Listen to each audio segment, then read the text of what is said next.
hear the noise, yeah, the mess we make. Machine Pun Kelly get caught in the fake. Facts and logic with a twist of chest. Strip it down to truth, yeah, forget the rest. Humor blows the lies right out of the park. Look beyond the shadows that set the dark. Sparks of laughter fire up the night, bringing clarity when they blur the fight. Cut through the chaos, yeah, the tangled lies. Steve Pun Kelly with a set of clear eyes. Truths and jokes gonna rock this show. Step into light where the real facts glow.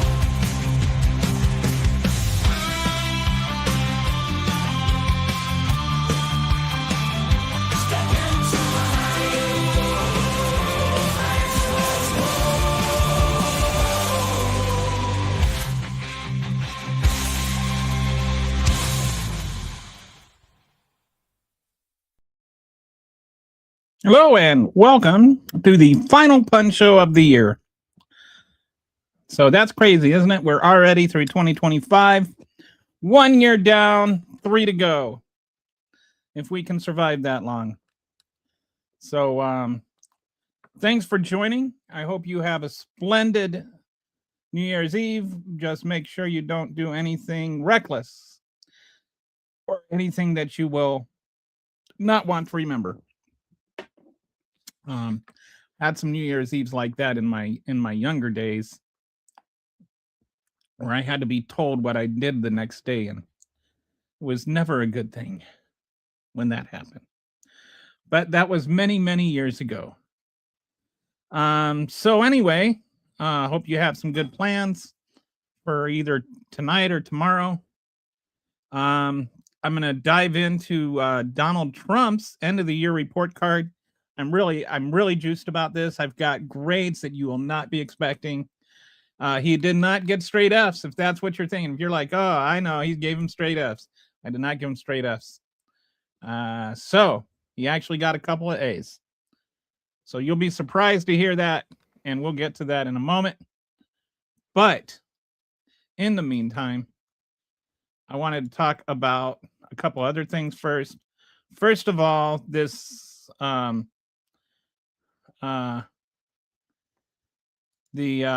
let's start with this thing in Minnesota. So the Department of Homeland Security, or whatever, the Health and Human Services, has said they're gonna cut Minnesota child care. They're gonna freeze Minnesota child care because of this new fraud that is going on. And that's going to mean that 30,000 families are affected, 23,000 children impacted, 4,000 child care providers, annual funding frozen, 5 days video freeze, and 87 counties affected. Now, you might be thinking, Kelly, you're kind of stupid. How can there be 30,000 families affected and only 23,000 children? And there's a reason for that, and that's because not all the families that are affected have children that are in the Minnesota child care. Like some of the, especially with some of these smaller communities, the whole state of Minnesota is affected. It's not just, like the Somali community that's affected. It's everyone. I don't care. If you're a MAGA in Manitoba, or not Manitoba, what is like if you're a MAGA in Rochester or in Orono, or like somewhere in the middle of, Winona, somewhere in rural Minnesota. I'm starting to sound like like my back in Minnesota now. But if Minnesota, if you're in rural Minnesota, you're still affected by this, because what happens is your child's child care is also affected. It's not cuts to the children, it's cuts to the daycare centers that are receiving assistance from the federal government for the children that can't afford it. Families don't get this money. The daycares do. And the daycares that don't get money that they were depending on to stay open are going to have to shut down. That means that the parents that were paying for their kids to go there no longer have a daycare to send their kids to. So whether it's the government, whether they're paid for by the government or not, there's still a lot of families that are affected, a lot of kids that are affected, because this is just the stupidest thing ever, to punish an entire state because of what the actions of a few people might have been. So let's go through. I'll get to you in a second there, Rick, after I actually go through the facts. So what happened? Nick Shirley, a 23-year-old YouTuber, he posted a 42-minute video alleging fraud at Minneapolis daycare centers this weekend. The video went viral. J.D. Vance endorsed it. Elon Musk tweeted it. FBI Director Kash Patel went on it. Got over 100 million views. And Nick Shirley, who's the only person that can't say, "Stop calling me Shirley," he is famous now. This guy, nobody knew who he was, but now everybody knows who he is. So now then a couple of days later, DHS agents conduct massive investigation visiting the sites. State officials note prior inspections found no fraud. All of these places were inspected in the last 6 months. And even the DHS, I was watching a video and they're like, oh, they're all pretending they're legitimate agencies now. So what's the difference between pretending you're a legitimate business and actually being a legitimate business? Sounds like maybe there was a rush to judgment here because a 3-year-old kid went around brandishing his phone camera and acting like he was something when he was nothing. But everybody, hey, it's Somali community, and right now it's all the rage to dump on the Somalians, so they dumped on the Somalians. So now there's an SBA freeze for $433 million, and this is another thing to Minnesota. Kelly Loeffler cites 13,600 PPP loans flagged for fraud. That does not mean that they're fraudulent, and doesn't mean that every PPP loan in Minnesota is fraudulent. So there's all these people that didn't do anything wrong that are all of a sudden just getting hammered because all of a sudden everybody discovered that Somalians committed fraud 3 years ago and got prosecuted for it. Then the HHS freezes all federal child care funding to Minnesota today. And the impact is 30,000 families lose half their child care assistance. Providers across all 87 counties face closure. I was thinking it's like this. This is like freezing the bank accounts of the poorest depositors because the bank robber robbed the bank. Even if there is fraud, punishing the poor families that actually need this money is not a solution. And it's certainly not a solution before there's even a case tried, even charges filed. Like, the people who commit fraud should go to jail if there is fraud committed. The families that had nothing to do with the fraud should not have to suffer the consequences of somebody else committing a crime. It makes no sense. And it's not just in the Somali community where these families are suffering. It's across the entire state of Minnesota. So I don't, whatever your justification is wrong. There's no justification for this. You don't punish people for crimes other people committed. I don't know how much more simple to make that. This is like punishing the poorest bank customers because somebody robbed the bank. The alleged fraudsters already got paid. The frozen funds, do you think does freezing the stopping the payments for those families, does that get the money back? Does that have any positive repercussion at all? No. It's just to punish an entire state because of what a couple of people did, because Tim Walz had the audacity to become vice president candidate. All it is just more vindictiveness and vile racism from Donald Trump and his administration. It's disgusting. And they're punishing an entire state for it. It's so easy to just blame Tim Walz and Somalians and all of that. It's like, just stop being disgusting for 5 minutes, Donald. Just don't be a disgusting racist. What's so hard about that? The proven fraud cases have already been prosecuted. They were prosecuted for the most part under Joe Biden. They started under Donald Trump. The fraud started under Donald Trump, was prosecuted under Joe Biden. And there were federal prosecutions, so don't give me that, well, you know, it was a state, blah, blah, blah, blah, blah, blah. Like I saw some of that stuff in the, you know, like in the, you know, some people tried to, you know, like community, whatever it is, me on that, and I saw their little stupid justifications. The the prosecutions were federal prosecutions, little boys. Like, learn what you talk of before you try correcting your superior. The only allegations of fraud are from a YouTube guy that's 23-year-old, has no experience or training in journalism. He's just a dude with a camera. He doesn't say when he ran around. There's been no real investigation into his investigation. If I was taking care of children and some 23-year-old hack with a camera wanted to storm in and start filming people, I'd lock him out too. I don't know what's going on with him. I don't want to expose these kids to like the internet. Investigation time. So for all these other investigations, they spent years of FBI working, actually investigating and prosecuting the crimes. This was a 42-minute YouTube video that everybody just took as like that's gold or something.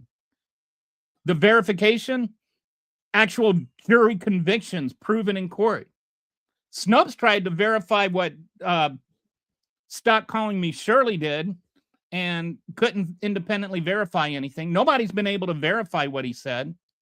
Even the investigations by the feds into it have not been able to independently verify what he said.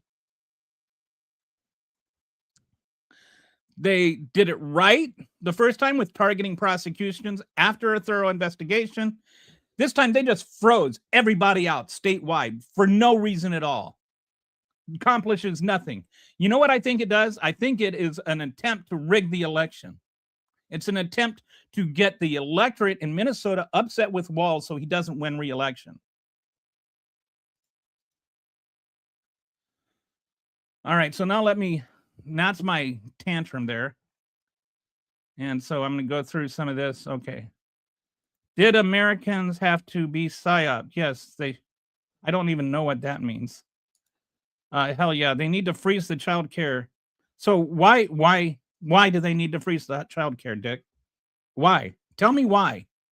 Tell me why, the Robinsons in Winona, why their children can't go to child care because of what happened in Minneapolis. Please explain it to me. Explain it to me like you know what you're talking about, Rick. Please do. I'd really love to hear your explanation. What good does that do those children? So dumbass much. The audit proven false. No, the audit, there hasn't been an audit, dude. You're confusing different investigations. There has been no audit of this. There's no audit of these allegations from Shirley. There's none. The audit that doesn't exist can't prove anything because there is no audit to prove anything. Give up already. The people this doesn't have anything to do with, like, did you give up after Joe Biden won? Did you just say Joe Biden is president? Did you just say, I'm just going to enjoy the next 3 years? You enjoy I do not enjoy the corruption. It infuriates me. No one cares what you think. Okay. Put Walz in for what? What crime did Walz commit?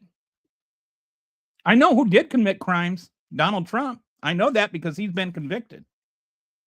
But what about, there is no audit. Oh, boo-hoo. So why is it okay with you that children that didn't do anything wrong are being punished? Can you tell me that? Can you like tell me, explain to me in adult words why it's okay to punish children who did nothing wrong?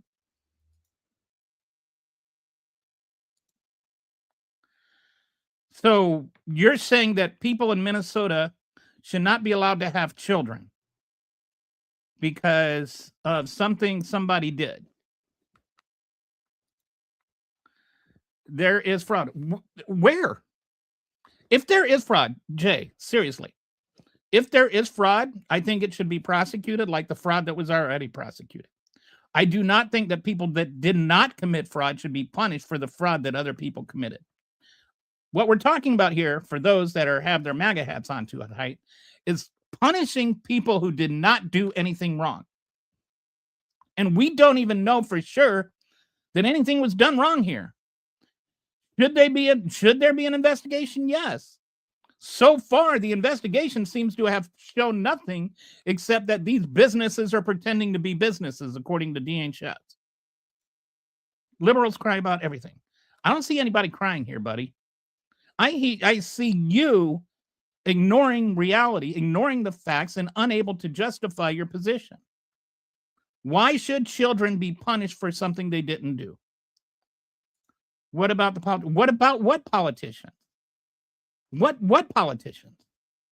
No politicians have been shown to have done anything illegal. Go there and give for what? You have no problem spending your tax dollars flying Kash Patel all over the country. You have no problem spending your tax money giving Donald Trump $1 billion airplane. Why is it that all of a sudden when it's like spending money feeding children, that's when you get all uppity about where your tax dollars are going? Well, I was told about it in 2019. Yes, and you know what? People got prosecuted in 2019. This is not something that this is a separate allegation. 3 separate frauds have already been prosecuted. Please at least learn what you're talking about, Russell. Do your research. I'm not wrong about anything, Jay. Just saying, do your research. You are wrong. I have literally got on the screen here.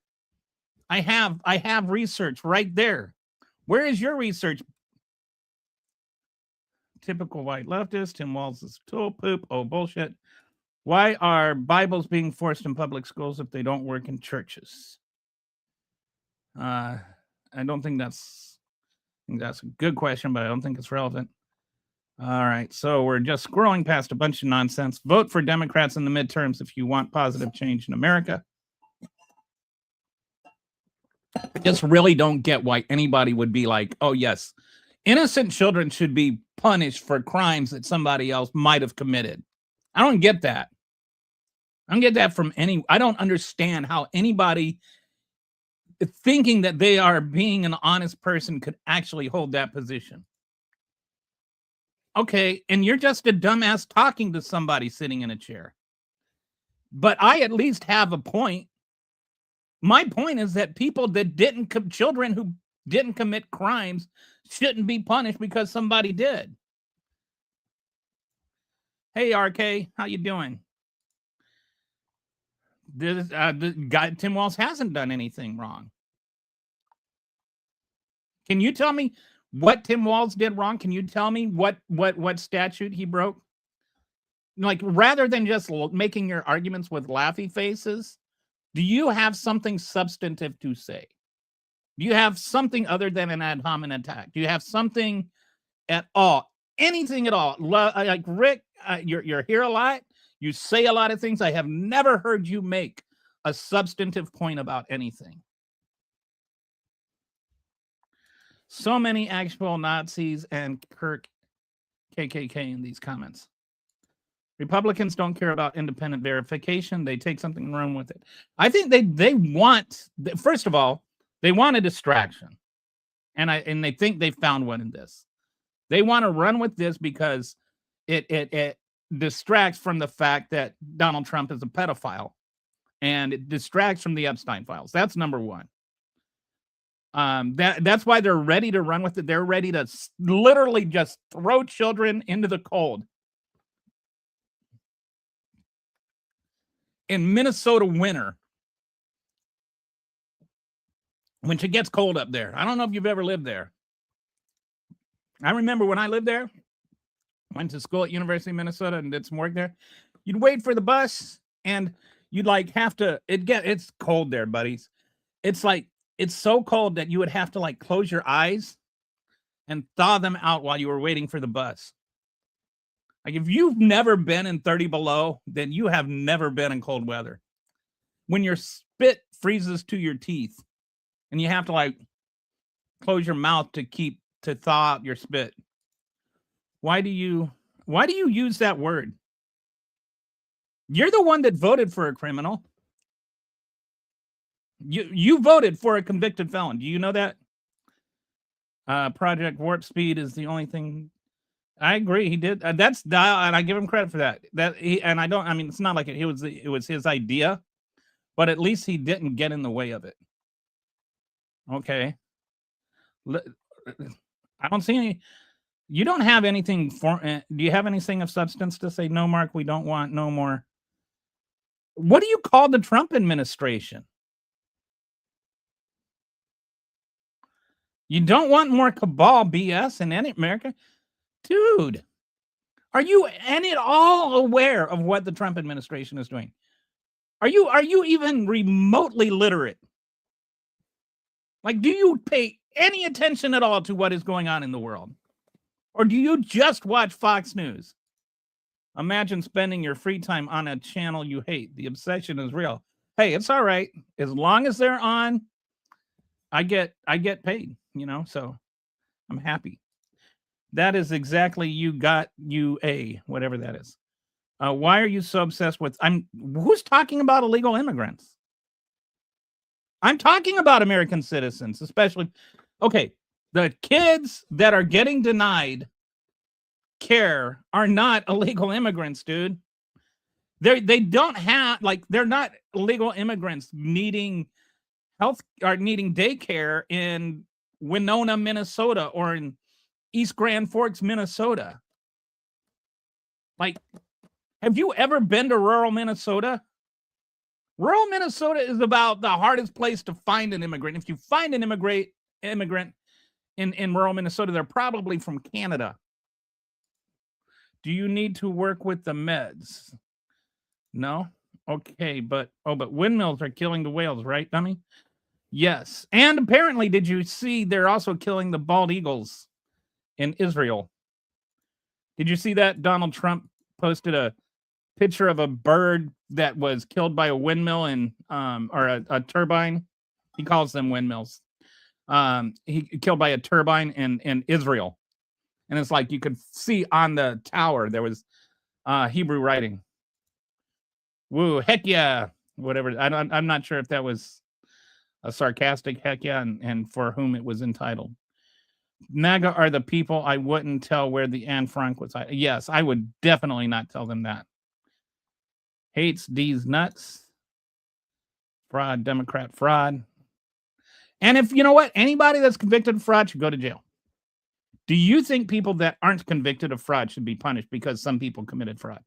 That's the actual question. Can you focus for a second on the actual issue, which is that people are being punished who had nothing to do with fraud? Okay, you lack the intellect to come up with a better insult than that. Like I could say things like, you're so stupid you have to wear a hat to remind yourself of who you voted for. You're so stupid that you voted for a guy that bankrupted a casino because you think he's a business genius.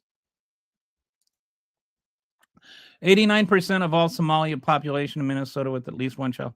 That's not true. No. That's not true.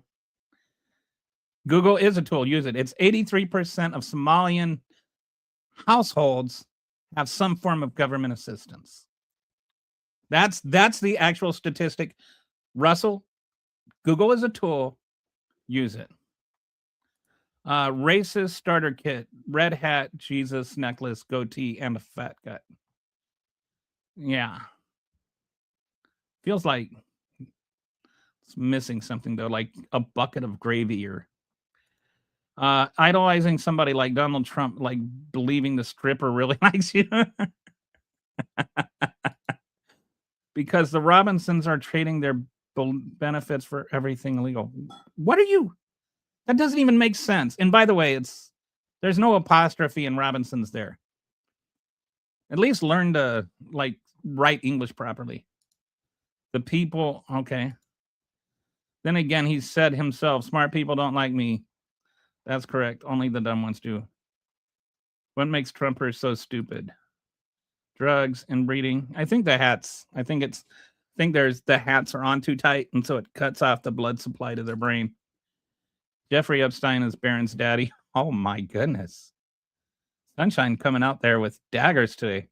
MAGA love fraud when it's old white politicians. All of it. Illegal aliens are breaking the law. Illegal aliens are breaking the law. What does this have to do with illegal aliens? Why are you talking about illegal aliens? You seem to be thinking this is like an immigrant thing. I am talking about American citizens. Illegal aliens aren't getting these benefits, dude. None of the people that are getting these benefits that are being cut off are illegal aliens. They're not even aliens. They're citizens. Like, understand things before you talk about them. It would really help you a lot. And why do you have to have a shirt so tight? Do you think it like makes you look stronger or something like that? Just you think? I bet you're one of those people that thinks that testosterone makes you a man. The ability to, why do I don't even know what that means. People who care people do care what you think. They are choosing to spend their time watching you. That's what I say. Like, why else would they be? They either care what I think or they like to get riled up by what I think. Imagine Trump being the only pedo you don't support. Imagine Trump being like, imagine supporting Trump even though he's a pedo.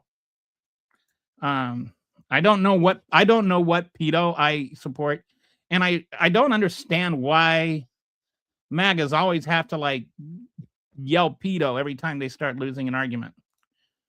I've never seen a troll manage to be both mid and cap simultaneously. I don't know what mid or cap means, but I'm pretty sure that's a good dig. I'm not good at all the clapback lingo. We talking 8 billion over 90 arrests. What are you talking about? Yeah,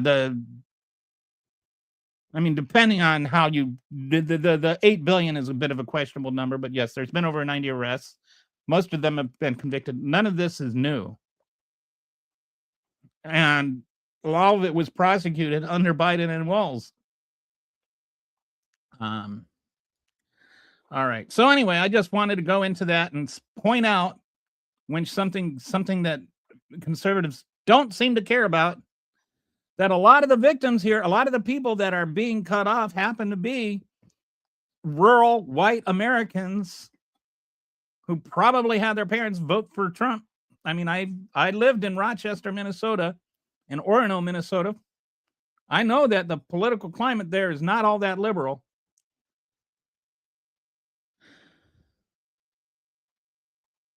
Rochester is more 50-50, but when you get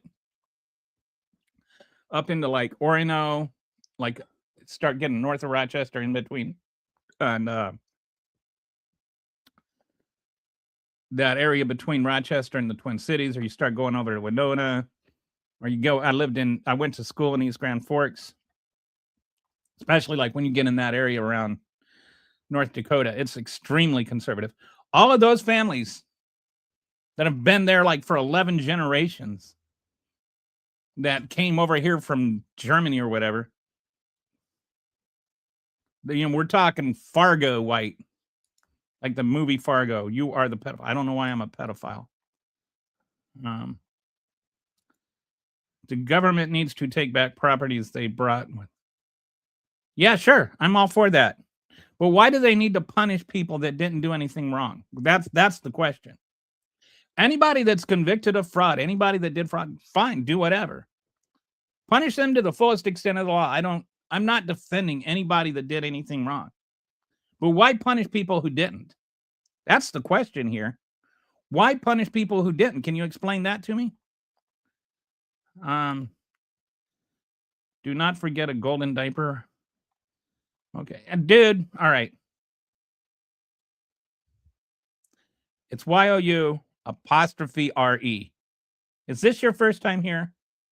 Do you not know about the war on apostrophes? No, we don't allow that here. If you're going to call me a pedophile, do it grammatically correct. So we should just keep giving the money to the state, even though we don't know where 85% of the money goes. Like, just made up numbers. Like, we don't know that where 85% of the money goes. And yes, we should keep giving money to the state, because the people that are receiving it aren't guilty of anything.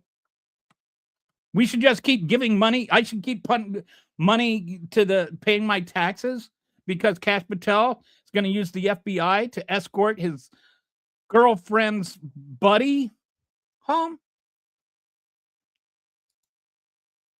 And a year tampon for the kit. There you go. That's it. That's what was missing. Okay, so, all right, I think there was a little bit more here.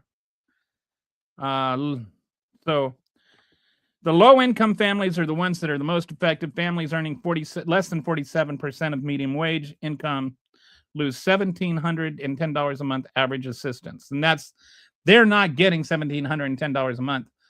They're receiving $1,710 a month when they send their kid to the daycare. That daycare gets the $1,710. So when that daycare no longer starts receiving that money and that daycare shuts down, all the people in that community lose their daycare.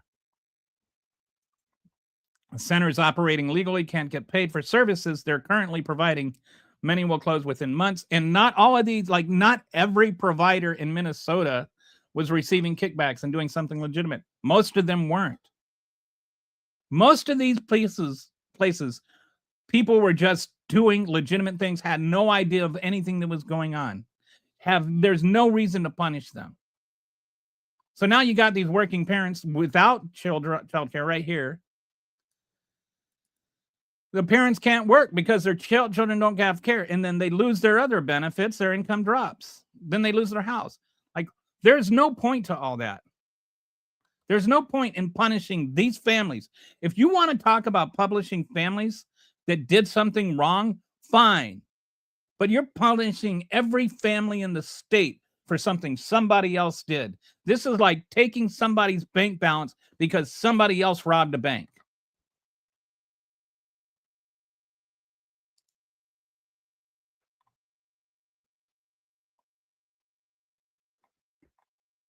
See, it's like sore losers. What are you talking about? I'm actually defending people that voted for Trump. You're attacking them. Are they losers?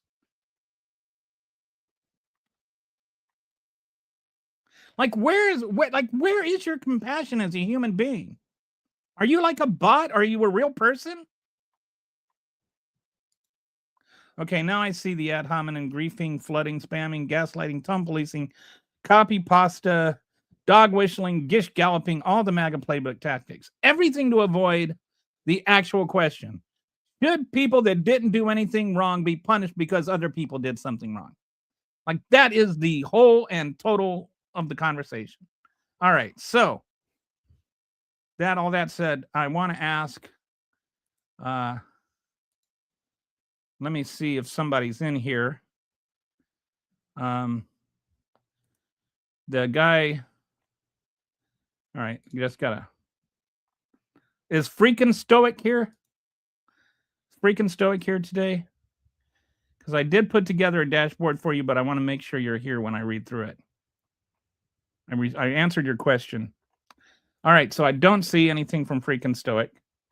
So I'm going to go ahead and move on to the topic that everybody came here to see. Everybody, you ready? You ready for the most fun-filled podcasting time of your life? Let's go through Donald Trump's 2025 report card. I'm actually having fun with this. Okay, all right. Okay. Bye, Jamie. What's up, Rainbow? How you doing? All right. So I said, I guess all you heard me say was that I'm guilty people, innocent people shouldn't be punished for something guilty people did. And he said, I'm brainwashed, and then left. Don Vick, the racist, rapist, felon, fascist, pedo piggy, is burning the divided states to the ground, and maggot. Yeah, that's. I'll give you a nickel if you can say that 5 times fast. Every other group of people has a homeland they can retreat to and fall back to if things don't work out for them in the West. Europeans and Americans are being dispossessed. I don't even know what you think that means, much less whether it's true or not. It's funny that liberal states are paying out the A for gas and $8 for 1 apple. I live in a Republican state, and apples are less than that for a bag. I don't know where you're getting your ideas of what things are. I will say this. Look up average income California versus, Alabama. Trump loves Epstein. Remember that anger and arousal have a similar sensation in chemistry upon release, so they are eagerly awaiting on owning us with their own mad so they can orgasm. Yeah, I bet they choke themselves when they masturbate. They lost, I shouldn't have said that. They lost a lot at their own hand, sure, but they did it to themselves. Americans General Firm, never standing up for anyone's rights, and they're a total crap. Yeah, but I'm not going to become them because, they are them. I still will have compassion for MAGA farmers when they're losing their farms. I'll have compassion for MAGA parents when they're losing their daycare. I do not celebrate in anybody being denied humanity. I just don't. I don't care if I agree with them or not. Like, even if they voted for Trump, I acknowledge they are people and they deserve to be treated like people. And I don't blame their children for what is happening. And I don't want their children to suffer because of how their parents voted. I mean, they might want colored children to suffer because of how their parents got here. And their parents might be horrible people, but they're still people to me. And their children are still children. All right, so let's go to, there's a whole, man, the comments are just rolling today. All right, so we're going to go into the Trump report card now. And, all right, here we go. The student, Donald Ray Trump, academic year 2025, grade level, the 47th president, and the teacher, the American people. So his first grade, he gets an A for cognitive testing and physicals. He passed all his physicals with flying colors, apparently. Don't understand what the bruises are about. And he doesn't know where he got his MRI, but he has perfect recall, and his cognitive ability is off the charts because he keeps getting these cognitive tests that are for, like, dementia and stuff, and he keeps passing them, apparently.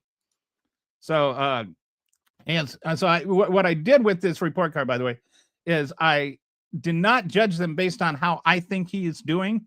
I am basing all the grades on what he said he would do. So if he's doing what he said he would do, he got a good grade. If he didn't do what he said he was going to do, he didn't get a good grade. So it's like, it's not based on my interpretation. It's based on what he said he would do. So somebody says, all right, I don't know what that is. I don't know how what is gay for a report card? Does it like other report cards? Do report cards have gender? We imported 20 million people. Yeah, we'll get to that. We did not import 20 million people. Like, I don't know where you get your numbers or your understanding of English language, but none of this, absolutely nothing you said is true. So this is a reality-based channel. So please don't say things that aren't true. All right. So we'll get to his closing the border grade in a minute.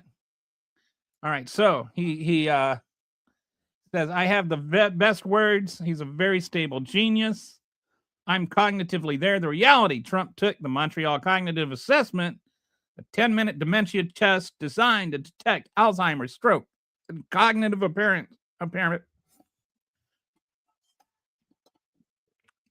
and allegedly scored 30 out of 30. Woo! He passed a dementia test. Test creator, Dr. Ziad Nasruddin, says it's not meant to measure IQ or intellectual skill in any way. Someone performs well, what it means is they can be ruled out for cognitive impairment. That's it. What the test actually is, it takes 10 minutes, includes difficult tasks like naming animals, drawing a clock, copying a cube, and repeating numbers. A score of 26 out of 30 is considered normal. The New York Times, many of the questions are answerable by toddlers. Purpose, to screen for dementia, Alzheimer's, stroke damage, that's it. My father-in-law's girlfriend has Alzheimer's. She takes it, and I can confirm this is what it's actually used for. The reason most people take the test is that they or others start noticing mental decline. They forgot where they parked the car, can't remember what groceries to buy at the time to get to the store. So my question is, why does he have to keep taking this test? Like, not why can he pass it, whether he can pass it. Why does he have to keep taking it? Why are people so concerned about his mental decline that he keeps having to take the test? So Trump's greatest hit, everybody will remember now, forever, and always. Person, woman, man, camera, TV. I feel like that should be a song. Has Randy Rainbow written a song called Person, Woman, Man, Camera, TV? I feel like he might have. Trump's famous reaction of the memory portion, when she's repeated multiple times, is proof of mental fitness. I had a perfect score. One of the doctors said he's almost never seen a perfect score, despite normal being 26 out of 30. Yeah, a perfect score on a cognitive test is not that rare. It's actually pretty much normal. The first questions are very easy. The last questions are much more difficult, bragging about the test, where tasks include identifying pictures of animals. Sorry. I accidentally, okay. Whatever it is, I got the, so this one was, this is a funny quote. Kelly, stop it. Okay. But he said, it's pretty well-known test. Whatever it is, I've got everyone right. He doesn't remember what the cognitive test he took was like, but he's got this incredible memory and this incredible mind, and he can't remember what he took the test, just like he doesn't know where he got the MRI. So I described the test question, including a whale, which the test creator says, I don't think we have a version with the whale. He constantly attacks opponents as low IQ while citing his performance on a test answerable by toddlers. So he gets an A for successfully proving he doesn't have dementia. Trump has turned a basic cognitive screening into his signature achievement, repeatedly bragging about acing a test designed to detect if someone has Alzheimer's. He weaponizes it against political opponents, calling them low IQ while citing his performance on a test where many questions are answerable by toddlers. The fact that he constantly brings up this unprompted, thinks remembering 5 words proves genius level intellect, and can't even recall which test he took as well, it speaks for itself. Congratulations on not having dementia, Mr. President. You get an A. So, what do we got? Glad to see libtards. That's a barometer as to how well Trump is doing. El President. No, we got a whole report card here. Do you understand that our housing and job markets are becoming hyper competitive just so that you can cancel our votes? No, I don't understand that because it's not true. I understand you're repeating replacement theory, racist rhetoric, and none of that is true. What you don't understand is that that's what you're doing. Where's my source for what? Are you talking to me or him? Anyway, I can't be.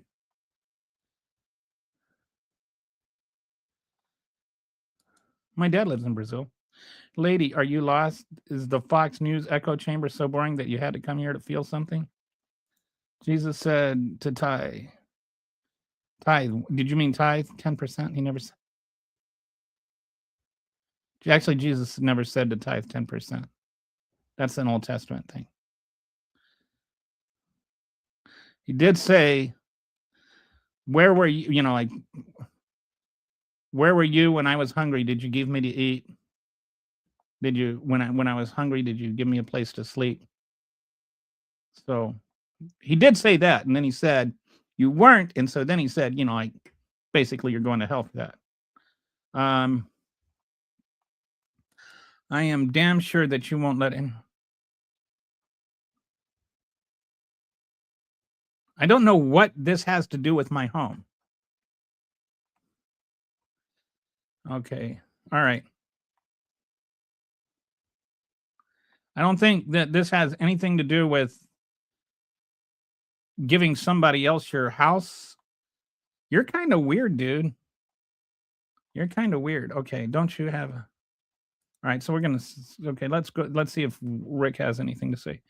Hey, Brett, if you think you have so bad in America, get out of here and don't let the door hit you. So, yeah, Brett thinks that everybody should leave if they don't like it when Trump is in charge. But Rick also spent the entire 4 years that Biden was president complaining about Biden. All right. Okay, good. We have a closed border. We have 4.2. Well, we don't, but GB, we don't have a 5% wage increase. We'll get into all that in a minute. We do not have $20 trillion in new American investment. Not like you are really, really drinking a lot of Fox Kool-Aid. But all right, let's go to the border shutdown. We're going to go to his next grade. You'll be happy with this one, dude.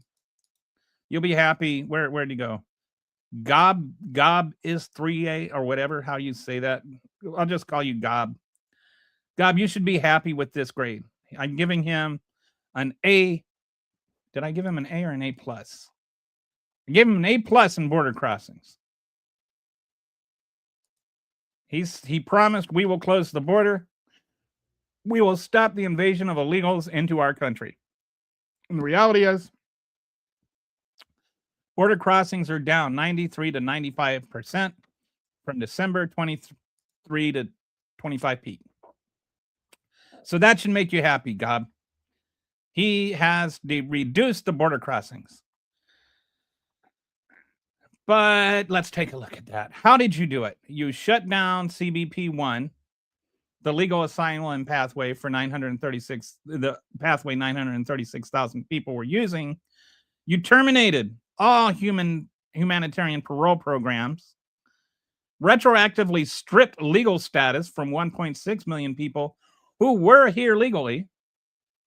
Like they were here legally, and then you said, oh, I'm taking away your legal status. Now you are not here legally. And then you've got people saying, well, they shouldn't have come here illegally, but they came here legally and their legal status was stripped away. He's turned away asylum seekers at legal points of entry. There's now no way to legally seek asylum, which violates international law, prohibiting asylum restrictions based on entry point, and he's ended due process for people fleeing persecution. So basically, what he has done is he has denied the fundamental human right of people to seek asylum. And that's how he has closed the border. All these illegals that were coming over here under Biden were either A, being sent back. An encounter does not mean that they came here, which is where your number of 20 million is patently ridiculous, because most of those 20 million were returned, or they were given the right to seek asylum per U.S. and international law. So he has shut down the border like he said he would. Like I said, I'm not evaluating these grades based on what I think is right. I am basing these grades on what he said he would do. And he said he would shut down the border. He has done so by denying people human rights. And so he gets an A. I don't know if it makes him moral. Don't know if it makes him right. But he gets his A. You can be happy about that.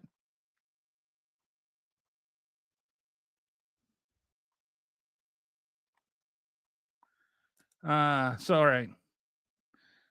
Your ancestors sent their real just. How do you know anything about my ancestors? My ancestors actually came over here in Jonestown. Darling, children not freshest, but sure fresh is too. I have no idea what that even is supposed to mean. Okay, I just gave him an A for close border.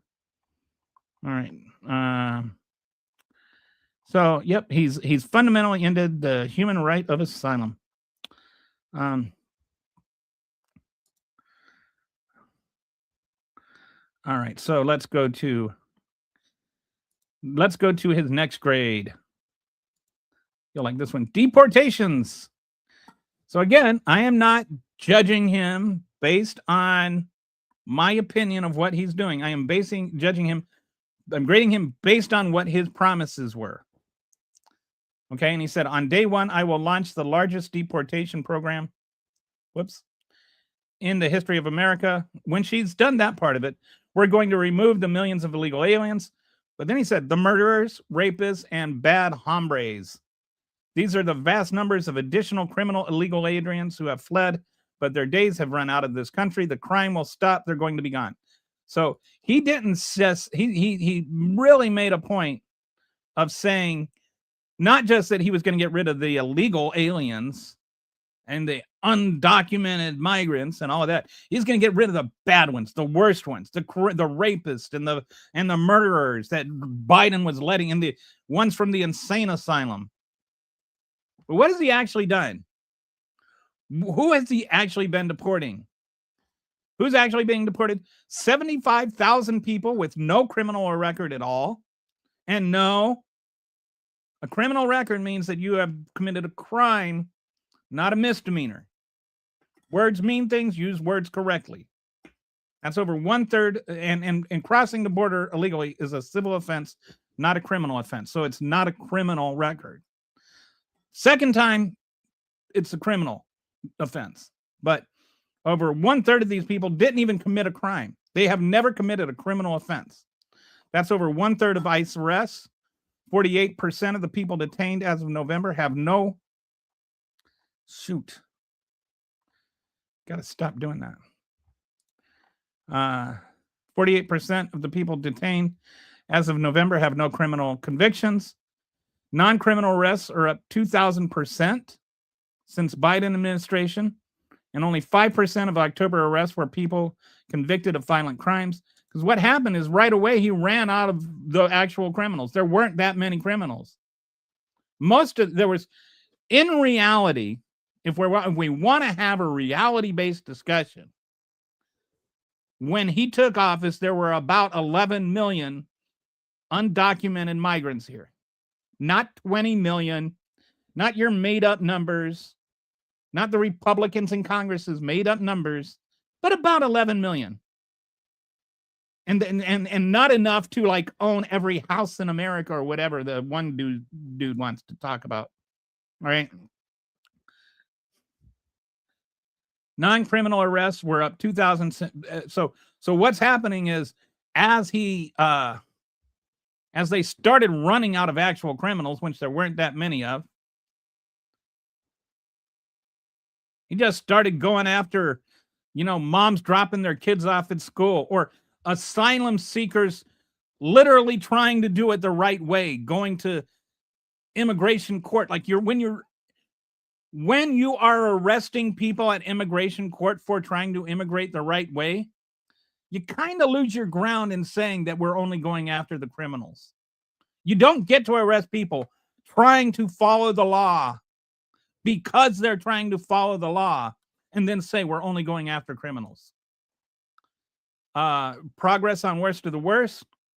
Only 752 of the 13,099 convicted murderers on ICE lists have been arrested, and only 1,693 of the 15,811 sex offenders have been arrested.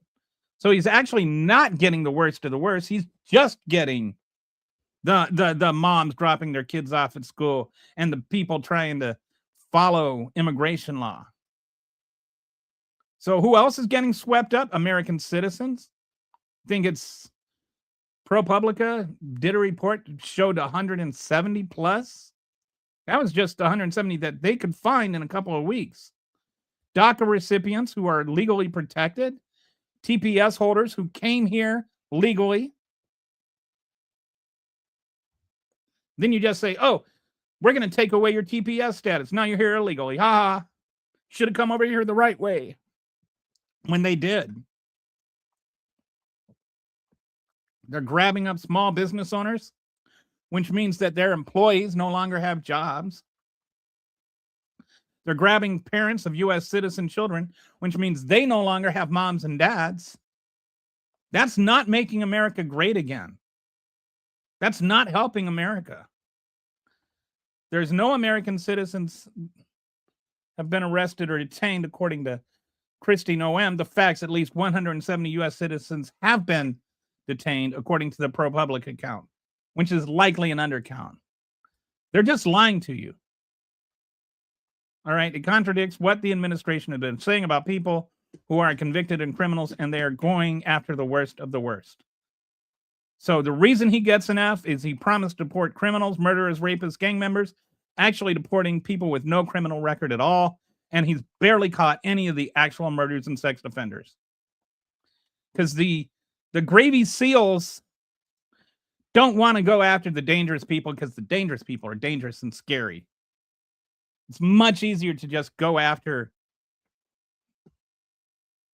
moms that are dropping their kids off at school or raid farms.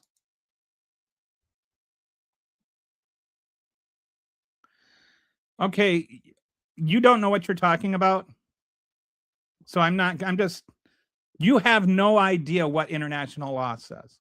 Like, you don't. I can tell everything you said here is just so fundamentally wrong that I know you have never read any laws on immigration. It's like you just argued with me that circles have 3 angles.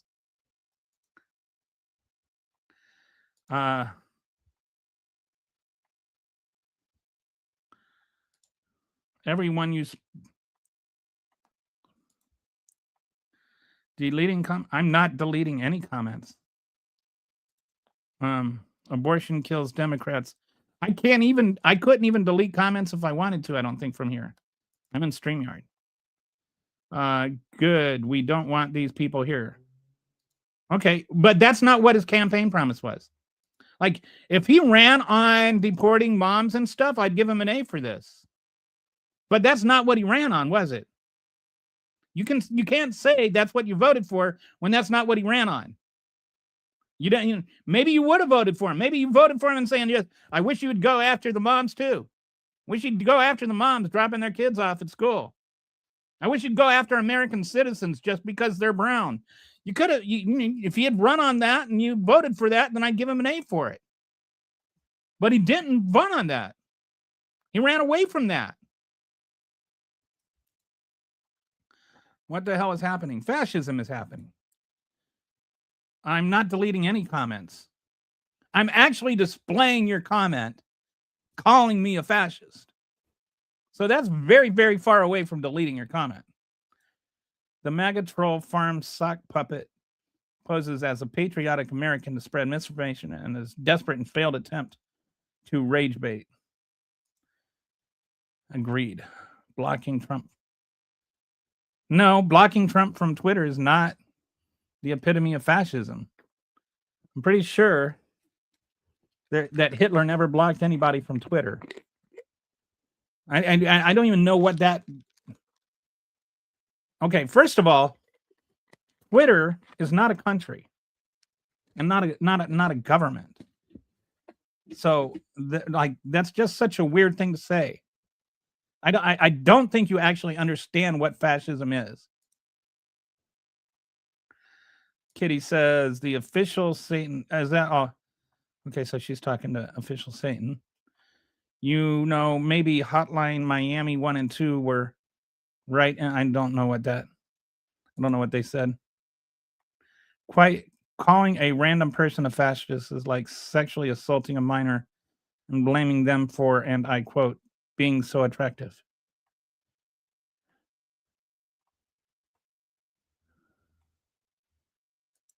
Do you trolls even know what asylum means? I don't think they. I think they think it means Hannibal Lecter. That's exactly. I think, like, I honestly think that's what Donald Trump thinks of, because he keeps talking about how they're letting them out of the asylum.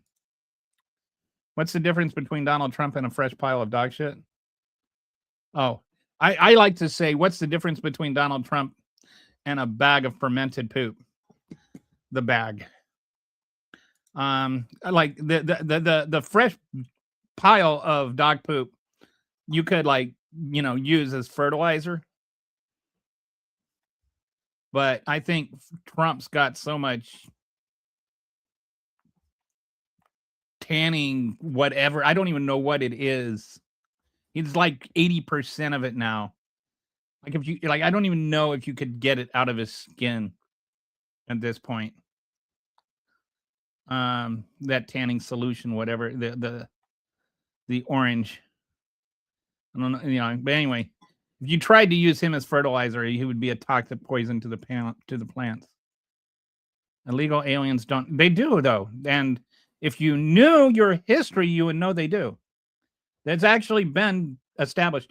I actually even have a couple of whiteboard videos explaining why they do in my channel, so you can go ahead and you can look it up. I've got the case history and everything, breaking down what Supreme Court has established that illegal aliens do in fact have due process. They that what that process is varies, but yes, there is a legal process the government has to follow before they can remove an undocumented migrant, depending on how long they've been here now. And okay, and so then Barack Obama likes it up the butt.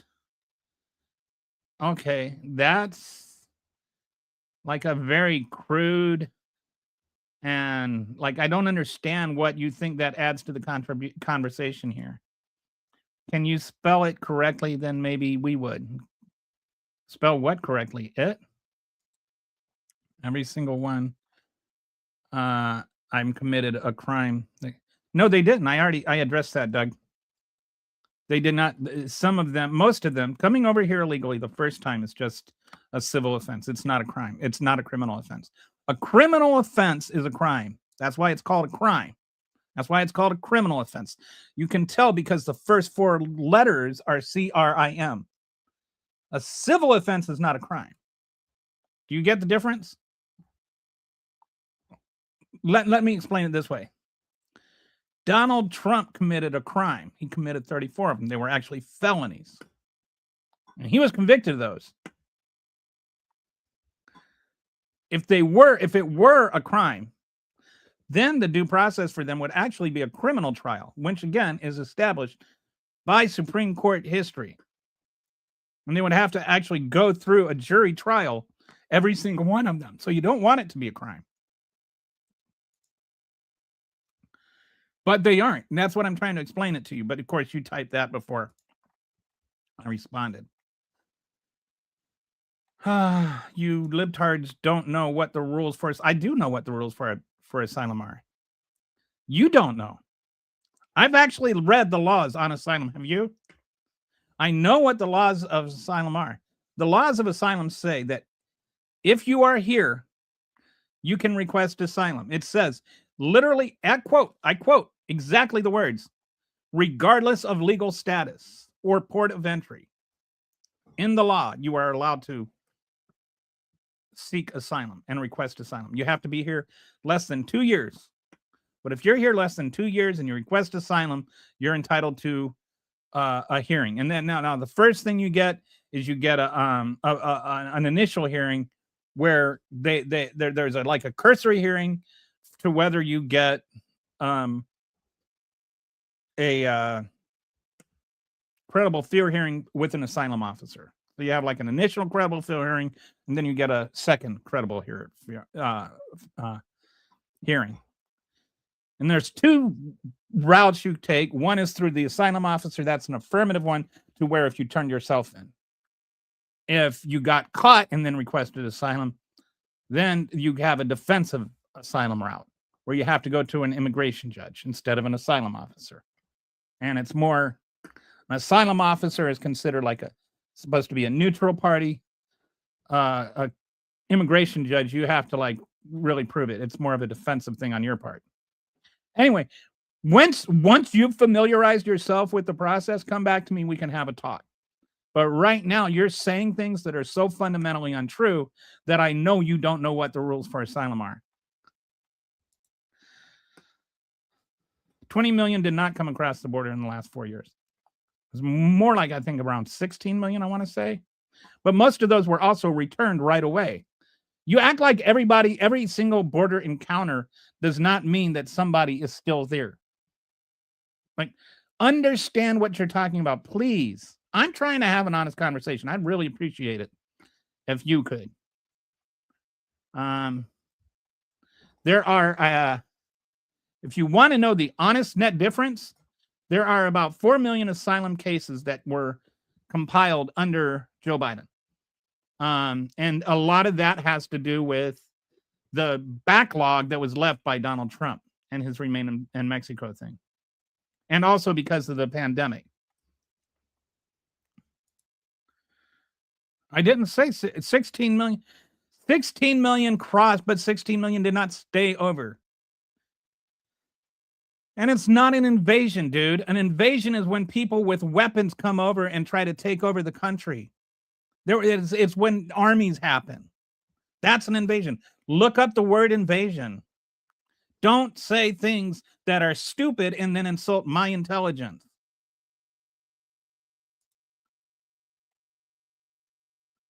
All right. I don't know what you're talking about. All right. Anyway, that's his grade on deportation. Now let's talk about his grades on the economy. What did he say he was going to do on the economy? He said, starting on day one, we will end inflation and make America affordable again. He said, when I win, I will immediately bring prices down starting on day one. He said, prices will come down and they'll come down fast. He did not, and I feel like this is really important to emphasize, he did not say that inflation will come down. He said prices will come down. And he never said how that was going to happen. So, like, even if you, like, we'll go into this, but prices have not come down. I don't care what you're paying for the price of gas in Tennessee. Inflation is up. Inflation stuck at 3% all years, not ended, still above the Fed's 2% target. Depending on how you look at it, there's, you know, it's about what it was when he took office. But it's still inflation. It's not prices coming down. Things are more expensive now than when Donald Trump took office. Prices are not less than when they took off when he took office. He said prices would come down. Prices have not come down. Don't tell me about the price of gas and the price of eggs. Those are two things. There are more than two things for sale in the entire country. Across the board, if you measure inflation under Trump the same way that we measured inflation under Biden that you complained about, inflation is 3%, which is not the prices coming down. On some things, they've gone up even more, and a direct result of what Trump has done. Tariffs raised prices on fruit 5.5%, meat 6.2%, appliances 5.6%. This is hitting the working class the hardest. There are 361,000 fewer jobs. Less, meaning not as many jobs for workers without degrees.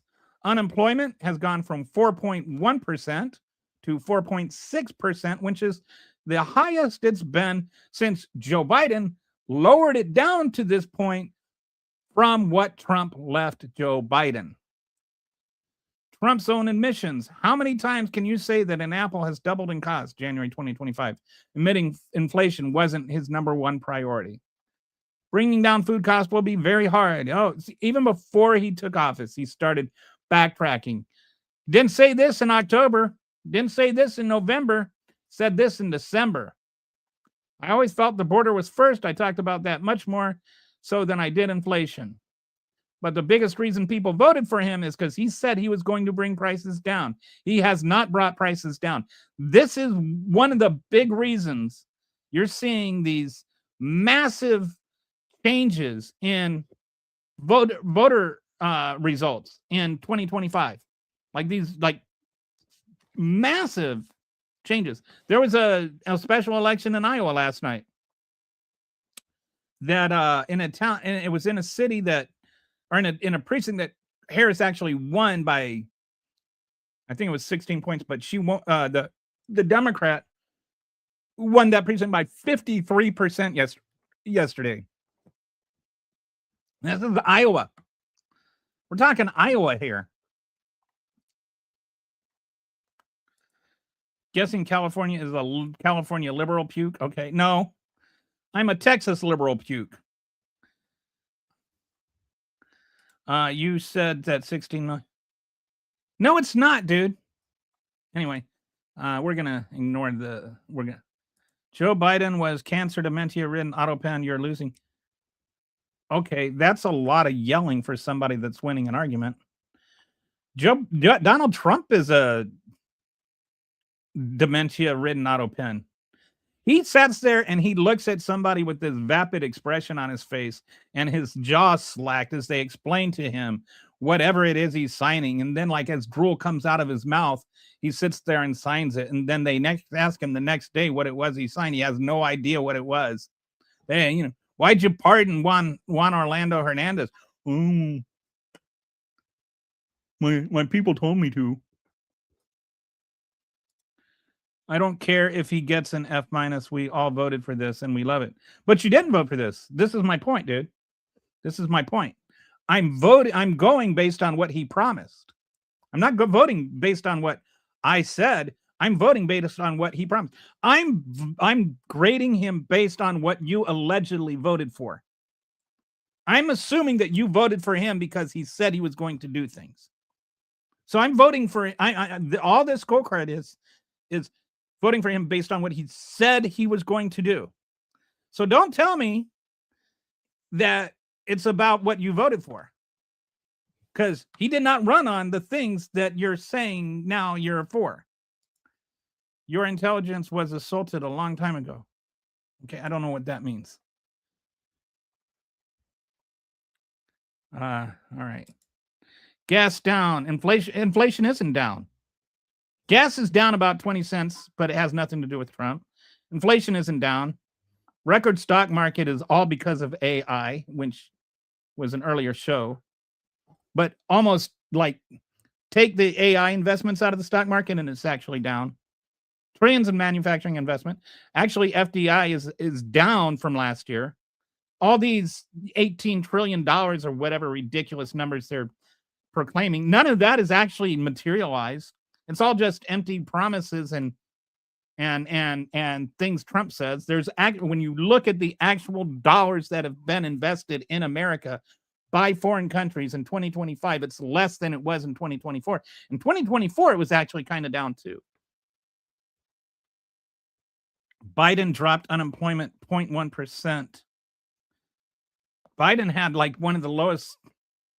Biden inherited a much higher unemployment, and he kept it below 4% for most of his presidency. It's now higher under Biden, under Trump. And no, actually, the pre-COVID rate,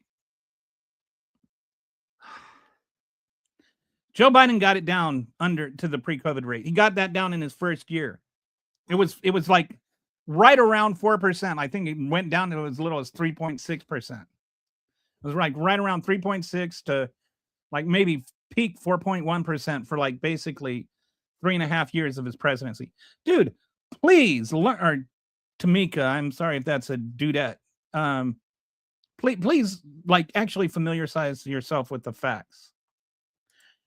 You guys are everyone knows that he's not turning things around. He's driving things into a wall.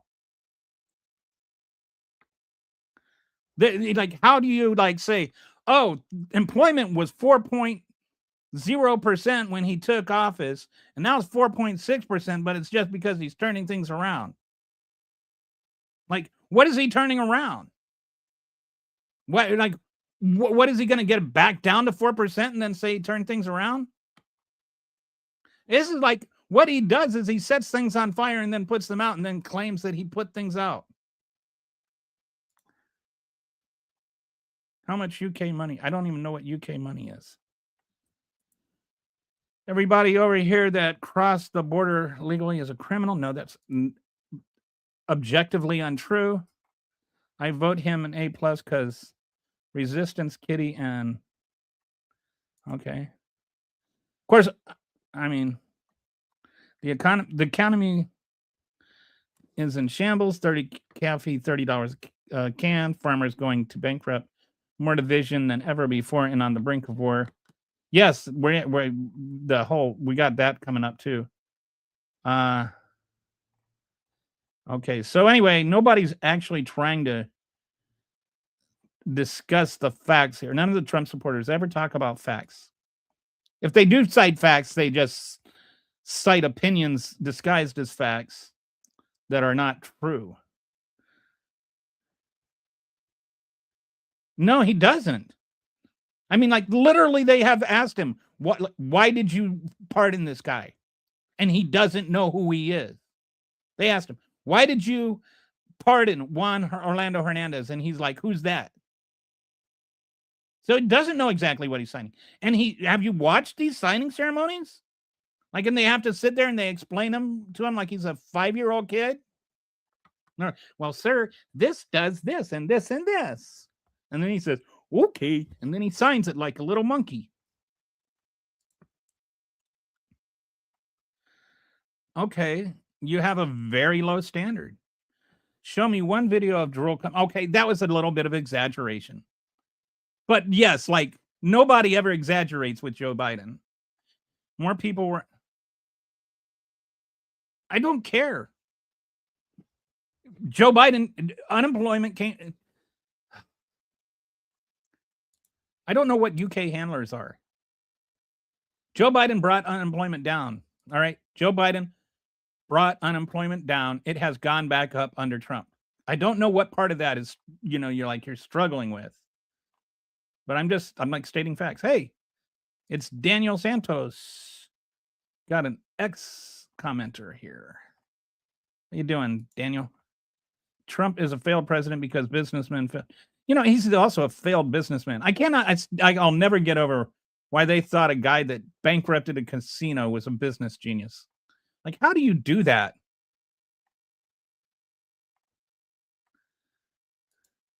The Jack Smith transcripts were just released. Oh, this should be interesting. I'd be like running over there right now if I weren't in the middle of a podcast.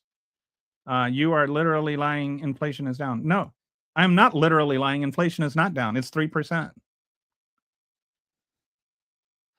It was 2.7% a year ago. I mean, why are you saying things like that? You could have Googled it and avoided yourself the humiliation. But that's not even really the point. Even if inflation were down, if inflation were like 2.5%, 2.3%, prices are still like inflation means prices are going up. He didn't say he was going to bring inflation down. He said he was going to bring prices down. Unless there's deflation, he is not doing what he promised. I gave him an A for closing the border. I told, like, did you just come here? I went through the whole closing the border thing. I gave him an A for closing the border. Because all you had to do was take credit for what Biden did and then, deny people human rights. The border crossings were down 67% before. He's like, he always quotes since 2023 that, but the border crossings were already down 67% for a couple of reasons. And I don't agree with everything Biden did there either. Because I think Biden did a lot to deny people of asylum rights too. Biden did not create fake jobs and government jobs. Like, The reason there have been job adjustments, in case anybody like really wants to know, is AI has had so much money invested in it that it's throwing the birth death rates for businesses out of whack. Birth death rates they're not like birth death rates for human people, they're birth death rates for businesses. And when money is invested in business, it usually means that people are getting jobs. This is not being associated with AI and or reflected by AI accurately. And this happened under Biden and under Trump. Is that there was an overestimation of jobs because so much money got invested in AI. And so then the algorithm thought, okay, that means this many jobs are being created. But the number of jobs being created per the amount of money being invested by AI is low. And so it keeps overestimating how many new jobs there are. And then what they do is when there's two kinds of jobs reports. There's an initial job report where people fill out surveys and they send it in. And then there's an actual jobs report that they do like twice a year where they review actual number of jobs that were done. So one is like an estimated, that's your monthly job report. Then there's your actual semi-annual jobs report. And what happens with the semi-annual jobs report is it, adjusts the monthly jobs report to configure accurately what happened. And so when they do those, they're finding out, oh, these monthly jobs reports were off. And so then that's where you get these massive job adjustments. And that's what happened with the massive job adjustment in 2024 and with the massive job adjustment in 2025. Neither one of those were anything to do with Biden or Trump. Like it's not fair to blame Trump for one, and it's not fair to blame Biden for the other. It just has to do with AI and the algorithm that estimates jobs. I know that nobody likes to hear things like everybody wants to just blame somebody or make it a partisan thing. This is actually not one of those partisan things. And I've never blamed Biden or I've never blamed Trump for that job revisal. So, all right. What about crime? He said, we will take over Washington, D.C. and clean it up so that it's no longer a nightmare of murder and crime. Repeated that over 20 times. They gave him a D. Cities are totally under a siege, a brutal plague of bloodshed, crime, chaos, misery, and death. Now, the reality is that he was actually overstating crime in those states or in those places. Murders were already down 20% from 2024. That was a trend that started in 2022 under Biden. And actually, for what it's worth, crime had been going down. Violent crime had been going down for years. Like for decades. Since like the 90s, crime had been going down across the country. Violent crime had been going down. And then during the pandemic, there was like a surge because of the pandemic. And then after the pandemic, it started going back down. This is, again, one of those things. I don't think it has much to do with who the president is. It's much more, crime has much more to do with local policing and state policing than it does, like the president.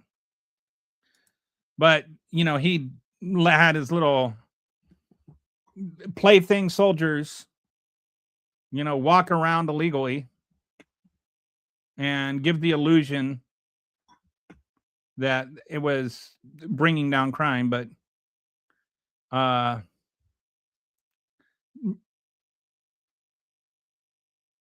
murders were down 32% from 2023 to 2024, but they were down another 12% in 2025, which is a continuing of a trend.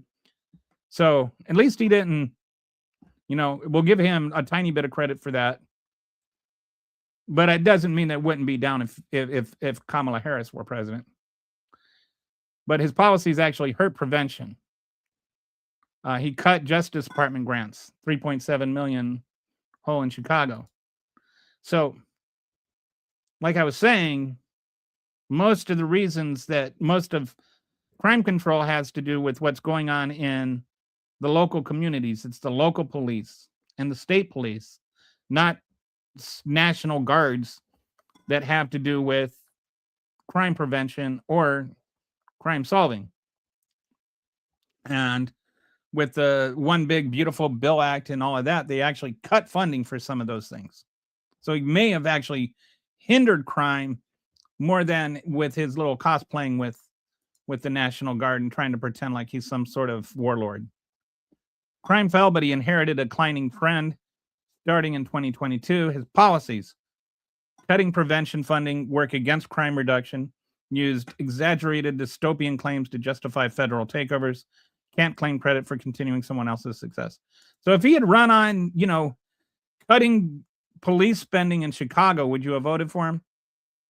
I mean, maybe you would have, but, that's not what he ran on. He didn't run on cutting police spending in Chicago. All right. So how about his, I just lumped it all together, international relations. He's trying to claim the peace, act like he deserves the peace prize. So let's look at that. Oh, actually, you know what? We've got to go through some comments here.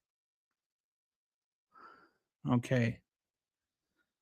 So what, you were robbed, not Biden's fault, where? Oh, I don't know. He's talking to somebody else. Oh, hey, Skippy. How you doing today? Trump's fraud is also the Defense Department giving a company, Don Jr., is invested in contracts, then banning foreign drones. There is so much fraud. Like, for people that are all of a sudden all bent on fraud, there's so much fraud going on right now. So much fraud with the Trump administration. It's just insane. They're making billions and billions of dollars. They're treating the White House like its own personal cash machine. Can we please just stop calling everybody pedophiles? It's kind of gross. Just don't. What kind of moron believes a pathologically lying? Stop that. Oh, you're talking about Trump. Trump you can call a pedophile because he is. Well, keep ignoring your own problems, I guess, Crust. Putin. Wow. Julian does not like Trump. This guy is, I don't know who was one of what. Oops. Okay.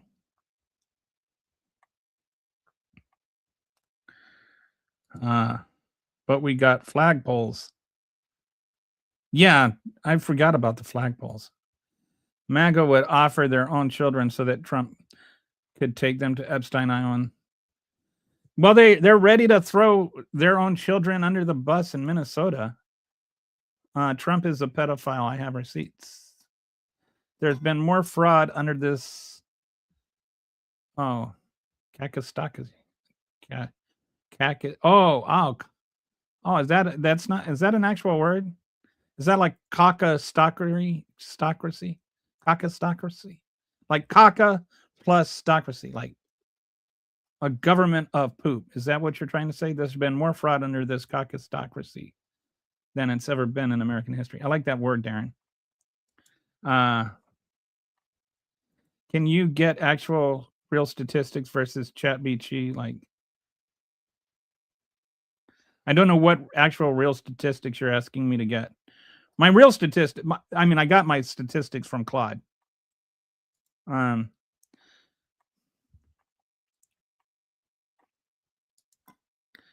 don't think ChatGPT is going to give me significantly different statistics than Claude.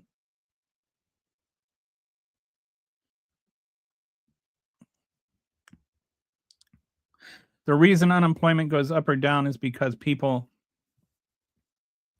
not wanting to work or wanting to work. No, that has nothing whatsoever to do with unemployment, Quantum. I don't even know where you would get a notion like that. That's patently ridiculous.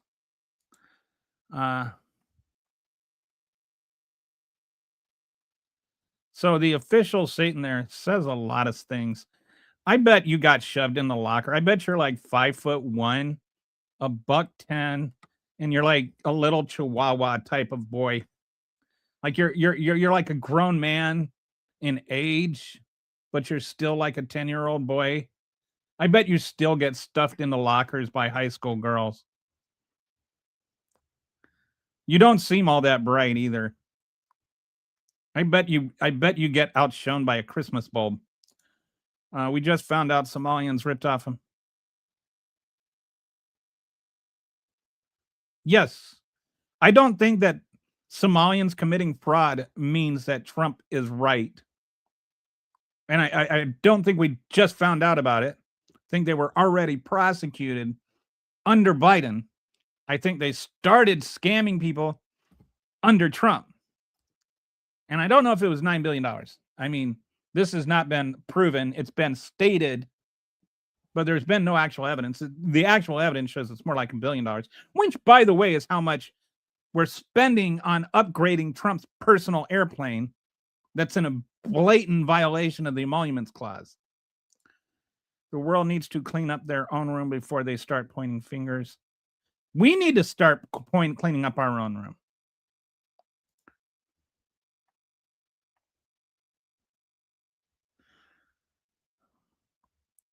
Palantir is literally a right-wing MAGA AI agency. The stupidity on the left is amazing. And yet we're still smarter than you. Jared Kushner got $2 billion from Saudis. Now Kushner is involved in Argentina, $40 billion in Russian peace. There's some other stuff going on too. It's just like Jared Kushner's, what do they call that? Concierge? Is that the word? He's like Trump's concierge. He just goes around, collects all the money. Epstein Island flight logs look like celebrities. I don't know what you're bringing. The Epstein Island flight logs doesn't mean anything. Trump is on them. The flight logs do not mean that you had sex with kids, and you don't have to go to Epstein Island to have had sex with kids. Most of the trafficking and stuff that happened did not happen at Epstein Island. Why is it that MAGAs are so allergic to learning what they talk about? Maybe that's why they're MAGAs, because they haven't learned what they're talking about. MAGA. My one time, my wife asked me, "What would you do if you met a Republican that knew as much about politics as I do?" And I told her, that's not fair. And she said, "Why not?" And I said, because if I met a Republican who knew as much about politics as I do, they wouldn't be a Republican. That'll probably trigger if you dollar-wise. That is probably, I guess you just done research beyond Google A-line to learn what is real and isn't.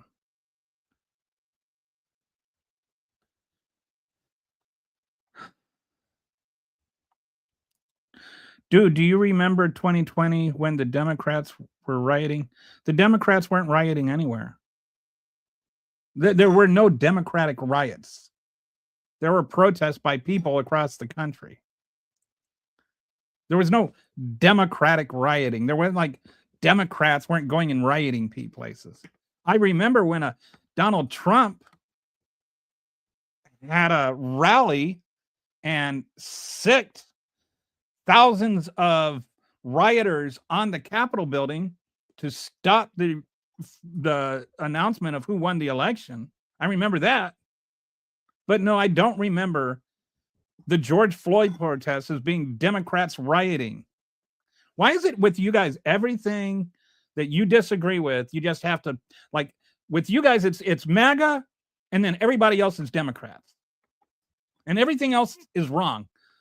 Like there was, I think, the percentage of people that participated in violence or pillaging or whatever, the percentage of people that were arrested in the George Floyd riots was like less than 1%. The percentage of people that participated in violent crime in the MAGA riot on the assault on the Capitol building was like 30%. So yeah, you can go sit down in the corner with your little Democrat riots. And it wasn't Joe Biden that had a rally and said, now go riot. Throwing children under the bus. Yes. Throwing children under the bus in Minnesota. Stopping fraud. Yes. No, what's throwing children under the bus is freezing child care for the entire state because some people committed or were accused of committing fraud. We haven't even been proven that those people committed fraud yet. This thing from Nick, stop calling me Shirley, hasn't even been proven yet. And if there is evidence of fraud there, they 100% should be prosecuted. But stopping federal funding for childcare across the entire state because some people committed fraud, that is literally throwing the children under the bus. Children are not going to get the health care or to get the child care they need. That means their parents are going to have to quit their jobs. That means that their incomes are going to fail. That means that their homes are going to go, are going to be lost. Yes, I'm sorry that you think that even the ones that voted for Trump should lose their homes because somebody committed fraud somewhere. You're the one sitting there saying that people that didn't do anything wrong should suffer the consequences of those who did. So get out of here with your sanctimonious bullcrap. I'm not using Google. I don't know what real questions I'm ignoring. I'm just clicking on questions as I go. Crime was not out of control under the Biden administration. I'm getting my facts from the FBI, from reality. I'm sorry that you have to believe weird things that Fox News tells you. Where are you getting your facts from, Quantum? Where are you getting your facts from? I mean, this was like fact-checked all through the campaign. Look at my feed. I just posted something today. The number one predictor of who voted for Trump is people who believed in disinformation. You are evidence right there. Crime was down under Biden. That's a fact. Why do you think about Trump being Israel's? I've got things I can't say on a monetized channel. Violent crime. It was going down. Okay, come back when you've read a book. I'm not going to debate reality with somebody that doesn't know reality. This document calls Trump's crime drop trend hidden in here. But it's true, dude. Like, it's true. It's true. Because you don't know it doesn't mean it's not true. It just means you don't know what you're talking about.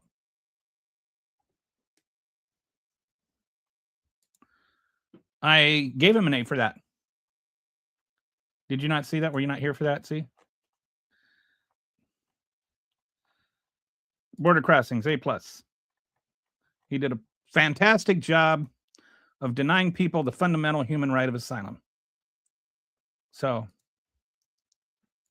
he got an A+. All right, so let's go to, so we did crime, we did economy. Oh, international relations, that's where we were. We got to go on. We got to plow through this, guys. He's got more grades to come. Wouldn't be the same thing. Wouldn't be as much fun if I didn't do that. So he promised he will end the war in Ukraine in 24 hours. He promised that. Let me ask you, has he ended the war in Ukraine in 24 hours? I think so. Before I even arrive at the Oval Office shortly after we win, I will have the war settled.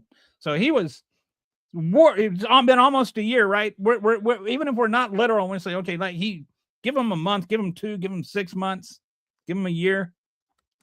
You know how far we've gotten on solving the war in Ukraine? Absolutely nowhere. Absolutely nowhere. He sat down with Putin. Putin gave him a 28. He actually had like a Putin apologist sit down with Putin. And then Putin gave him 28 things that he wanted.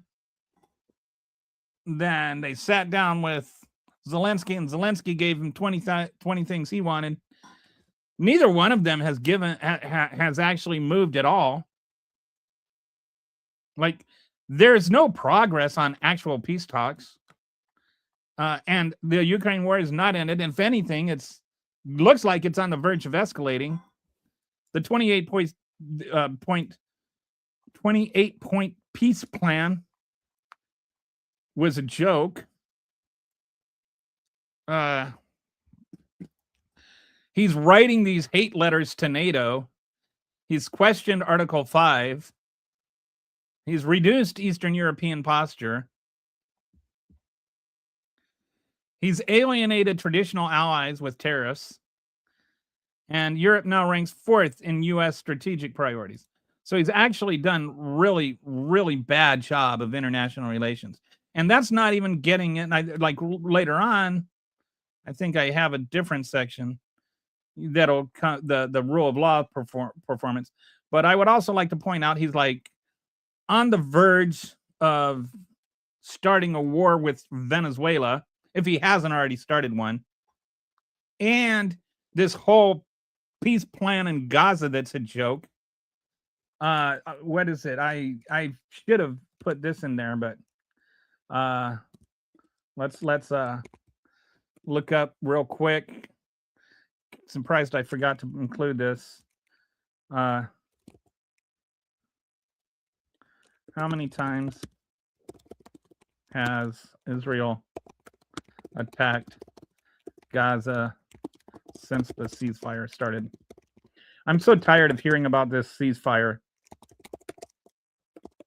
All right, so I'll just share this with you I'll search. The Claude is searching for information.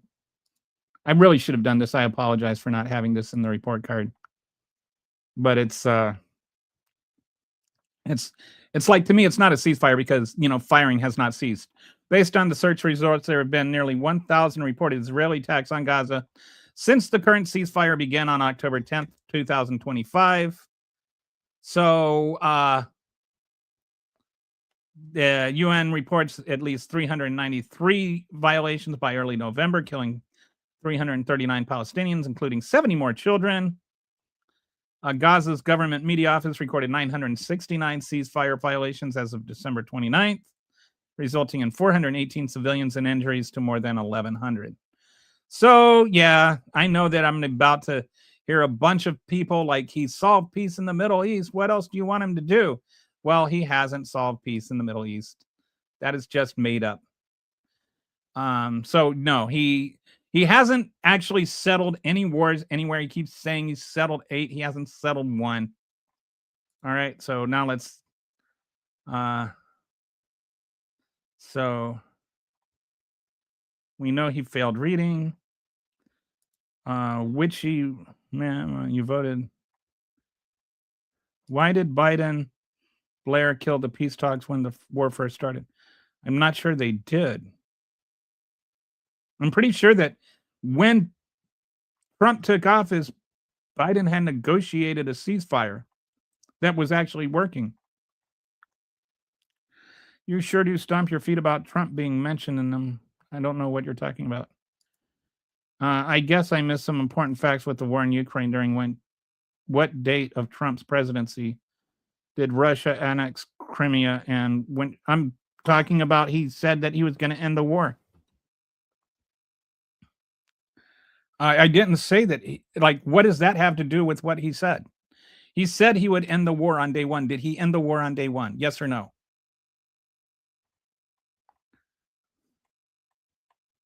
Did I blame him for the war starting? No. So sit down, buddy. And how many people have come home? How many came home? Came home from where? I don't know what you're talking about. Come home.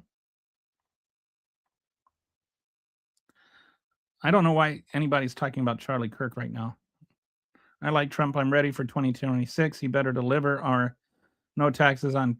I think the no taxes on tips or overtime is already passed, but it's not what you think it is. Most people, it's not going to save any money. I find it funny how American Democrats protest for a place that would throw those same people off of high places. I have no what you're zero idea what you're talking about. Okay. Boris Johnson went to Ukraine to sabotage the peace. I don't know what that means. I don't stay up on all the MAGA conspiracy theories. Trump stopped freshwater project in rural Colorado because Lauren Boebert supported Epstein files release. Yeah, he likes to punish states because people in those states make him mad. And I think it's to like actually affect elections. Like, oh, I'm going to punish this entire state, and then that way nobody will vote for Tim Walz.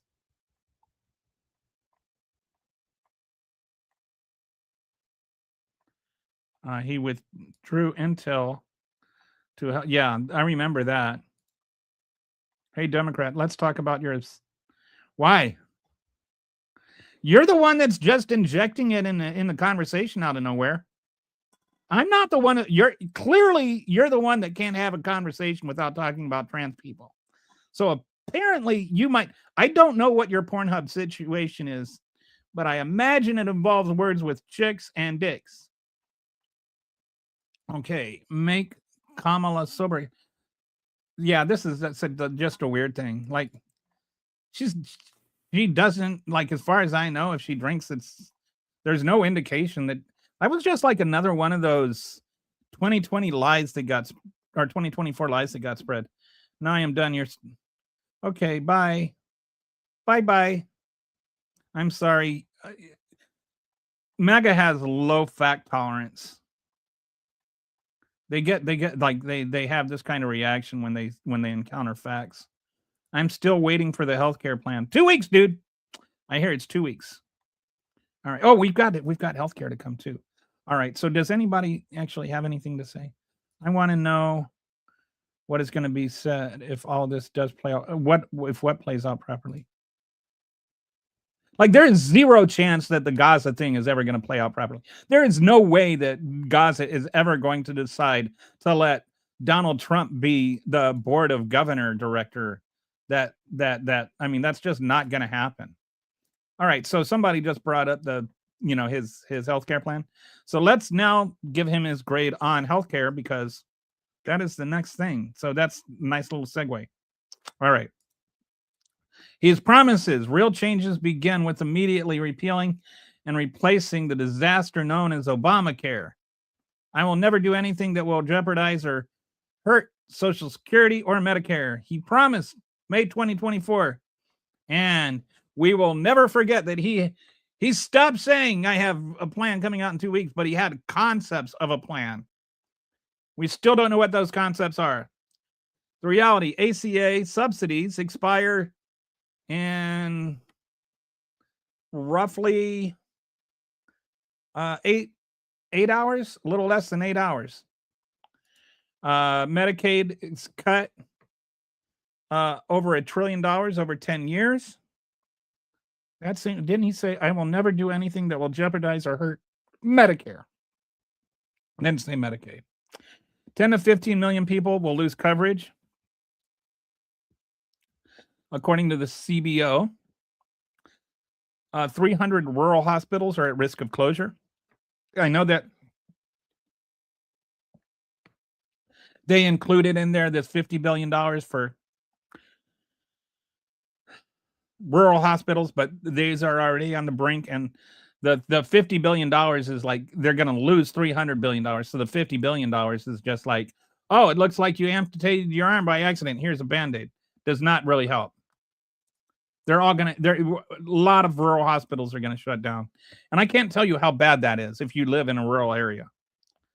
Because if you live in a rural area, the average time is like already can be like 30 to 40 minutes for a hospital. If the closest one is shut down, then you could be looking at an hour and a half drive. And if you're having a heart attack,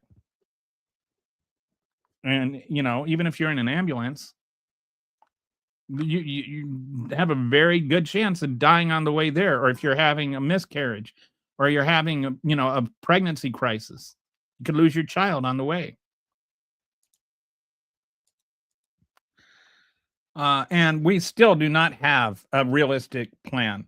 This healthcare savings plan is ridiculous. And even most of the conservatives know, most Republicans know that this is junk. That's why some of them were even voting against it and saying, let's come back with a realistic plan. They've tried things like this before. The healthcare savings account, they have failed miserably. This is not a new idea. It is one that has already been tried and tested and failed. So he's promised to never hurt Medicare, Medicaid. He cut it $1 trillion. Still no replacement for ACA, just concepts of a plan. 10 to 15 million Americans losing coverage, 300 hospitals closing, workers laid off. By the way, in a lot of these rural communities where these hospitals are going to be closing, the hospitals are A, the largest employer in the town, and B, also the largest consumer in the town. So those are going to cause like little mini recessions inside each of these little towns. So all right, we're going to go through some comments here. Liberals won't be happy till America. Dude, I would be happy if America was actually doing better right now. I would say I was wrong and move and be happy about it. I would be happy. I'm happy with America being better, but right now it's not getting better. And just like yelling about liberals is not helping America at all. MAGA is only pissed off about the Affordable Care Act because it was a black man's name on it. Don't let them. Yeah, well, because a black man did it.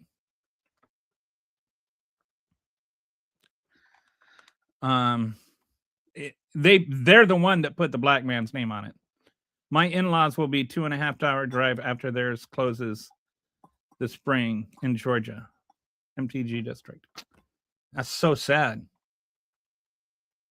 Why does no one talk about the revolution of dignity? I don't know what you mean by the revolution of dignity.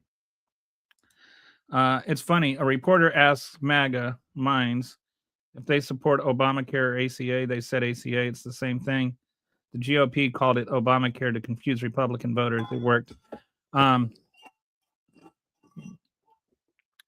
Not this time around, but the first time when John McCain gave his thumbs down. I spent a week arguing with a MAGA on my Facebook page that he kept saying he doesn't need to worry if they repeal Obamacare because he has the ACA. And it was like, he was not just me, like he was arguing with a whole bunch of people that were like saying, dude, they're the same thing. And they're like showing him stuff. And he's like, no, they're different. They're different. You don't understand. That's just the liberal media. MAGA won't be happy till every American is united. United is, and what does united mean? I think that united, like it could mean cowed, right? United implies that inwardly you agree with something. So there are some things that MAGA is for that I am just fundamentally morally against. And so I will never be united with Trump. Not because I hate Trump, but because the things he says I abhor. When he says that immigrants are poisoning the blood of the nation, when he says racist things like that, I abhor that. I can never unite with that. If you want America to be united, you need to come and unite with us. If you really care about America being united, listen to what we're saying. Don't just demand fealty. Absolute loser bootlicking mentality. Oh no, the government won't pay for you to cut your baby when he's a baby boy, right? What are you talking about? You're a weird person. Okay, MAGA is happy with all abortion stops, and if you get one to go to, I don't know what a weird, I don't know where we go. That's why we go to MAGA. They rely on group cohesion. The more they make it unsafe, the more they'll dig in.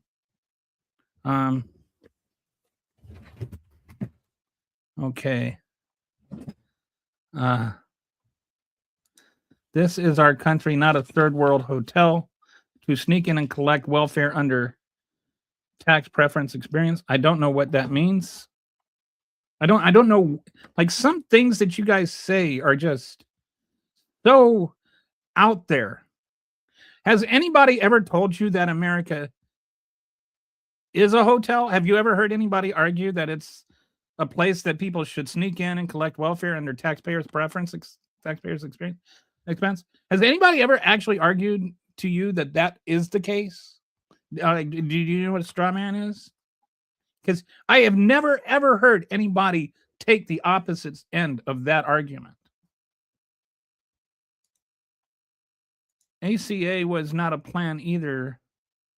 That's why where I fundamentally disagree with everything you just said. ACA was debated for almost a year. It was one of the most debated pieces of legislation in the history of Congress. And multiple Republican amendments, including some of the things that the Republicans ended up opposing, were included in it. Like the fact that, like the whole individual mandate, that was actually a Republican amendment. And it's not why we're here at this point. Like, why we're here at this point is a very, very long and nuanced conversation. I'm in the local fire department in Ryan rural area. A kid died an hour trip to the hospital earlier this year. So I actually agree with Kelly on this. I think that there are some things that if we could just, like, people should have, like, access to hospitals within, like less than an hour's drive. Is like, that should be something that we shouldn't have to bicker over. Like, and by the way, are you a volunteer fireman, Skippy? If so, thank you for that. What led up to it is why the citizenry of Kiev decided they would rather take their chances with Russia. I don't know what that means. ACA needs to be gone. Okay, well, what's better? Like, if you have something better, go for it. But right now, just kicking 20 million people off their health insurance is not going to help anything. The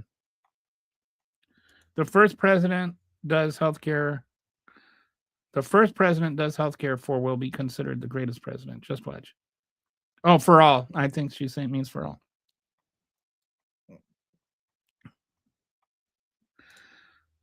Yes, we're all aware of what happened, Rick.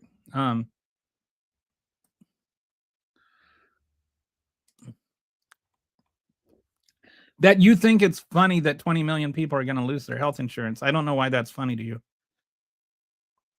Yes, I addressed that.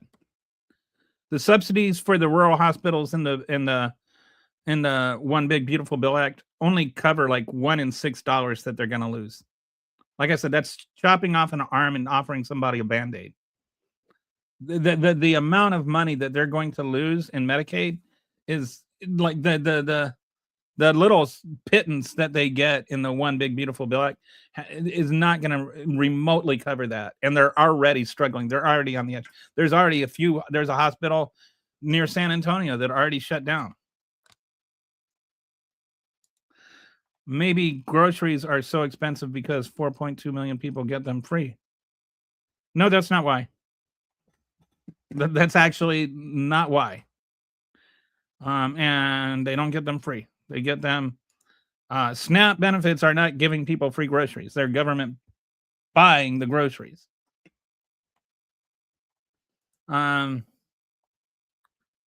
Correlation.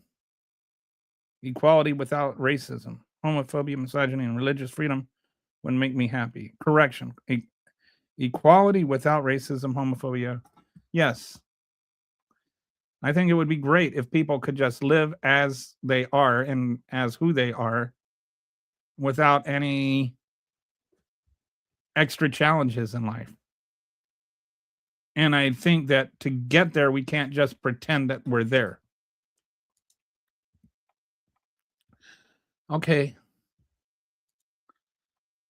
Evil has reared its ugly head once again. Do you guys know the main reason Russia is blamed for Ukraine's situation? It's because Russia invaded Ukraine.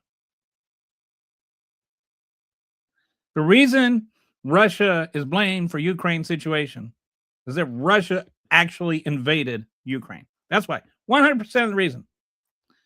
Now, if you want to tell me that the reason they invaded Ukraine or whatever, but the reason they invaded Ukraine is not why Ukraine is in the situation.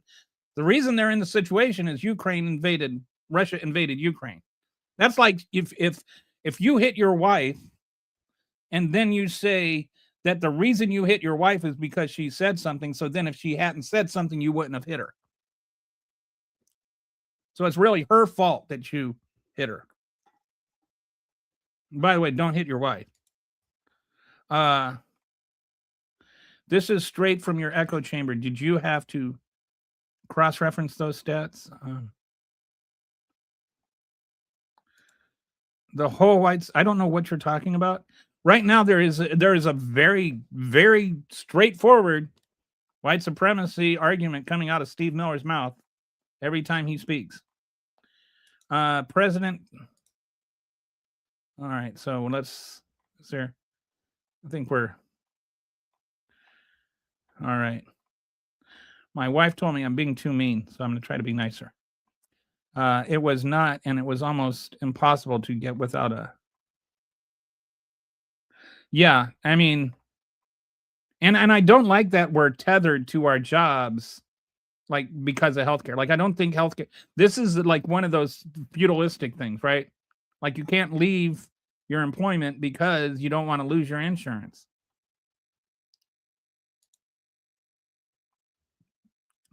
We don't want to be on the left side. I don't even know what that means. Like this is just like this entire statement. If you had never said it, it would have made no difference to the conversation.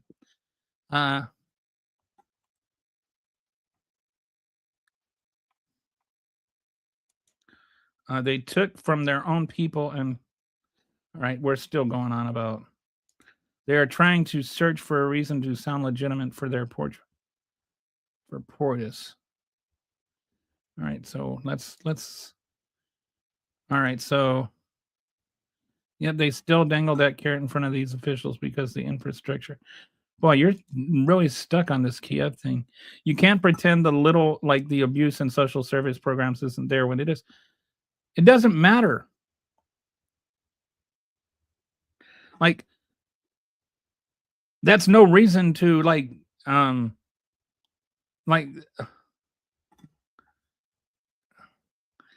that's a reason to clean up any abuse in social service programs there is. That's not a reason to end the social service programs. All right. Okay, so let's go to the next thing. The thing that Trump does not want us to talk about. All right. The promises. We're going to give him an F on the Epstein files. All right. I get yelled at if I say Epstein, and I get yelled at if I say Epstein. It seems like it's one of those either or things, but the way I look at it, the German word for mug is Stein. So I say Epstein. You don't say Einstein or Einstein. You say Epstein and Einstein. So, okay. The promise is, would you classify the Epstein files, Trump said. Would you declassify the Epstein? He was asked, would you declassify the Epstein files? Trump said, I guess I would. And then he also asked, yeah, I'd certainly take a look at it. I'd be inclined to do the Epstein, which is just such a Trumpian thing to say. I'd have no problem with it. I'd be inclined to do the Epstein. I can't do it, Trump. I can't sound that stupid. I'd have no problem with it. February 20. I have a friend who does it like a really good Epstein or a really good Trump. February 2025. Pam Bondi said she's got her client list on her desk. direct order from President Trump. Woo! Everybody, remember how excited everybody was? Oh, she's got the client list on her desk. The beans are going to be spilled. We're going to find out. We're going to know. DOJ, FBI in July, and remember the files or the little binders, and everybody was like, they got all the podcasters, and they're all like running around showing their binders off, like they're, like showing off their Christmas presents. Anyway, turned out there wasn't anything in there that was new. And then in July, they just, oh, no, there is no client list. Then Trump blocked the release of the files and said they were a hoax. So the files that were on Pam Bindy's desk apparently were a hoax. Then Representative Massey filed a discharge petition to force the release in September. Donald Trump launched a pressure campaign to stop the release that even ended up forcing Marjorie Taylor Greene, she of stalking David Hogg fame, kind of drove her out of the Republican Party. Trump suddenly reverses course after it was apparent that this bill was going to pass, and says, okay, yeah, I'm on board. Because, if it was going to pass 427-1, its veto wasn't going to do any good. And so then Trump signs the bill into law, and then he breaks the law. All right. Now we're like, keep finding new files every other day, it seems like, and redacting things that don't need to be redacted and trying to hide Trump's name in there. And, and I will say honestly that some of these things, that are just affidavits and just statements, like there's the VAERS report. I think about it like the VAERS report, where you have anybody can call in and say that this, they had this side effect from the vaccines. Well, people can call in and say they had this encounter with Epstein, and they can have their little claim to fame for a few minutes. And some of these things are probably bogus, but some of these things might be true, but none of them have been thoroughly vetted. So we don't know. So we can't take every single allegation in there as being as being true. And everything in there out of all these, affidavits, all of it needs to be taken with a grain of salt. But they're trying to obfuscate everything. The Trump administration tries to obfuscate everything with it. There have been anything but transparent, anything but straightforward.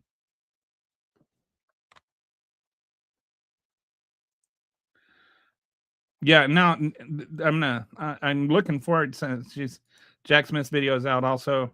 I'm really looking forward to seeing that.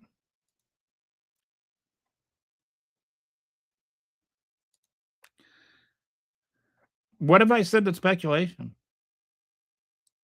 Honestly, you said everything I say is speculation. I haven't said anything that's speculation.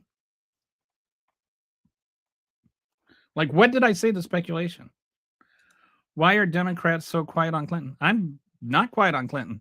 In fact, Clinton's not quiet on Clinton. Clinton said, release everything on Clinton. If Bill Clinton is shown to have molested little girls and raped little girls, Bill Clinton should go to prison. I don't know why the MAGA response is always to ask about Clinton. I have not heard one single Democrat defend Clinton on this. I've not heard one person say, yeah, Clinton, no, stay away from. I have not heard anybody say that. But it's like a deflection that MAGA uses.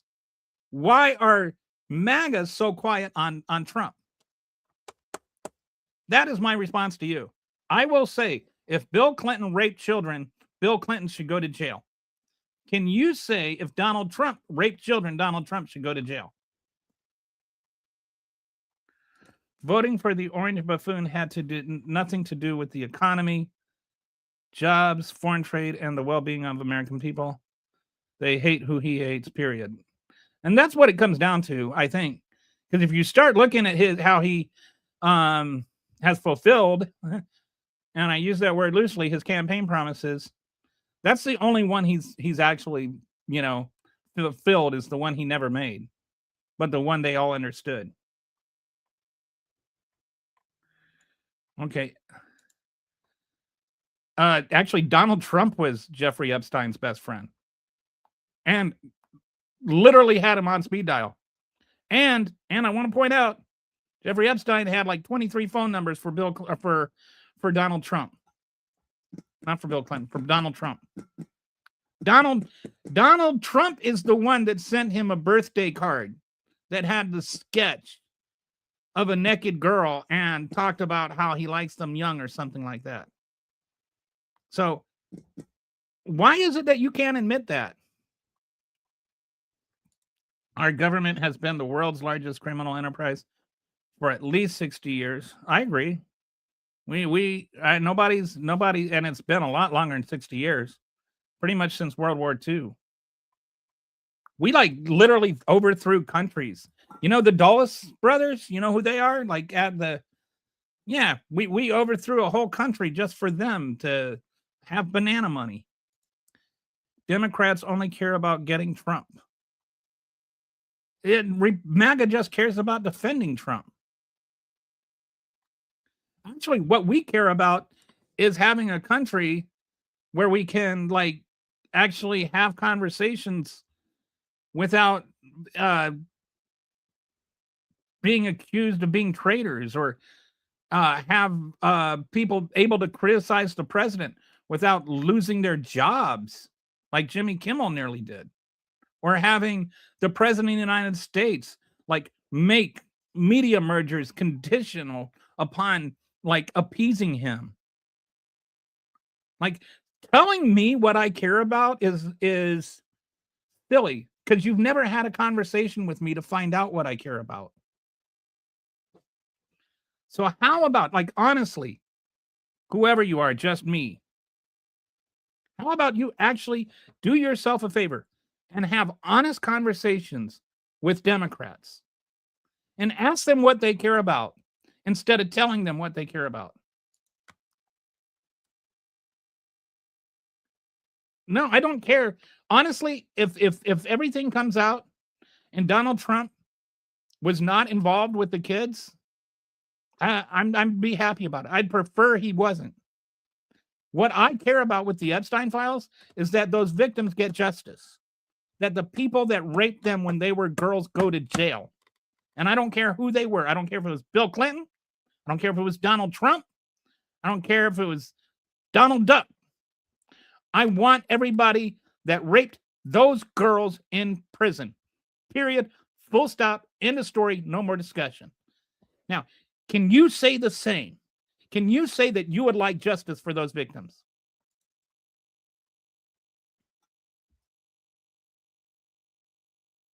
If that's true, put him in the slammer.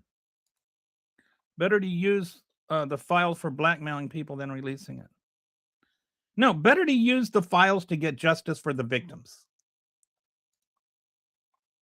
Would love it if both sides stopped being sore losers and we treat each other like human beings. And this is actually my goal with this whole podcast is, and sometimes, you know, like my wife just came in and she handed me a note. My wife is the sweetest person alive. She said, "You are being way too mean, proud, and impatient today." So she wanted me to settle down.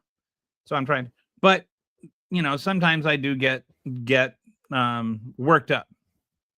But my goal is to have conversations, to be able to talk with people I disagree with, and to be able to find ground where we can actually have discussions based in reality. And that's why I get upset sometimes, is because like it's hard to like just have a reality based discussion. Like, you know, and especially like you get all these comments like calling me a libtard or whatever. Like, it's not that being called a libtard bothers me. I mean, I've been called a libtard 5 billion times. It's just what bothers me is not being able to have an actual conversation. I have a bias against the things the far left brings up, not because of Trump, but because y'all never address the whole situation. I'm trying to address the whole situation. Like anytime you want, like I would love to have like watch my podcast. Everything I do is try to have the whole conversation and address the whole situation. I'll have a conversation that I don't even bring up Trump, and somebody else will bring up Trump. Now, this conversation is about Trump. It doesn't matter if a painting of Bill Clinton was found on Epstein Island. Like, you do realize that you can paint a picture of Bill Clinton without Bill Clinton being involved in that picture, right? Like, you're smart enough to understand that. Like, he didn't have to actually like pose for that picture. And he didn't have to go to Epstein Island and pose for the picture there. Like, you realize that, right? It's not a photograph, it's a painting. If Trump wasn't involved, then he wasn't involved. But if he was involved, he should go to jail. The dumbest thing to do was take a Republican and Federal Society healthcare plan from Massachusetts like Romney Care and try to nationalize it, thinking the Republicans would be in good faith. Yeah, Obama initially, what he wanted to do was offer a public option, like offer everybody an insurance that would be publicly assisted and publicly paid for. Like it would just be the government would be your health insurance company, and every private insurance company in the world knew that was a terrible deal for them, because everybody knew nobody would choose private insurance if the public option was there. And that's why Donald Trump was saying you can keep your or why Obama was saying you can keep your insurance if you want it. Now, like initially, everything got changed through the debate process. But I think if there were a public option, that would revolutionize everything. Let Republicans or people that don't believe that the government does anything better, let them choose their private insurance company. And let people who want the public option choose the public option. That's why it was called a public option. So what if Bill Clinton had sexual relations with children, he should go to jail. Have I been unclear? Okay. Who should go to jail? Should Donald Trump go to jail if he had sexual relations with children? And it wouldn't be sexual relations with children. Let's not rape children. If Bill Clinton raped children, he should go to jail. You don't have sexual relations with children. You rape children. Republicans are far from perfect, but why do Democrats claim to be the party of tolerance, yet treat those with different? I don't know what that means. I don't know that the Democrats claim to be the party of tolerance. Like, I don't know that there's like some, like if you go to the Democratic Party website, it doesn't say we're the party of tolerance. Like that is a label put on them because they say things like we shouldn't be racist, or we shouldn't judge people because they're transgender or because they're gay. I don't know what the party of tolerance is supposed to mean. And the Democrats try to not judge people based on innate attributes. There's a difference between an innate attribute and an expressed attribute. An expressed attribute is like an opinion, or like you can't compare an expressed attribute like racism with an innate attribute like race. Like you can't say, oh, well, you accept tolerance of black people, but then you exclude people that hate black people. One is an innate attribute, one is an expressed attribute. And that's the big difference between when we talk about intolerance and intolerance. And there's something called the paradox of intolerance that if you wanted to look it up, you could. But when we talk about tolerance, we're tolerating, and by tolerating, I mean we accept, not just like tolerance itself is a word that annoys me because it means there's something wrong with it, but I tolerate it, like I hold my temper in, And that's not what tolerance means. Or that's not what we mean. We're not tolerating black people. We're accepting black people. We accept gay people. We accept trans people. We accept innate characteristics that are immutable, that aren't a choice. But racism is a choice. Trump kicked him out of Mar-a-Lago when he found out he was poaching his workers at Mar-a-Lago. His story changed on that a lot. But yeah, I think the latest one is that he found out that Jeffrey Epstein stole, that was his word, right? Stole his teenage girl that was working in the massage parlor. Nothing has come out showing Clinton's involvement either. But that's why we need the rest of the files, right? That's why we need that. That's obviously there's stuff we don't know. That's the whole point of saying release the files. Trump should not be in jail. Trump should be in jail if he rapes little kids, but he didn't. Well, but we don't know he didn't. And if he didn't, he shouldn't be in jail. And like, you're asking me about Clinton, and then you're defending Trump in the same breath. Like, if Clinton, like right now, there's no more evidence against Clinton than there is against Trump. Obama, Trump at all have the same boss. I don't know that Obama and Trump have the same boss at all, much less at all. You Democrats last year. Who's talking about who won the election? And it's so funny that like people that MAGAs talk about you lost the election, move on, after they spent 4 years complaining about the 2020 election and like denying that they lost. No, he wasn't. I don't know. I'm sorry. They were best friends for 15 years, dude, according to both men.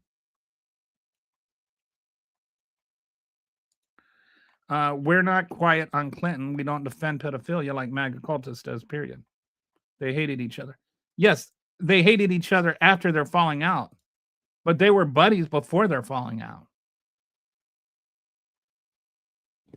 I honestly, do you not know that? Or are you just in denial? Like, are you unaware of that? Or are you just denying it because you don't want to admit it? I don't know. I don't know what MAGA actually knows about Epstein because I don't know what they tell you on Fox News. But and then they'll talk about like this person received money from Epstein after he was convicted. What concerns me about Trump is they were besties while he was doing the peak of his criminal stuff.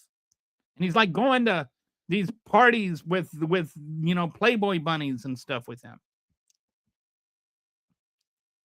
There is certainly a lot of reason to suspect he may have done something. Like Clinton, all the pictures with Clinton are Clinton's story is that he was on he was on the flights, and he admits he was on the flights, but they were going on a flight to Africa along with other celebrities. Epstein loved to put himself around celebrities in power. And so he had these philanthropic things he would do. And so he'd fly people around the world on his plane to like do charity stuff. And Trump made a few trips to Africa with him to do this charity stuff. And it was on one of those trips that he was in a hotel in Dubai when he was in a public hot tub. And that's the hot tub picture that you see. The funny robes that he was wearing, they were wearing African shirts. I lived in Africa for 3 years. I had shirts like that. They're actually really comfortable. But all of those pictures with Clinton and Epstein are from that trip. There is nothing to indicate that Clinton had anything to do with him apart from that trip. Epstein and Trump were like hanging out at sex parties. Well, I don't know if it's fair to call them sex parties, but like at the Playboy Mansion. So why not denounce people that have been shown to your eyes that we're still in contact? I'd say that, okay, it's not that I'm not denouncing them. I'm saying that after is different than during, you know. And the thing about, like, now we look at Epstein and we're like, oh, everybody knows. If I asked you what you thought about Jeffrey Epstein in 2012, you would have been like, who's Jeffrey Epstein? Like, most people had no idea who Jeffrey Epstein was then. He became temporarily famous in 2019 after he committed government-assisted suicide. And then he became famous again more recently. And I know this, or at least, based on public interest in him, based on search engine results. Like, if you look at the search engine history, the Google history of Epstein over time, it's like there was no interest in him, except for there was this little bump in 2019, and then this summer there was a massive spike. Like, that's all of a sudden, that's when everybody started looking into Epstein. And it was actually kind of a self-inflicted wound. There was a lot of interest in Epstein from a segment of people on the right, and some people that were, like, maybe not necessarily by Epstein, but people who had been victims of sexual assault while they were the children themselves and had similar types of trauma. They were, kind of focused on it, but it was pretty fringe for the most part. And it wasn't until, if you look at the search engine history, it wasn't until 2025, the summer of 2025, that all of a sudden, that's when everybody really, really got on board. And it was because all of a sudden, Donald Trump's like saying, oh, no, we can't release those. And, Pam Bondi's like, oh, whoops, what? I don't have any client lists. What are you talking about, client lists? I never said client lists. All right. Katie Johnson is telling the truth. The orange pedo and her. Yeah.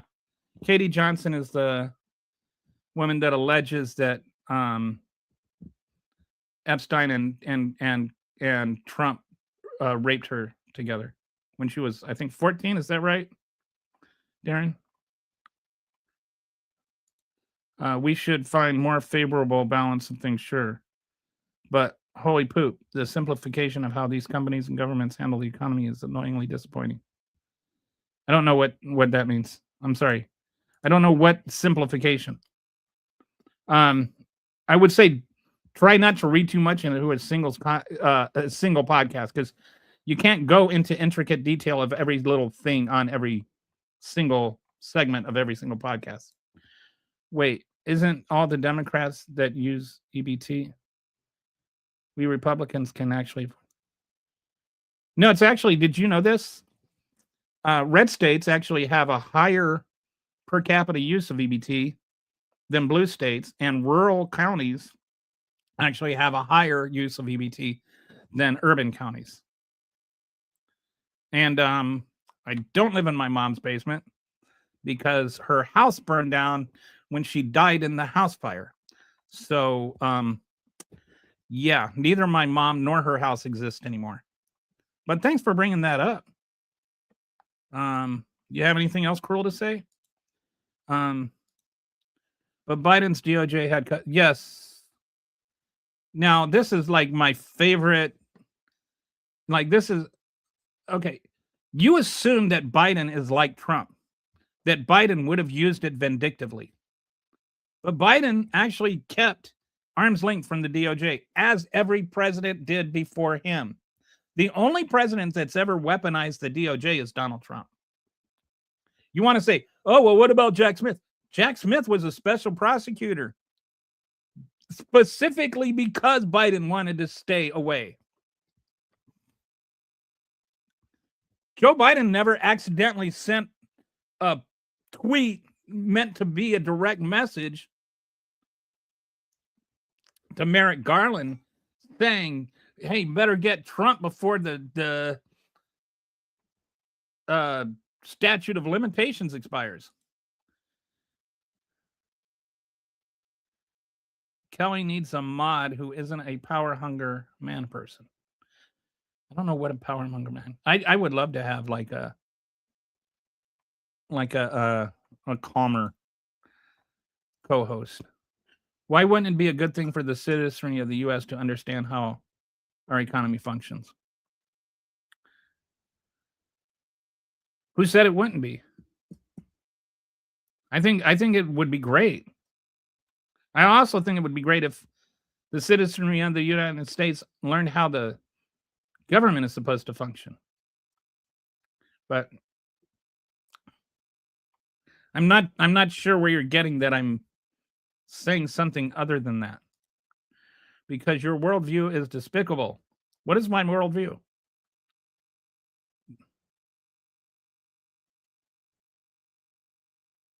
Okay, I don't know what any of that is supposed to mean. Have you ever? Are you talking to me? Do you know what is my worldview? What is despicable about my worldview? How am I? What am I ignorant of? Okay. Every state is red, and there are more rural areas than metros. Every state isn't red. Are you saying California is a red state? And there aren't. Do you know what the word per capita means? Do you know what per capita means? Like, look it up. Google the words per capita. Thank you.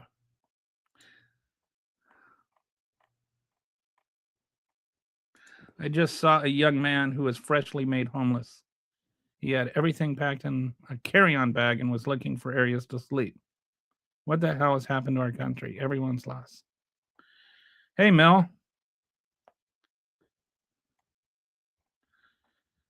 Wow, got famous people. No, there's nothing wrong with the executive utilizing.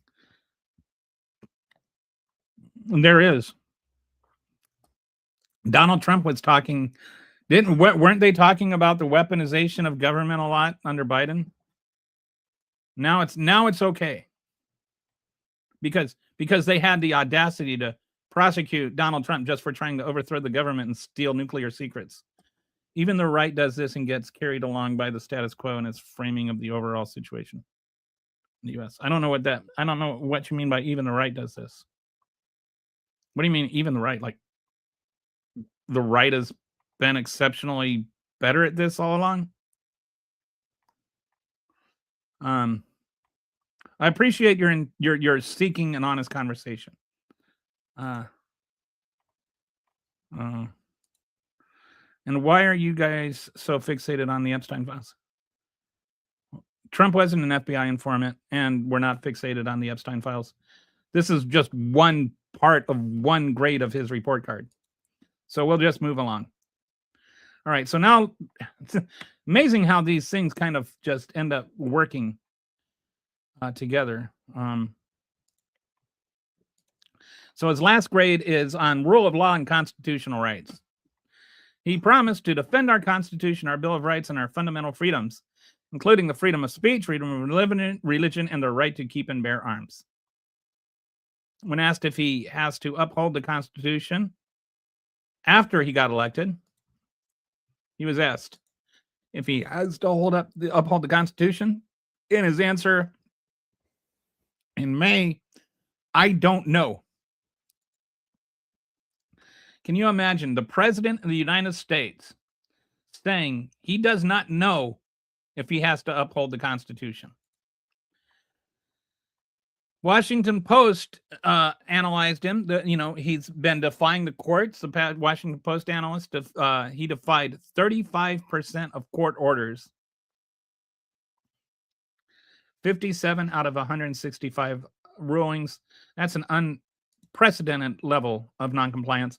And then they say things like, oh, it's because liberal judges or Obama appointed judges or Biden appointed judges. You don't get to dismiss a judicial agreement because another guy appointed them. That is not how the country works. This is what the one guy. This is what I mean when I say we need to have a fresh appreciation of how the civics in our country is supposed to work, how the government is supposed to work. And I feel like this is an issue that has been going on for decades, and it's I'm actually planning on doing a show on this probably next week about how we are supposed to have a balance of powers between the executive, legislative, and judicial branches, but it's become a balance of parties.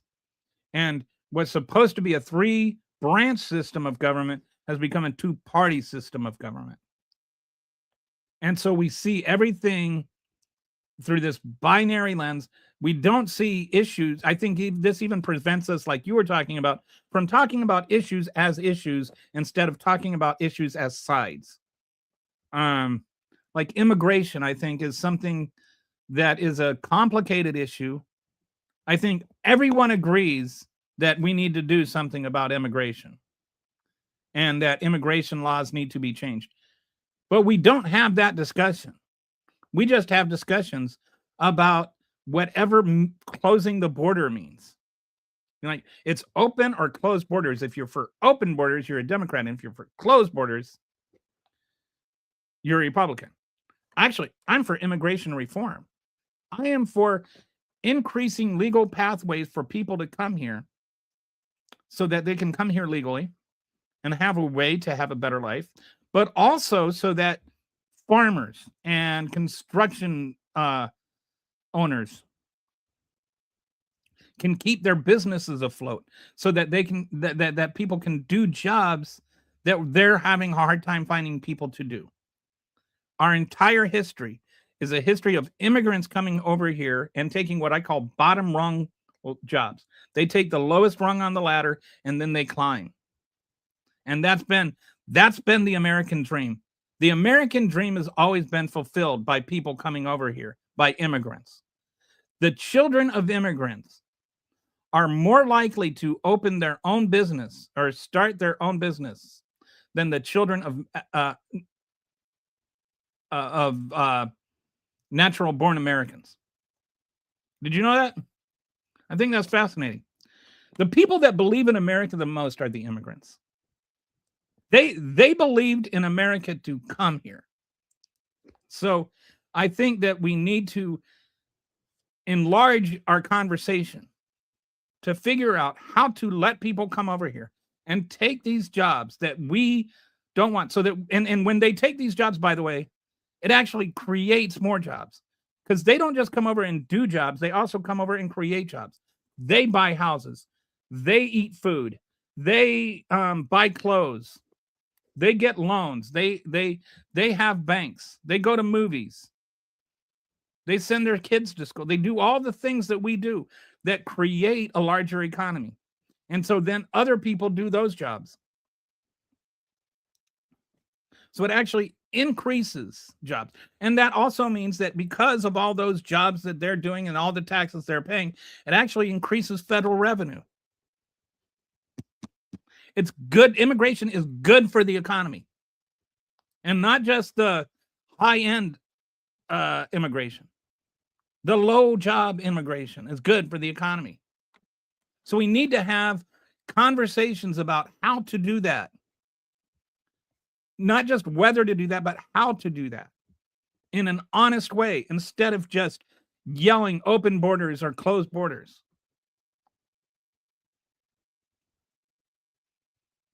I don't know if that makes sense to you, but anyway, let's go back to... so what else is he doing? He's bombing civilians on the high seas. So far, at least 107 people have been killed in 30 strikes on boats in international waters. And, you know, I know everybody's going to say they're not fishing boats, they're drug boats. But whether they're drug boats or fishing boats is moot to me, because there's nothing in law that allows you to kill people because they're smuggling drugs. And I know you're going to say they're narco-terrorists, but they're not narco-terrorists because they're not terrorists. Just saying they're narco-terrorists doesn't make them narco-terrorists, even if it's Marco Rubio that says they're narco-terrorists. And that's because the law that says it, Marco Rubio saying they're narco-terrorists, also explains what it requires to be a terrorist at all. And they don't meet the requirements to be a terrorist at all. To be a terrorist at all means that they have weapons, actual weapons. No, fentanyl does not count as a weapon, and they don't have fentanyl anyway. And cocaine doesn't count as a weapon. All right, so they're not terrorists. And if they're not terrorists, they're civilians. And if they're civilians, then you can't kill them. So these are all 107 people that are murdered. And then, even if they are terrorists, the second strikes are definitely war crimes. Now we're blowing up docks in Venezuela. We've got the world's largest aircraft carrier deployed there. And don't forget about how much money we're spending on that. You're worried about the fraud in Minnesota. That's a fraction of what we're spending on this little mini war in Australia or in Venezuela. We have 15,000 troops there. We've got an illegal naval blockade of the Venezuelan coast. All of this is just completely illegal by international law and completely unconstitutional. Because the Constitution says that Congress gets to declare war, not the president. But he's sitting there doing these things that are literal acts of war without any real declaration of war from Congress, and Congress is being acquiescent and saying that they're not going to stop it. But technically, the Constitution says he shouldn't be doing this unless they declare it. But I guess the Constitution only matters when somebody's forgiving student loans. Great explanation promised to defend our Constitution when asked if he must uphold it. He said, I don't know. He's defied 35% of court orders, killed 107 people in international waters with no evidence of wrongdoing. He's committed potential war crimes, ordering kill everybody and double tap strikes on survivors. Administration at war with the federal judiciary. So right now we have a one-party system of government, and the one party in that system is Donald Trump. We're not at all acknowledging the Constitution anymore. What you have is enough Republican senators and congressmen that are so acquiescent and just so permissive and so unwilling to uphold their role as an independent branch of government that they just let him do whatever he wants. This is not about Republican or Democrat. This is about Congress versus the president. This is about the constitutional balance of powers exercising the way it's supposed to be by the founding fathers. And this is not, like I said, this is not a new thing. It's been a gradual thing over the last 40, 50 years. And every single president has exacerbated it since Reagan. Reagan did it. Clinton did it. Bush did it. The other Bush did it. Obama did it. Trump did it. Biden did it. And Trump did it again. Every single one of them. This is not a new thing.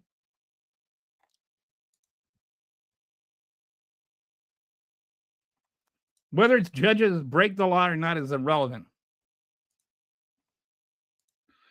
You don't know nothing about our founding. Oh, I actually do. I actually do. I'm a pretty well-read person. Obama did not do it when he invaded. Are you saying Obama didn't do it or he did do it?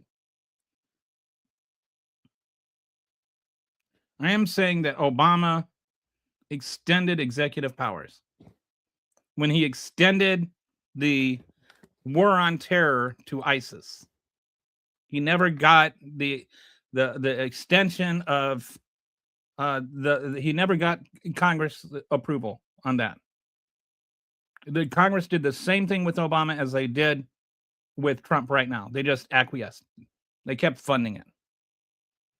Actually, it was kind of ironic because Trump did ask for, or Obama did ask for approval, and they wouldn't give it to him because they felt like he didn't ask for enough authority. But they never actually voted to extend the war to ISIS. And so then they just came up with this language of associated forces, which was not in the 2001 law, the 2001 authorization for the use of force.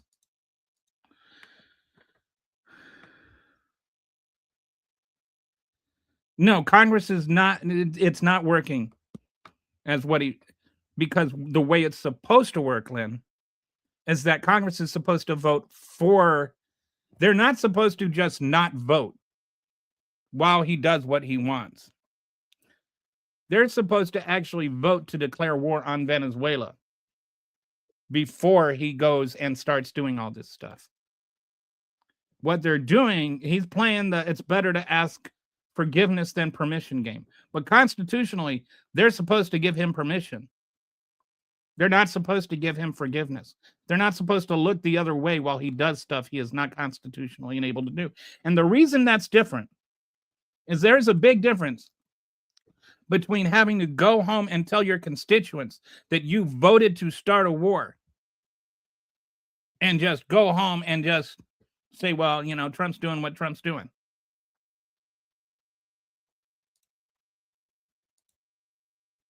No, I'm not saying it was okay when Biden ignored the Constitution.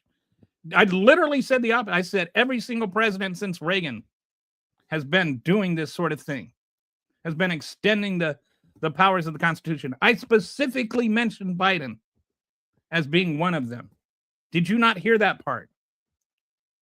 But why is it okay when Trump does it? If it wasn't okay for you when Biden did it, why is it okay for you when Trump did it? And if you're going to call him bribing, how do you feel about Donald Trump receiving bribes to give pardons to drug dealers?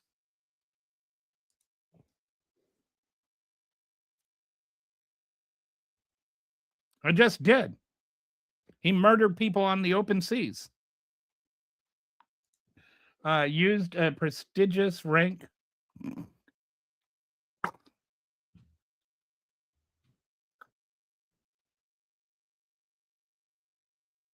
I have no idea. I don't even know what that's all supposed to mean.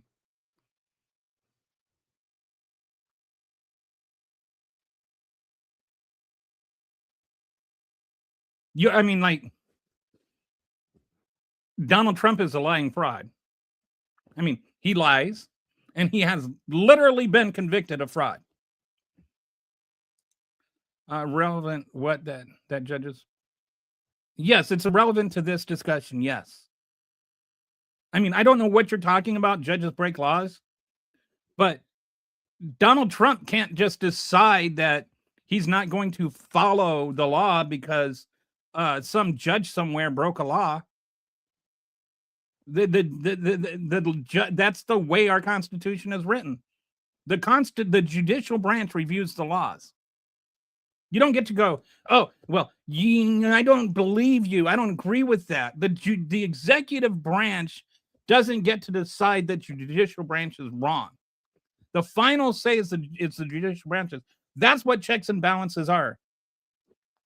So your assessment that the judge breaks the law is irrelevant. You don't have a voice.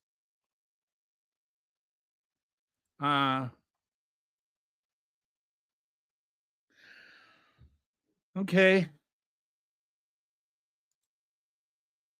I didn't say he asked he didn't ask. He's declaring war on Venezuela. I'm sorry if I misspoke and said Afghanistan, but he's bombing Venezuela, and he didn't ask Congress to invade Venezuela or to bomb Venezuela or to attack Venezuela. All of these are acts of war. Blockading Venezuela is an act of war. He did not get congressional approval before he did any of that, and he is supposed to. The problem is that Congress, that he didn't ask, and Congress didn't call him to the carpet on it. You do. That's what the Constitution says. Read the Constitution. Yes, that's what I've been saying. This has been gradually expanded by every single president. And this is an issue I have. Were you not here when I said that part? I'm pretty sure you were. So why are you acting like I didn't say that part?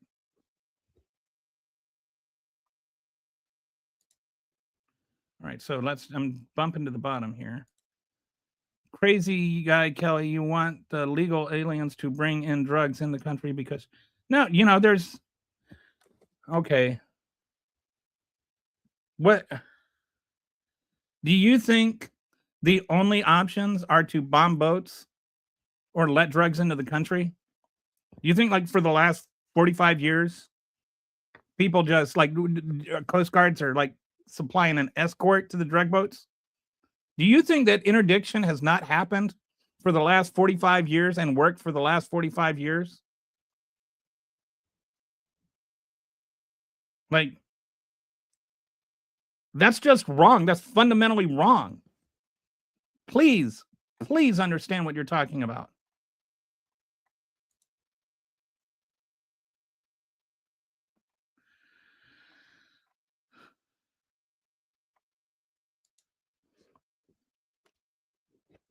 No, that's the Constitution does not say it's only to get war funding. Like, that's not what the Constitution. What it? Okay.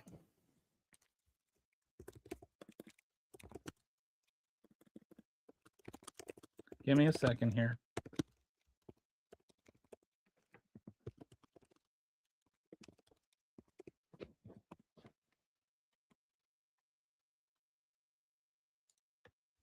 Okay, Article 1, Section 8. In the U.S. Constitution, Congress holds the power to formally declare war as outlined in Article 1, Section 8, granting them the authority to, and I quote, to declare war, grant letters of marque and reprisal, and make, is it marquee or marquee and reprisal, and make rules concerning captures on land and water. While the commander acts as president and while the president acts as commander in chief and directs the military in Article 2, this power requires congressional authorization or a declaration to initiate major conflicts. Okay? This is not up for debate. Congress has the right to declare war. That is the balance of powers. Read the Constitution. There's more in there than the right to bear arms.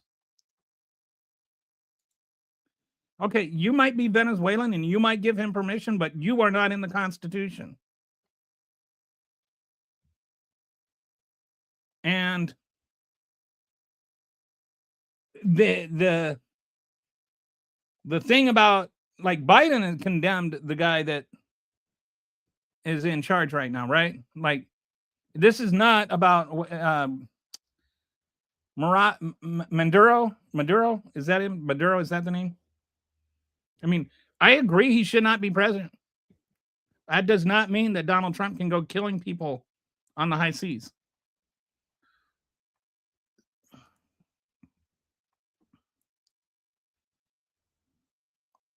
I never liked Tulsi Gabbard. And she is a Russian asset. It's like I love the way that MAGA invents this fake history of Democrats. The judges don't get to run the executive branch. Every president has bombed. Yes, I don't know how many times do I have to say it, Lynn? I think this is an ongoing problem that did not start with Donald Trump.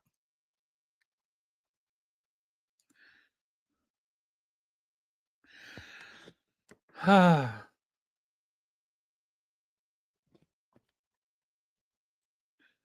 the last 45 years, we didn't stop them. How are they running scared? Do you think that those little drug boat bombings, like, drugs aren't coming into the country anymore?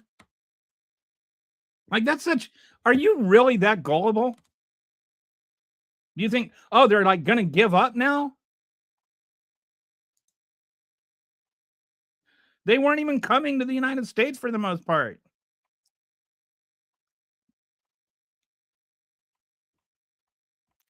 if there were drugs on them at all. All right. I would love for there to be peace in Israel. I'd also love it if they stopped killing children in Gaza.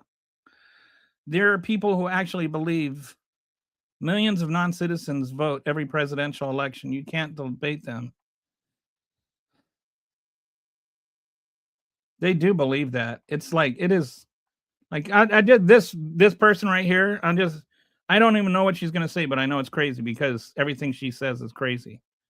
The problem is illegal aliens and drug dealers are staying in this country because guys like you, Kelly, want to go by the law and protect drug dealers. See, I told you, just crazy talk. Major conflicts, stopping terrorist cells, gangs, cartels, etc., are not major conflicts in the sense of a full. But we're acting like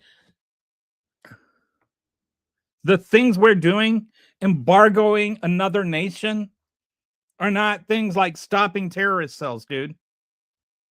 Like we're embargoing another country on the pretext of stopping terrorist cells.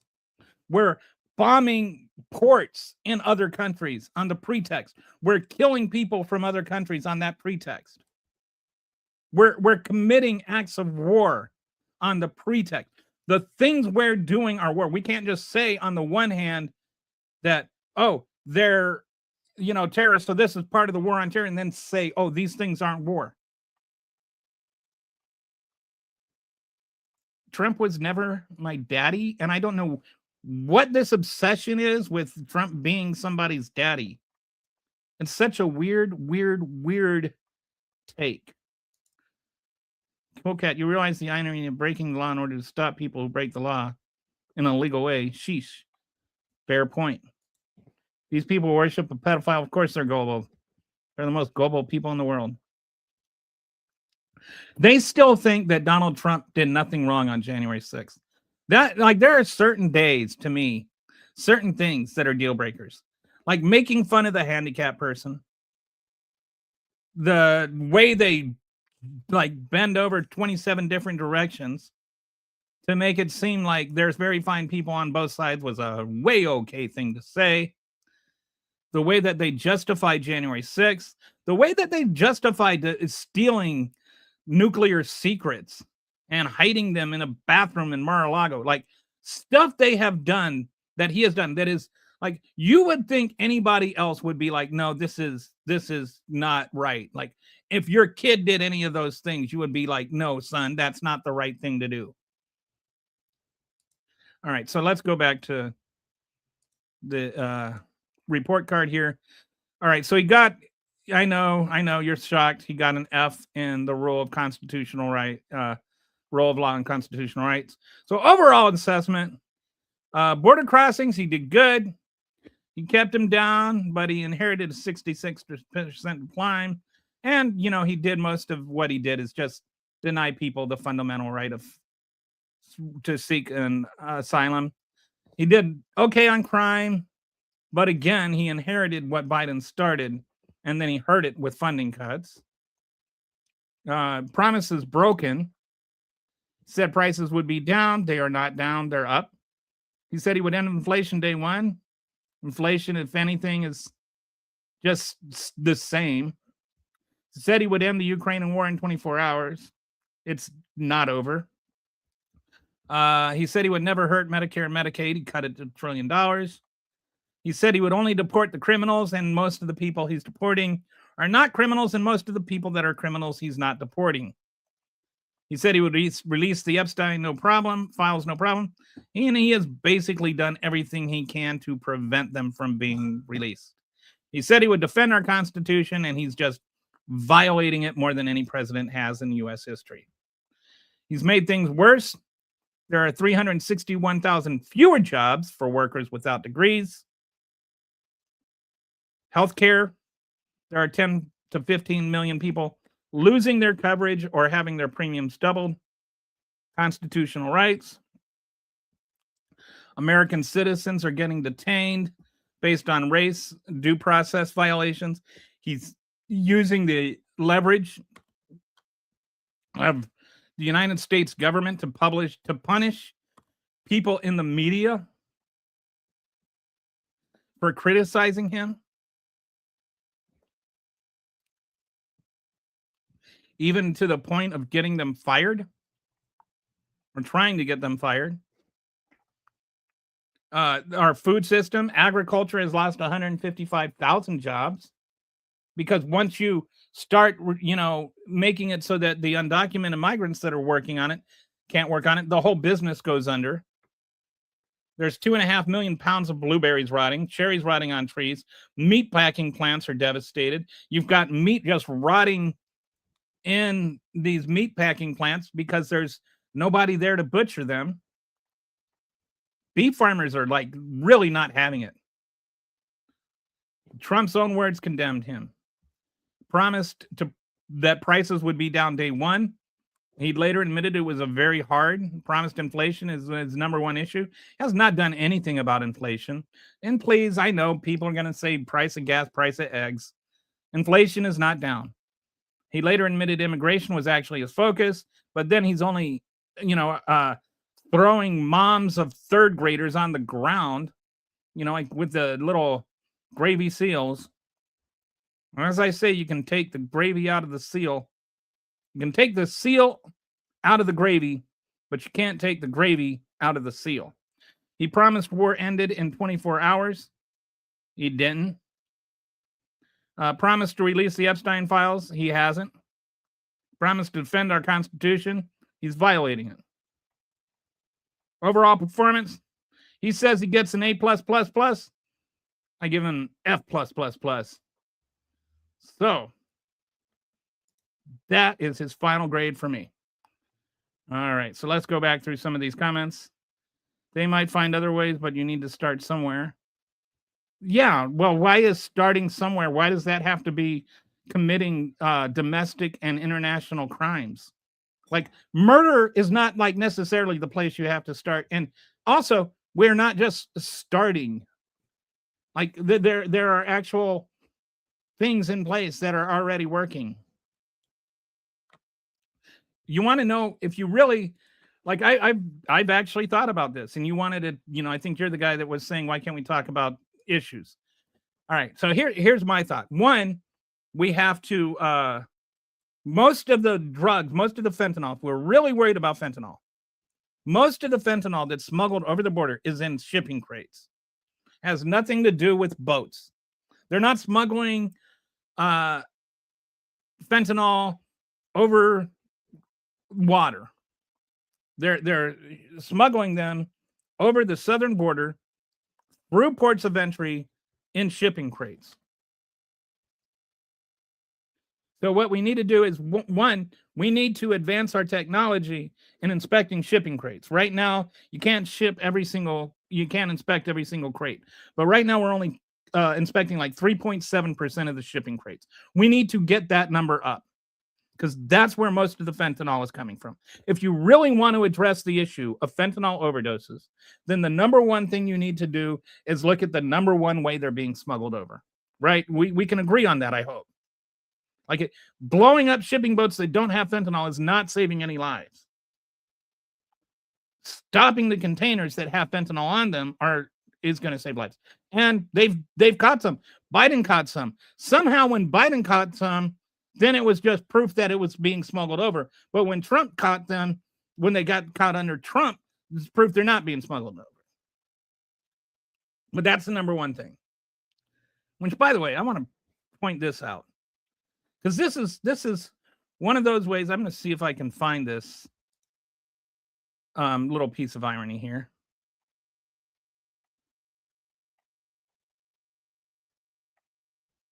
Is this it? No, that's the wrong one. Okay, let's see if I can. Sorry.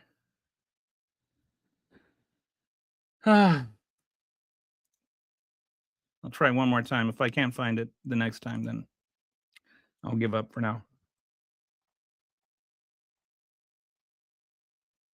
Is this it?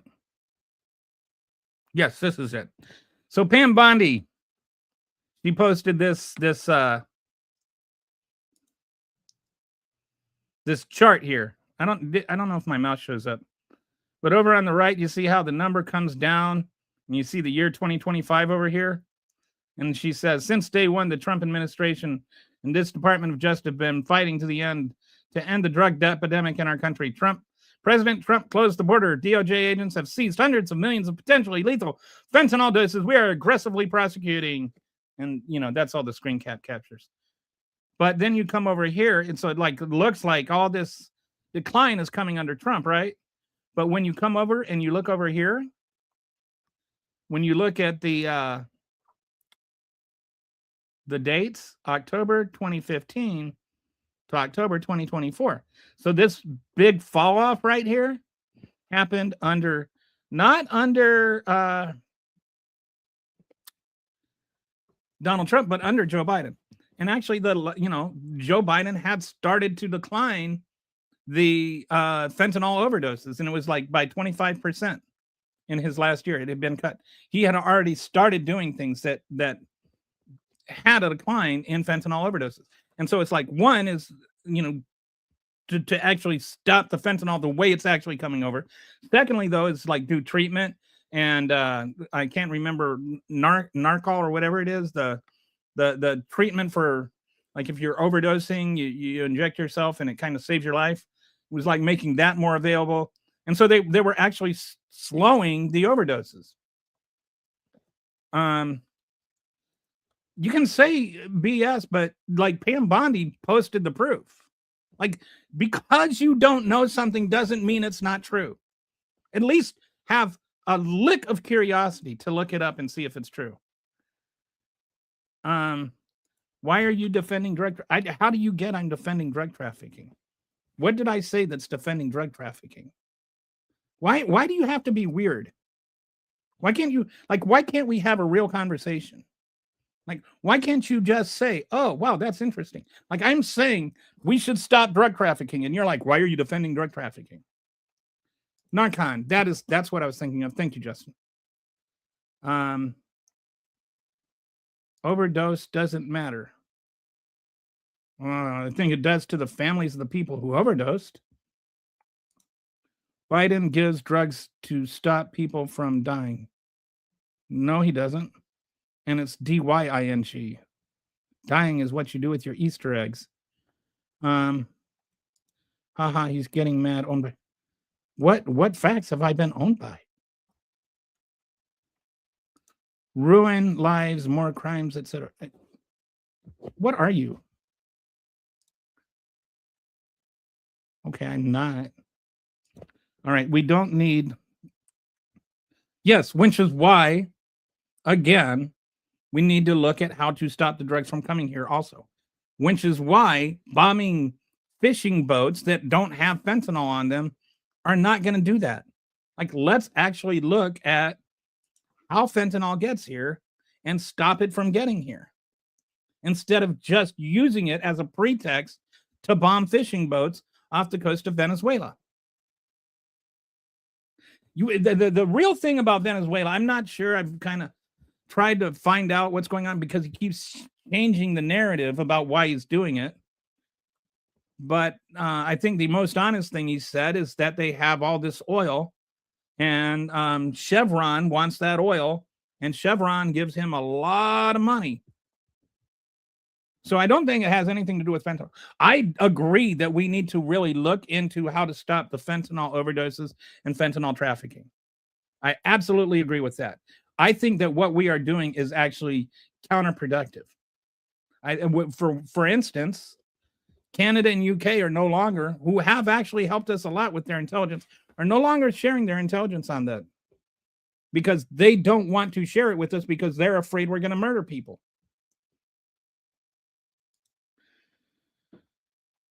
Okay. All Dems do. Tell that to the people in Philly. I don't know what that means. You are defending drug. How? Does anybody have anything to say that's not just like stupid? If you think people we know are trafficking drugs should be captured at risk to our person, guess how many Coast Guards in the last 35 years, not a single person from the Coast Guard has been killed or wounded apprehending drug traffickers. It's never happened. So I don't think that our people should be captured at risk to our personnel. I don't think there's risk to our personnel.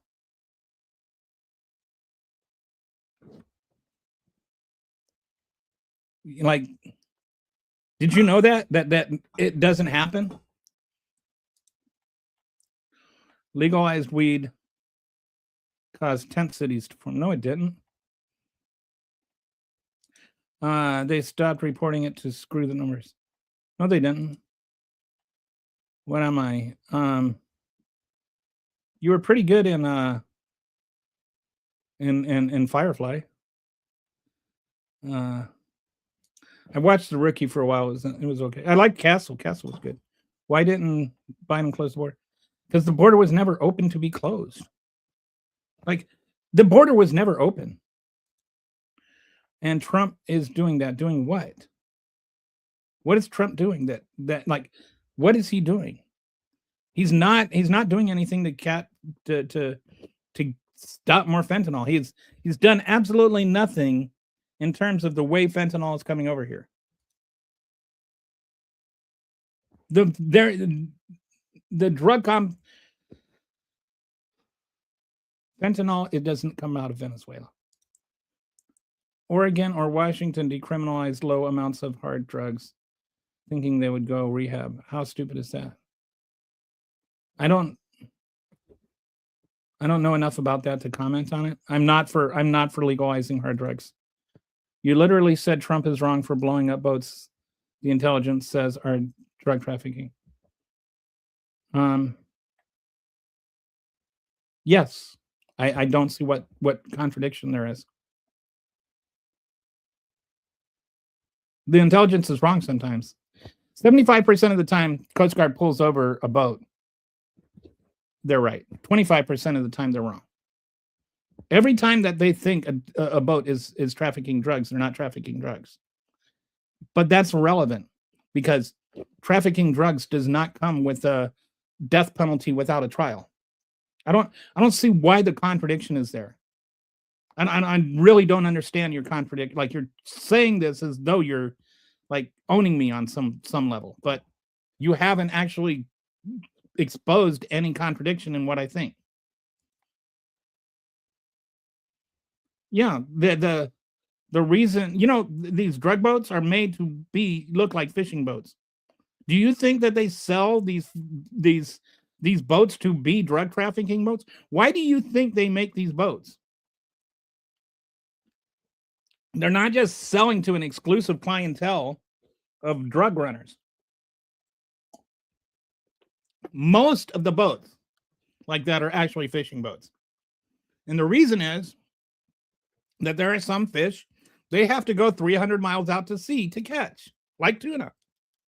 They can't just row out a couple of miles and catch tuna with a rod and reel. They go out 300 miles and they catch their tuna and then they bring them back in the boat. But to get fish back 300 miles, they need high-speed boats because they don't want to come back with rotted fish, which is why they need the high-speed boats. I don't understand how people don't understand this. Like, do you really think that entire boat companies produce and manufacture these boats just for drug cartels? Like, it's funny to me that you don't know that. And it's even funnier to me that you're like being condescending while you're saying something that dumb.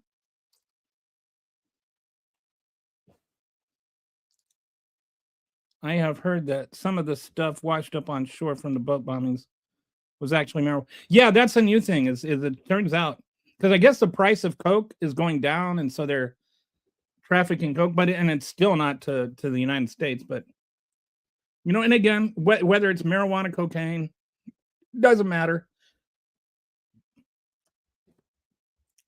Killing them is illegal.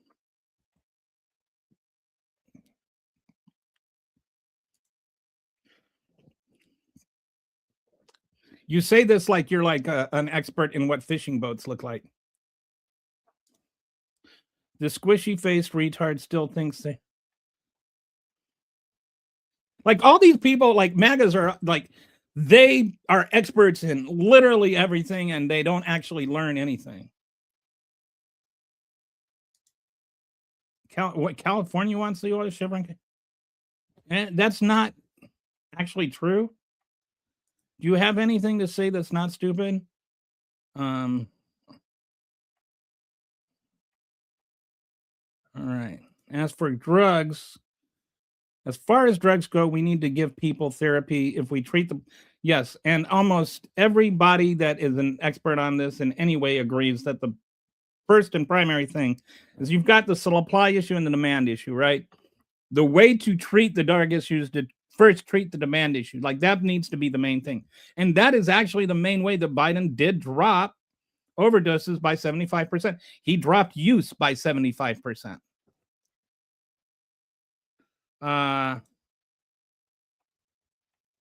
No, it's not that what I'm saying is stupid. It's what I'm saying is going over your head. No, calling them fishing boats is not dishonest, and I haven't actually called them fishing boats. I said that they use high-speed boats for fishing because they do. What I am saying is whether they're fishing boats or drug boats is irrelevant. Either way, it is illegal to murder them. That you hear, see, this is a frustration I have with MAGAs. They hear what they think you're going to say. They don't hear what you're actually saying. And so then they respond to the argument that they've been pre-programmed to argue with. And so and people will respond to this by saying things like, now you're defending drug runners or something like that. No, I am saying that drug boats should be interdicted by the Coast Guard like they always have been.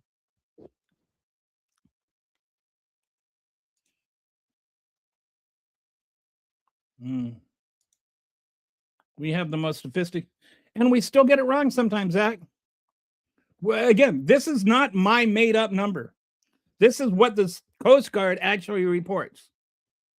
The Coast Guard, the people that do the interdicting are saying this. So this is not a hypothetical discussion. This is the actual people that actually board the actual boats are saying 25% of the time they get it wrong.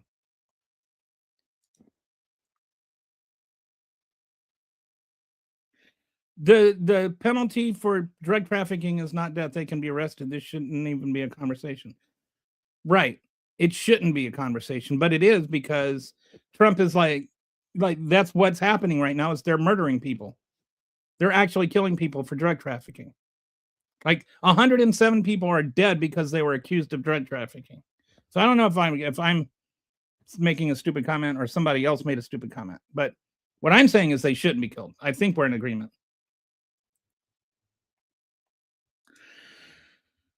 Yeah, they haven't made one. And the two people that survived, they returned to their country and they weren't even charged with drug trafficking. Like, not even one person has even been charged. Never open? Are you kidding me? No, I'm not. There was never a point in Biden's presidency where you could just walk across the border. There was a border patroller there every single day. Do you think that they just shut down border patrol?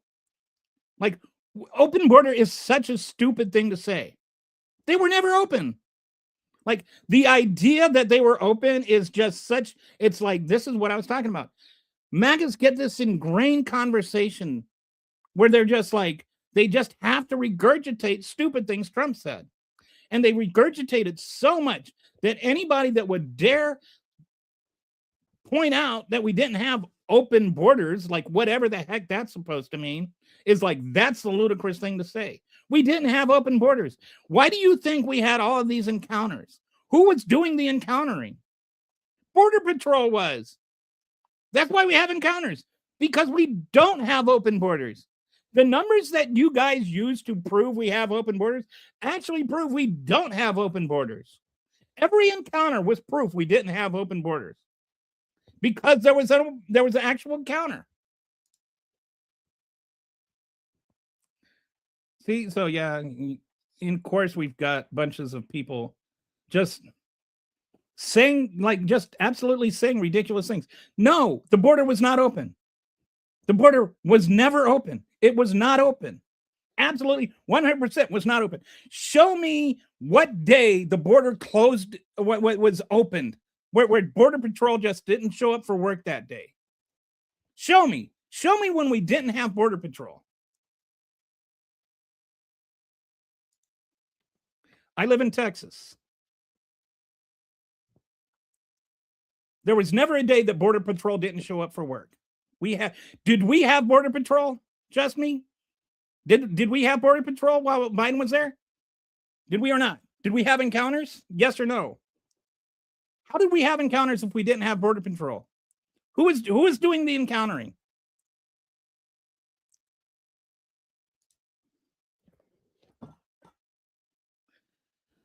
They were encounters, Ninja. We had encounters, and it wasn't 20-something million. We had encounters. Who was doing the encountering? There's two sides to an encounter, right? There's the immigrant that's coming over, and there's the Border Patrol person that encounters them. The fact that there were encounters means that there was Border Patrol. The fact there was Border Patrol means there was no open border. How do you have Border Patrol with an open border? It's such a stupid statement.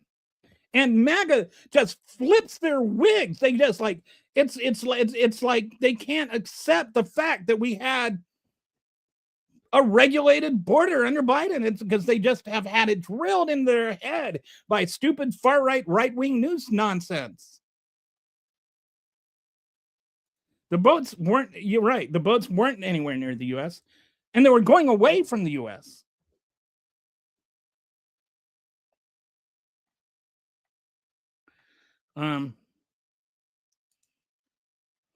Thank you.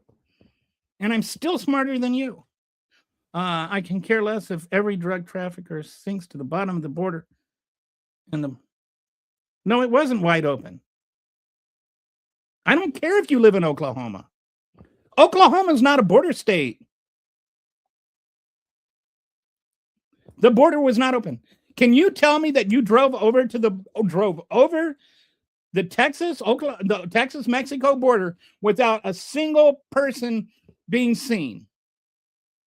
Like, don't lie to me. Don't lie to me.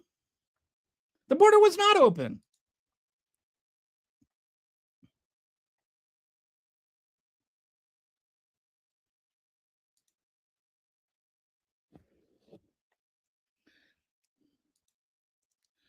Right, the most sophisticated. Yeah, sometimes the U.S. gets things wrong. Like, I'm telling you, I don't know. Like, why is that hard for you to believe? 25% of the time, according to the Coast Guard, when they thought they had drugs on the boats, they were wrong. Why is that so difficult? Like, you're not arguing with me. You're arguing with the people that actually have the intelligence. More Americans believe Trump is a child molester than voted for him, according to several polls. Interesting. And you know, like this whole notion that Donald Trump won in a landslide or something, or that he had a mandate. He didn't even get the majority of the votes. He got a plurality. He won the popular vote. I'm not saying he didn't, but he didn't get a majority of the vote. And, you know, whenever I say this to MAGAs, it's like I tell them that we use Arabic numerals or something, and they like short circuit because they don't know the difference between plurality and majority. He didn't get a majority of the votes. He got a plurality of the votes. It means less than 50%, but still the most. Better than a vote than an American family. Like, but it's not a choice. It's not a choice between a vote and an American family. Like, this is a false dichotomy.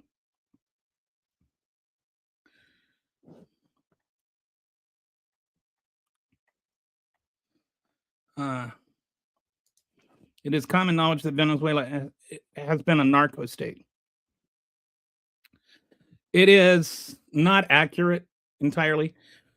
First of all, Venezuela doesn't produce cocaine, or, you know, maybe it might be ground marijuana now, but it doesn't produce any drugs. What it is Colombia grows most of the cocaine, but Colombia actually has done a good job of shutting down its borders. So it sneaks it out through Venezuela. Venezuela traffic, like it, the cartels use Venezuela to ship it out, but it doesn't actually grow. And nobody's saying that drugs don't come out of Venezuela, like they don't ship drugs out of Venezuela. I don't understand why that is like some kind of gotcha there. Like nobody's arguing that. What do you think the other side of that argument is? Wow, the stupidity is crazy. Don't comment. You're just helping this guy. What did I say that's stupid? Do you think that at some point in time under Biden, there was literally no border patrol? What does open border mean? What does that mean? Define for me what open border means. Does it mean that he followed the law and allowed people to seek asylum? Because that's the only difference. That's the only difference between Biden and Trump and how they enforce the border. Is Donald Trump just said, nope, can't have asylum anymore. The actual way the border is patrolled has not changed. Like there's no like border patrol people there.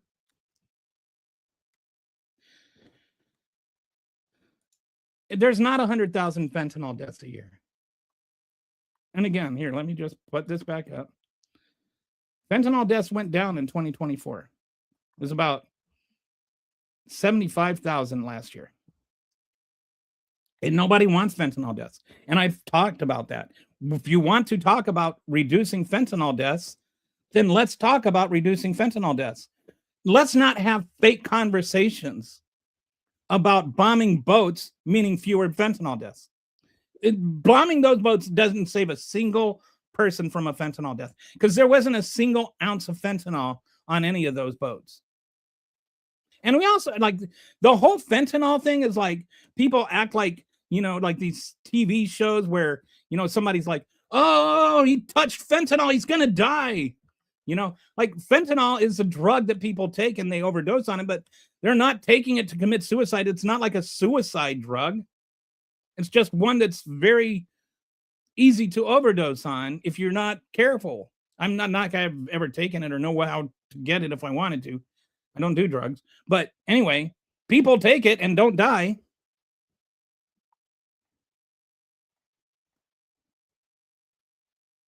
Do you know how big tuna is? They're going to put it on. All I know is that they do. No one thinks what? No one thinks what? That we had open borders? I honestly don't know what you're talking about. What do you mean nobody thinks that? The cartel makes them. I don't know what the relevance that has to anything. Yes, cartels make drugs. Nobody's arguing that drug cartels don't make drugs. High-speed boats go to go out fishing. Yes, they do. They actually do. Far left and far right should be deported. I don't even know what far left and far right is anymore. Like, what is far left? I never understood that. Like, what's the difference between far left and center left? And what's the difference between far right and center right? We like, to me, we get, this is, again, I wish we could have conversations that are not binary, like open or closed borders. Like, I think that's stupid. I think just the whole thing is stupid. The whole conversation is stupid. And doesn't get anywhere. It just gets people driven further apart. Far left, far right, far, like it just, as though throwing the far in there makes you wrong about something. Like, we need immigration reform. We need to talk about a fair and equitable tax situation to where we're not overtaxing the rich, but we're also not overtaxing the poor. Like we have, like, on this new tax bill, made a massive shift from poor to wealthy in terms of the wrong wealth transfer. We need to have honest conversations about things and about the issues, about the the actual things. We need to have an actual conversation about healthcare and not have a conversation about the Affordable Care Act. We need to have a conversation about immigration and not have a conversation about open borders. We need to have a conversation about taxation and not a conversation about, progressive income taxes or something, or capital gains tax. All our conversations are about which side of the issue you're on, not what the issue is. We need to have a conversation about gun control and not a conversation about whether or not you can have any gun you want every time anybody wants one. It's about how much gun control, not whether there is any.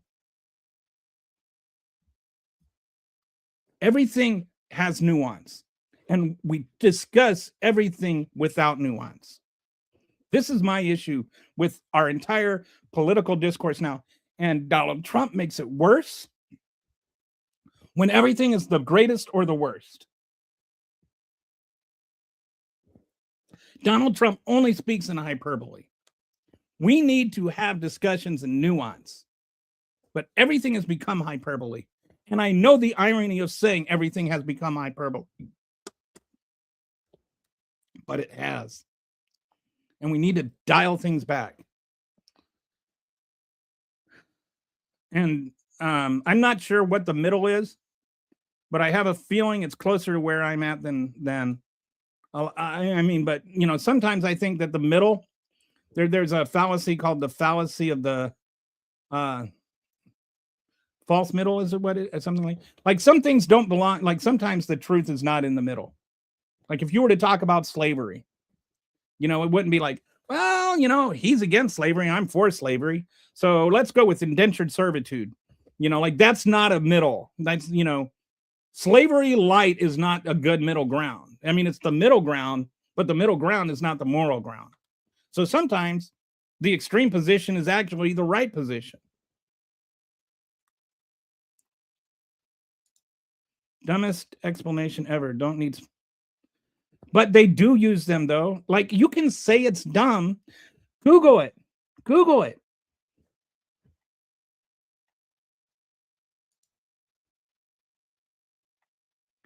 Okay, Google it. Google it. Google, do fishermen use the high-speed boats? They do. Do you really think that boat manufacturers build those boats just for drug runners? Why do you think they build those? Sorry, I didn't understand. Oh, Google didn't understand. Until now, it's going 2026 Venezuelan, don't know who's on that boat, no registration. Oh, you're talking about the cargo boat that's being chased down right now? Yeah, that's an interesting thing. That's an oil boat. That one I don't think we have any argument over. Like, that is clearly an oil boat. What's so obvious? No need to even double take. Are you still going on about how we have fake open borders? We don't have open borders. I know this. Nobody crossed over the border without being stopped. Nobody's defending narco-terrorists. Where have I said anything in defense of narco-terrorism? Like, why do you feel, like, honestly, why do you feel that this is the rebuttal that works? Why do you think you're gaining in that? Because I'm not defending narco-terrorism. I haven't said anything about defending narco-terrorism. The narco-terrorism, you don't even understand what narco-terrorism is. Narco-terrorism can mean one of two things. It's always meant one of two things until Marco Rubio and Donald Trump decided to change what it means. Traditionally, narco-terrorism means one of two things. Either one, it's using narcotics to fund terrorist operations. Or number two, it's using terrorist operations to preserve narcotics operations. So in the first, it was like during the Iran-Contra. That's where the phrase was coined, where the terrorists were using narcotics trafficking to fund the Sandinistas. All right, that's number one. Number two is like with what's his name? Narcotics, the narco, the guy from season 1 of Narco, whoever that was. Anyway, he was like assassinating political leaders that didn't let him do his thing. But it was like using terrorism in politics to preserve his narcotics operations. Pablo something maybe? Anyway, those are two things that it means. It does not mean like whatever Trump and Rubio, like using fentanyl as a chemical weapon of war or something like that, whatever they're, like that's nonsense. That's not what narco-terrorism is. I'm not defending narco-terrorism, nor am I defending narcotic trafficking or drug cartels or any of that. I'm just pointing out that murdering people on the high seas is not stopping drug trafficking.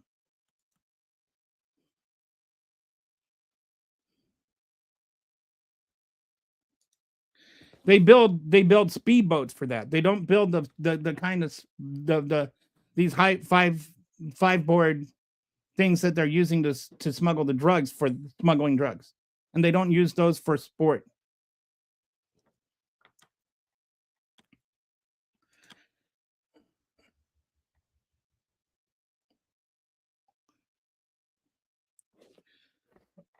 That's another conversation. Do you think poor fishermen in Venezuela? Again, I don't care if they're fishing boats or drug boats. It's illegal to kill them either way. I don't know why you guys are so fixated on whether or not they're fishing boats. Boats are sold and motors are sold when you have 4 high-speed. Yes. Again, I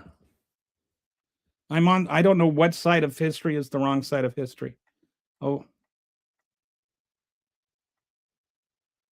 Like, I'm not going to get into a Second Amendment debate right now. I don't think that somebody with a felony record of murder and a self-avowed terrorist should be able to walk into Walmart, buy an AK-47 and 2,000 rounds of ammunition, and then just start shooting people. I think that I don't think that he should start breaking the law once he starts shooting people. I don't think he should be allowed to get the gun to shoot the people. I think that there should be at least some reasonable limit on what people can buy and who can buy them. U.S. intelligence has been monitoring the drug. Again, I don't care. I don't care. I don't care if they're drug boats or not. That is not legal to murder people on the high seas because you think they're carrying drugs. It's still murder. They're still entitled to arrest and a trial and all of that, both by international law and by domestic law. You don't get to murder people because you think they're carrying drugs. If a van is driving down the highway and you think that it has fentanyl, you can't take a rocket launcher, a shoulder-mounted rocket launcher, and just blow the van off the road. Stop getting your information from Stormfront. I don't know what Stormfront is. And I don't know, are you talking to me or? It means terrorists pushing narcotics. No, that's not. What is a terrorist?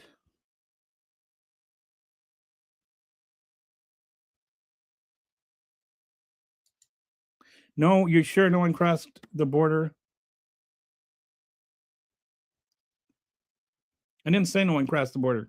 So when they crossed the border, they were encountered. Open borders is a border without walls and harsh punishment. Harsh punishment for what? What do you think is harsh punishment? How is the punishment harsher now? What is harsh punishment? What punishment for? What does that mean? Look up Minutemen slave catchers, friends. You're wrong, militia. Use the arms. Yeah, I'm just resisting getting into a Second Amendment argument right now because did not mean to set all that off. Who is the most ridiculous? What is the most ridiculous? Is some hick walking around Ingles supermarket displaying a weapon, but war comes up. They move to North Dakota and join some supremacist fascist group. I'm resisting the urge. I'm resisting the urge. Cartel and drug trafficking are terrorists. No, they aren't. Terrorism has a meaning. And I mean, not just a meaning in the dictionary, it has a meaning in U.S. law. And by U.S. law, they are not terrorists. The U.S. doesn't know anything. It is. Like there are actually things that have to be in place for you to be a terrorist organization. Like you have to have a command structure. You have to have weapons. You have to have political aim and political goals. A terrorist is a political group with political aims. It has to actually have either designed attacks on civilians or plan to design attacks on civilians. These can't just be, oh, I'm dealing drugs. No, not something vague like that. Like actual, what's the word? Inertia or something. I can't really think of the word, but like actual like bullets and bomb stuff. Like actual weapons involved, like physical weapons or chemical weapons, which, by the way, there are legal definitions of what chemical weapons are.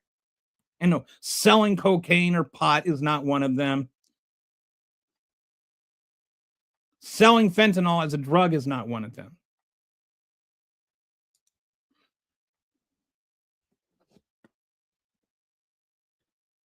They were encountered a lot, but Border Patrol said don't arrest or detain them. No, that's not true. That's just not true. Again, denying they may be smuggling drugs. Nobody's denying they may be smuggling drugs or they may not be smuggling drugs. Whether they're smuggling drugs or not is not important in terms of whether or not you kill them. If they are smuggling drugs, and by the way, if they're smuggling drugs to the United States, not going somewhere else, which most of them appear to have been, you interdict them and you arrest them. Like there's not like kill or, just ignore them. Those aren't the only two options. This is, again, what I'm talking about. We need to talk about nuance. We need to have, not everything is Trump's way or the wrong way.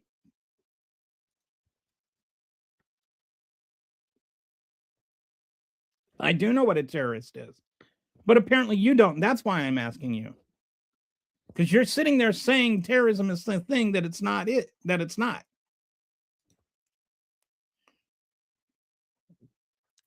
Trump is using the same BS tactic that Putin did to invade Ukraine. It's the same, same like drone attack on the Putin president so he can justify not ending the war. I'm really concerned about this.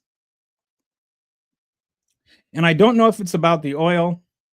I don't know if it's about the Epstein files. There's a lot of things where it seems like he's just desperate to find something to latch onto that's not the Epstein files, because the Epstein files is something his own base is, not a significant part of his own base. Apparently not in this room, because nobody in this room is like ready to criticize. No MAGAs in this room are ready to criticize him over the Epstein files. But Marjorie Taylor Greene is. The fact that you even asked what a terrorist. No, I was not asking because I don't know the answer. I was asking because you don't know the answer.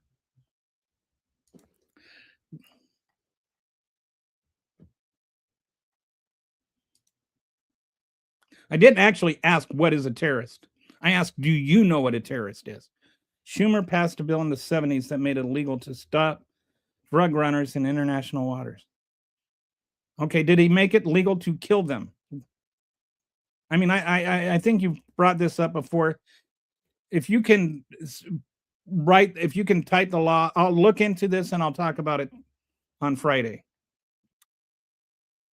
I know I said AK-47. I meant AK-47. I didn't mean AR-15. I meant AK-47. Because that's a gun that you can't legally buy right here. But that deliberately chose a gun that you can't legally buy at Walmart right now. So why are you laughing your O off or your A off? Please name one act of terrorism against the United States by these people. I can't. That's why I say they're not terrorists. But I think you're talking to the other people. Okay, what's the meaning of terrorism? Terrorism, as I said, is a political organization that tries to make a change in a political in the political part of a country or organization. It's a political movement. It's not a, like a cartel is a criminal organization. It's not a terrorist organization. It doesn't have political aims. It doesn't have political goals. Terrorism has political goals. It also has an organized command structure.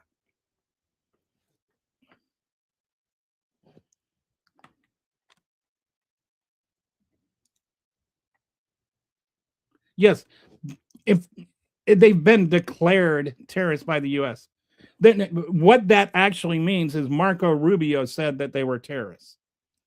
But the law, so what it is there is a U.S. law that says that the Secretary of State can declare an organization a terrorist organization. But that's only part of the law. The law then goes on to say if it meets certain conditions. And Marco Rubio has declared them a terrorist organization, but those conditions that the law says has to be met haven't actually been met. And those are the things I'm talking about, that they have to have actually planned or executed an actual terrorist attack with a political motivation. And they have to have an actual command structure, like a military command structure. In order for that to happen, they have to actually be an immediate and imminent threat, not in a speedboat moving away from the country.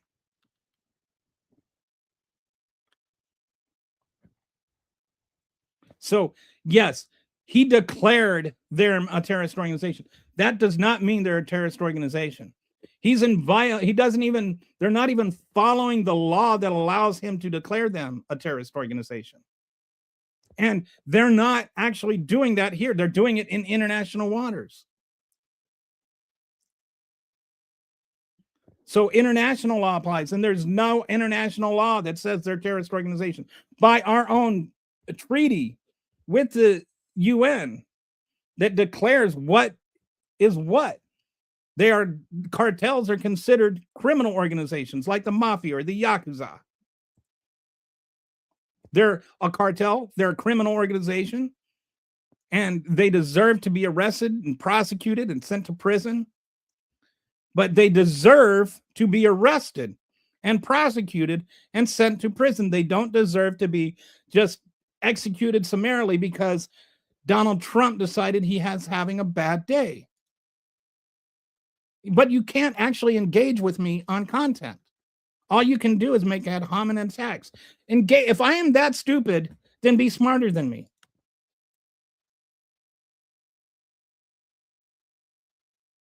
I'm not a gun expert.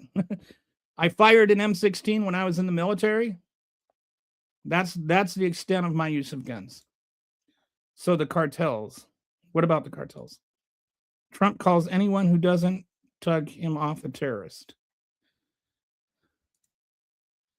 That's a guy that wanted to know what I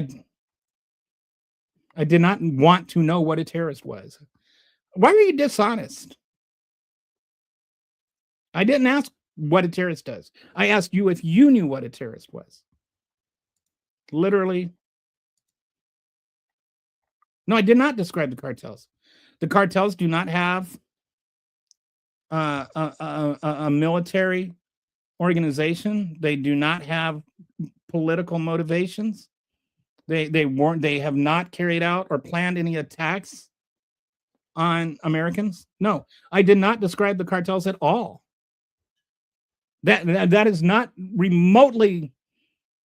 What do you is the difference between the cartel and the mafia? How is the cartel terrorist but the mafia isn't? Or the Yakuza?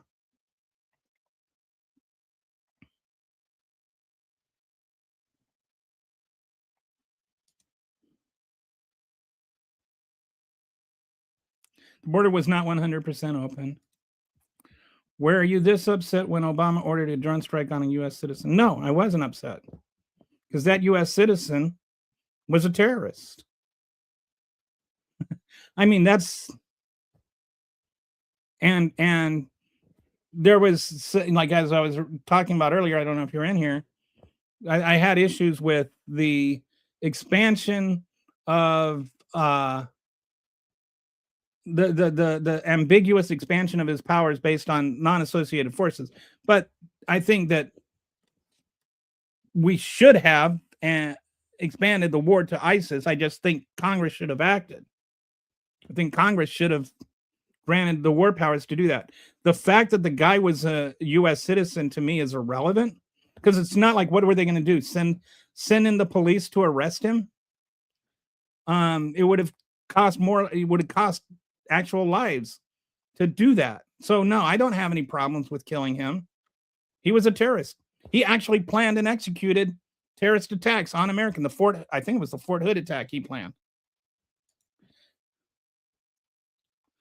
Well, if you think I'm a fool, then like actually say what I'm saying that is foolish. Prove me wrong on substance, not on insults. Drug trafficking is literally not terrorism. They are completely different things. They are. I didn't say anything about asymmetrical war.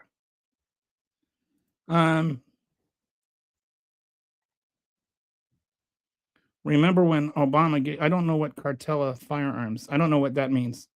What do you mean Obama gave Cartella? Who is Cartella? Did you mean cartels firearms?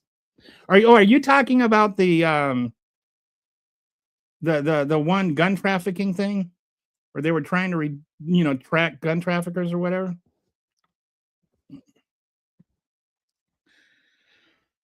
That was started under Bush, by the way. Oh, I legit don't care what the law says. Okay. Are you saying you don't care what the law says? Because I'm the one that's actually saying what the law says. Literally not anywhere in the definition. I don't know what you're saying. Cartels have weapons, yes. So does the mafia.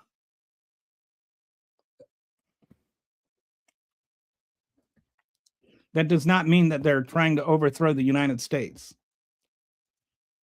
Remember when Trump gave the Taliban a bunch of money? Yes. Remember when he let 5,000 of them out of prison? Like, remember when he wanted to have them over to Camp David?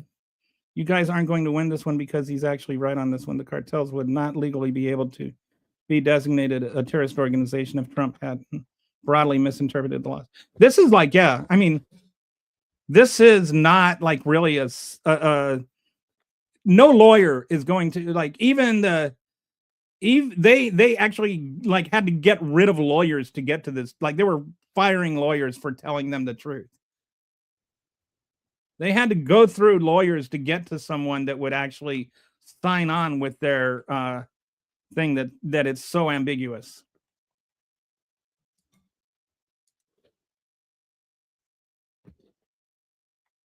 Yes, he unlawfully declared them FTOs. That does not mean they're FTOs. If I hold up an apple and I say, I declare this apple is an orange, it does not become an orange. Calling something what it isn't doesn't make it that thing. It just makes you look stupid for calling something it isn't. And again, the law itself stipulates what a terrorist organization is. And according to the law that stipulates what a terrorist organization is, it is not a terrorist organization. MAGA and Adolf Trump are a cult and a terrorist organization.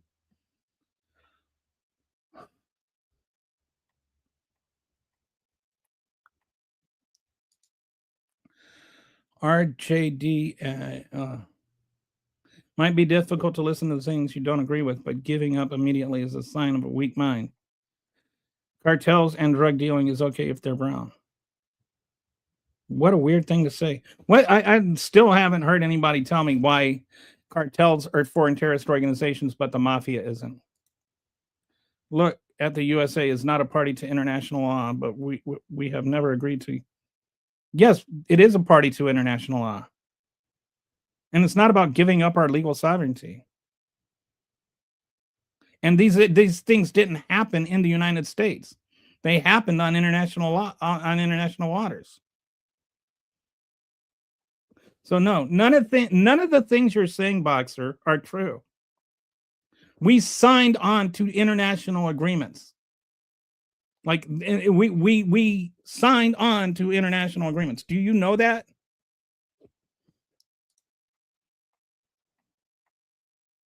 It's our own citizens who are buying and transporting drugs to this.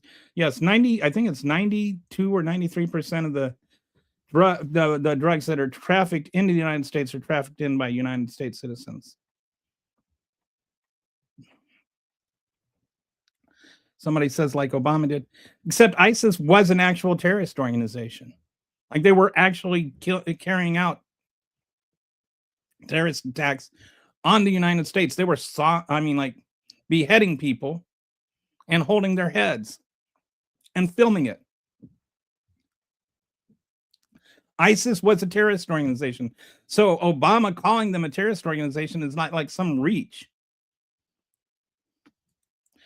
Religious or social goals often beyond the intimidation to advance an ideology. I don't know what you're quoting.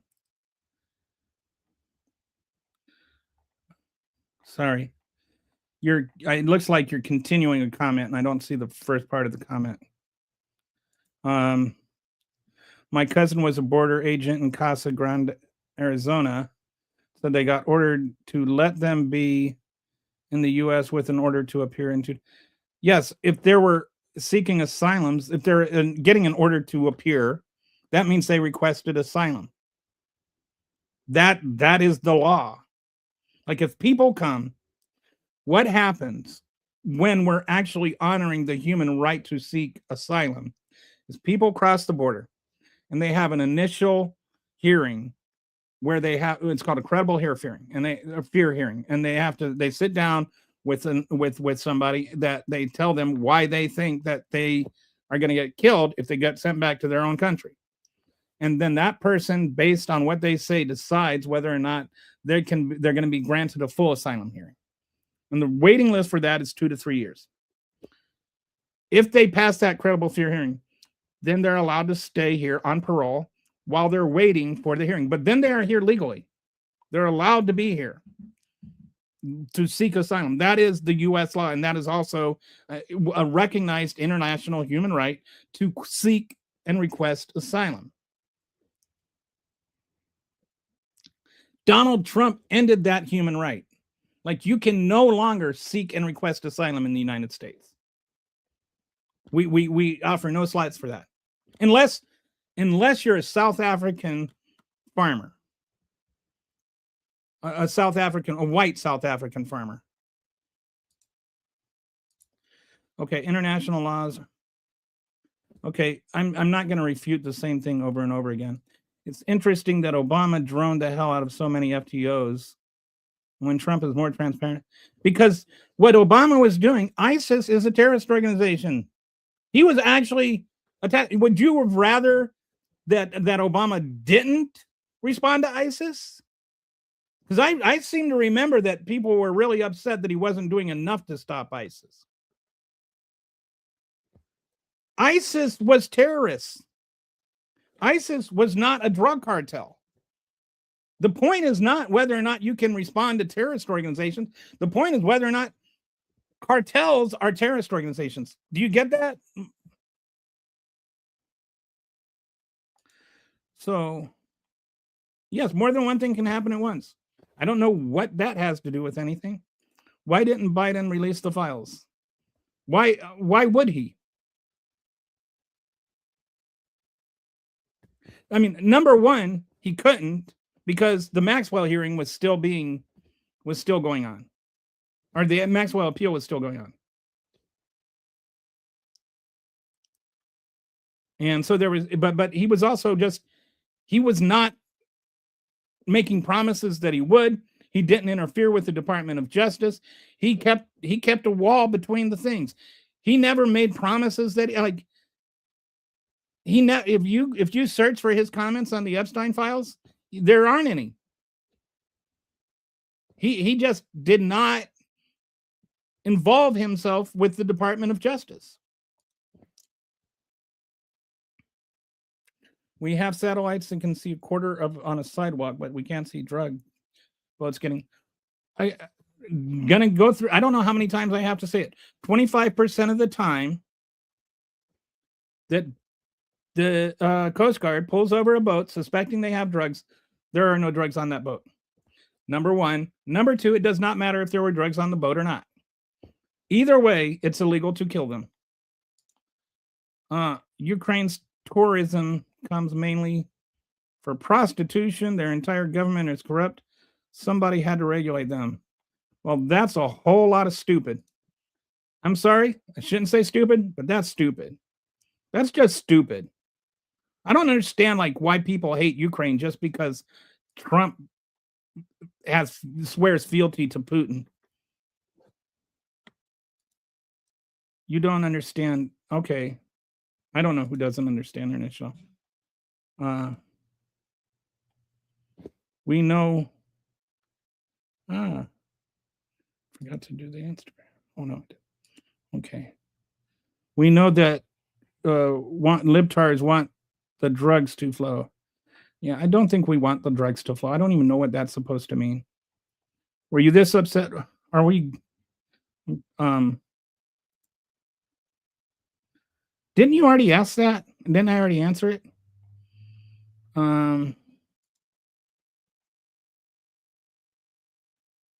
Yeah, no one wants to actually fund immigration. They just want the easy way out and hurt innocent people because they're entitled to it. Entitled literally is you can't deal with the complexity. And the thing is immigration benefits the country. And I just truly do not understand how people do not understand that. America was built on immigration. American culture is because of immigration. I mean, just think of food. Think of how boring our food would be without immigration. What's your favorite food? I guarantee you, your favorite food is from another country. I don't know what all that means. I don't even know why you think why you think I care if you care. Actually, it was 1986. What was 1986? 1986. It was the year after I graduated.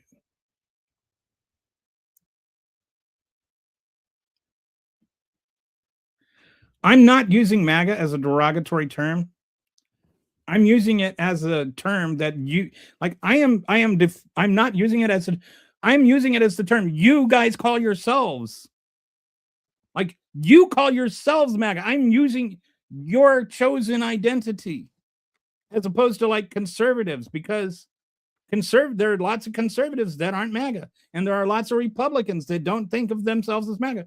I don't want to say America first because I don't think that America first is a good explanation, but you're the ones that wear the MAGA hats. You're the ones that wear the MAGA shirts. You call yourselves MAGA. So I'm not using it as a derogatory thing. I'm using it as an objective thing that's what you call yourselves. It's like me saying that you're calling me if you were to talk about the Democratic Party, that's not a derogatory thing. That's defined, although you use it as a derogatory slur. But I'm not using MAGA as a slur.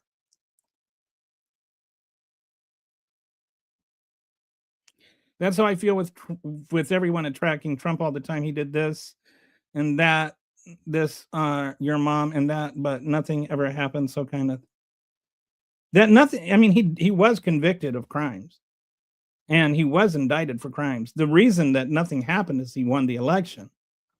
But that doesn't mean he didn't do anything. And it doesn't mean that criticizing Trump is bad. Like, we're allowed to criticize Trump. I don't understand why people act like if you criticize Trump, you're being unreasonable. Trump does a lot of things that are worth criticizing. I'll look up the 1986 Schumer bill, but I'm pretty sure there's nothing in there that says it might be saying you can interdict votes on international waters, but I'm pretty sure it doesn't say you can blow them up. And it wasn't happening. I thought Trump was the no war president. We are at war with Venezuela. We practically are. Okay, but my point about this is not whether it's illegal immigration or not. My point is that we need to have immigration reform to make more forms of immigration legal, so that people that like these farmers that need immigrants to stay open can stay open.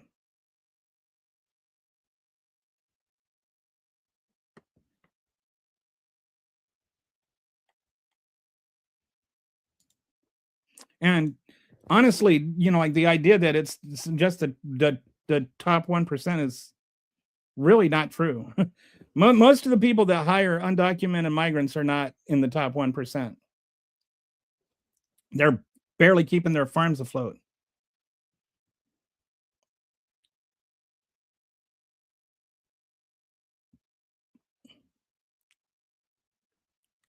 When a country starts stealing or confiscating oil tankers of other countries, that's bad. That's war. Technically, they're not stealing the oil tanker of other countries because it's a flagless ship. And so they can confiscate, like according to international law, if you're not flying a flag, then any country can board you. But when you start embargoing other countries, that's an act of war. When you start bombing docks in other countries, that's an act of war. When you start bombing citizens of other countries, that's an act of war. Like, there are all kinds of acts of war that the United States is doing against Venezuela. The irony is the one thing that you're pointing out is not actually an act of war.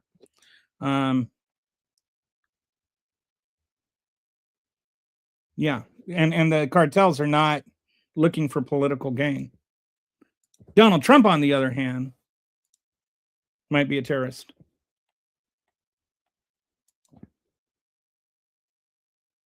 No, this guy was never defending Somali fraud.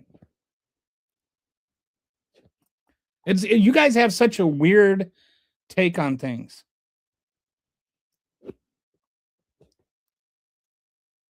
I never defended Somali fraud. I never even said anything remotely close to that. I don't even know where you got that idea. I just pointed out that the Somalis who committed fraud are all prosecuted and in jail like they should be, and that some of the people that committed fraud weren't Somalis, and they also were prosecuted and in jail as they should be. I don't know where you get from me saying, yeah, they were prosecuted and in jail as they should be, to me defending fraud. Other than I'm not ready to make everyone of Somali American descent culpable for the actions of a few.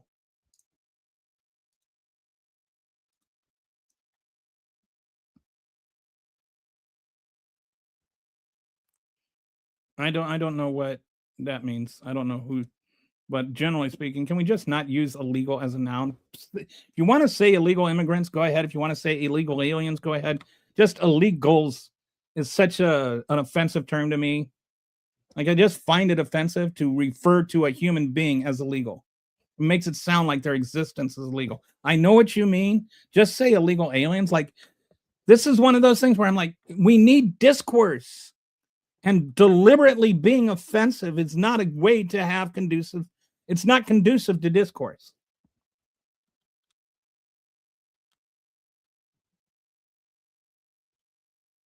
Hard to really think that the U.S. believes it can make laws about things that didn't happen in its territory. It really is. And it's not even like they were coming over here for the most part, which makes it even weirder.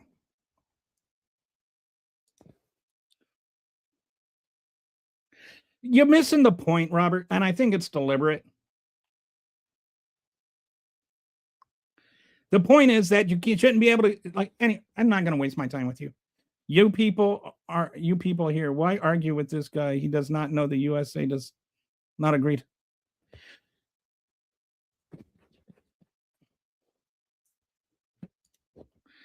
And using MAGA derogatorily is a typical, I didn't use it derogatorily. Again, when I say MAGA, I am referring to what would you like to be called as a group? How do I identify the group? I will use whatever word you want. I'm not using MAGA derogatorily. I'm using MAGA as your chosen identities. You're the ones that call yourselves MAGAs.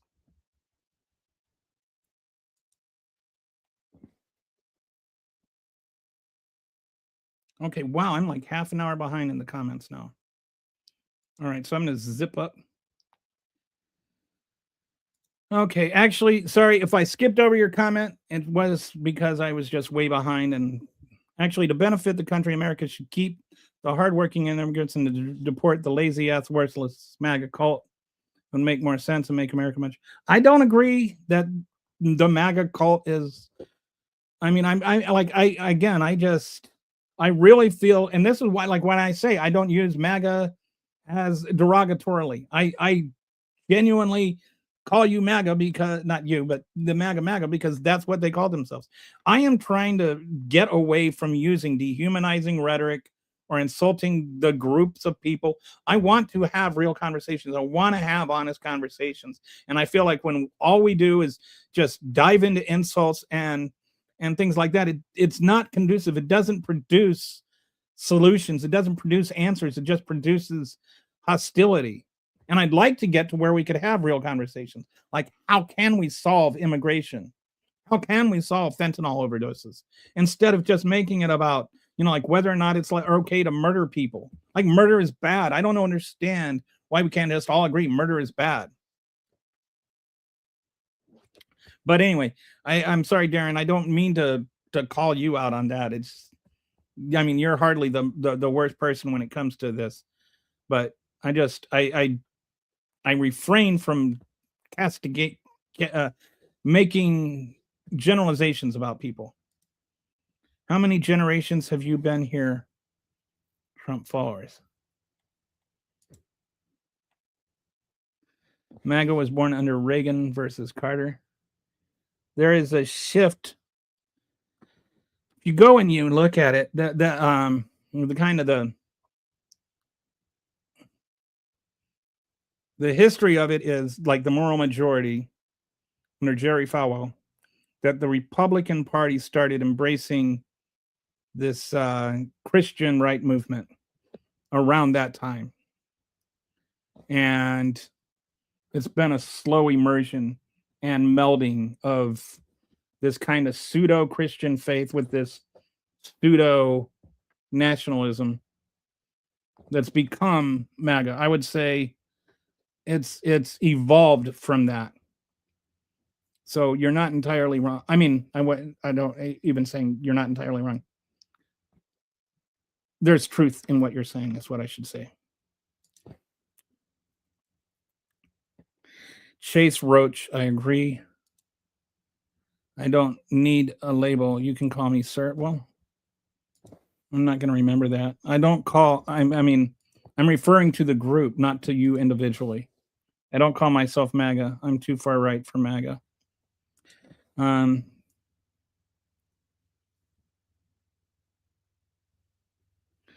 That's a lie. Those drug boats have to hit multiple islands before they reach the United States, where drugs are handled off from the ship to a known tactic. It's been known since the 60s. I don't know what was the lie. I think you were talking to somebody else. You don't argue with people like this to change their mind. You do it for fun because they're dull. No, I'm actually trying, like my whole reason for having this show and for like everything that I write on my Substack and everything. By the way, if you're watching and you're not already subscribed, I'm always terrible about this. I never tell people to subscribe, but if you're watching right now and you want to subscribe, that would be swell. But the reason I do all this is I really do want to have conversations. Not just, I mean, I do want to change people's minds. Like, but I want people to think with their minds. Like, I want to engage people in thought. And sometimes I learn things.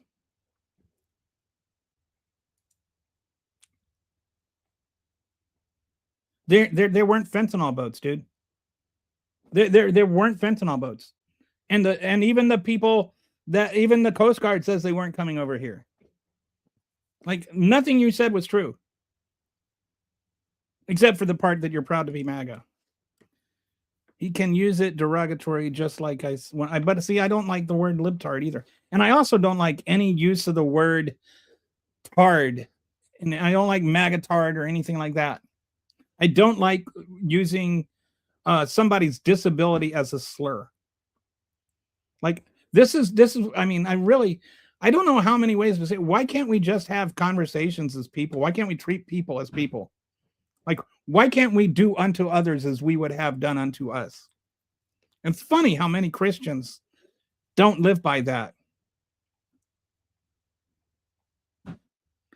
No, you say you're not, but you 100% are. Remember, you can't just say it and have it be true. I agree, you can't just say it and have it be true. But you can't just say it's not true and it's not true. The Minnesota governor also needs to be held accountable for letting it happen that badly on his. Why does he need what does he need to be held accountable for?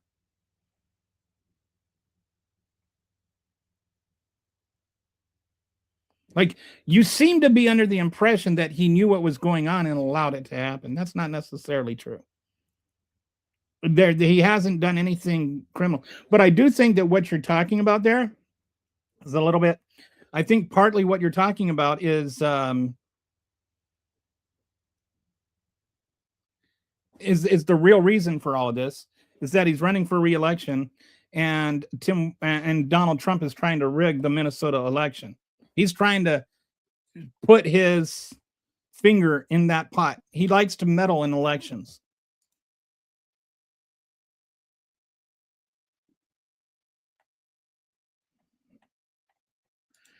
They wear hats that say MAGA. They wear hats that say MAGA. They call themselves MAGA. They are absolute. Well, they're MAGAs. I mean, like, MAGA isn't a cult, unlike the Democrats. How, like, one of the key features, one of the most important features of a cult is that they have a central figure they rally around and have reverence to. Who do the Democrats rally around? And do the MAGAs have a central figure they rally around and have reverence to? I seem to remember them actually praying to a golden statue of Trump. My dad is very proud of me. And I'm actually very proud of my dad. It's not a lazy boy. It is a recliner.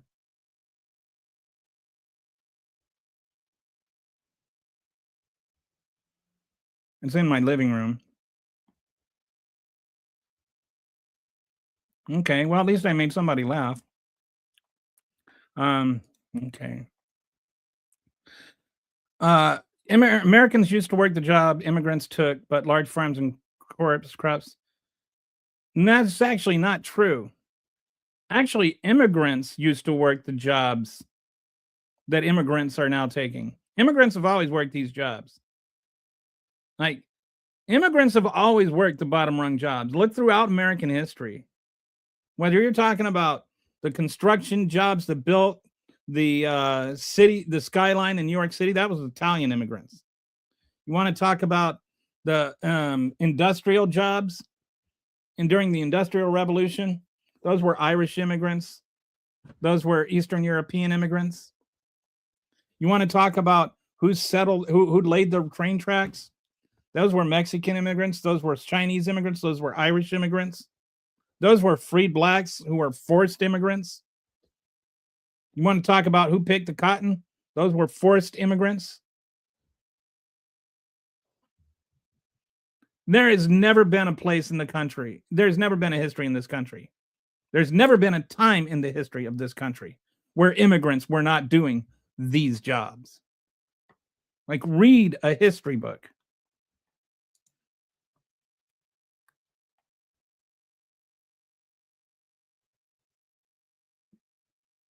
I don't know what speech I am dictating, but it's funny.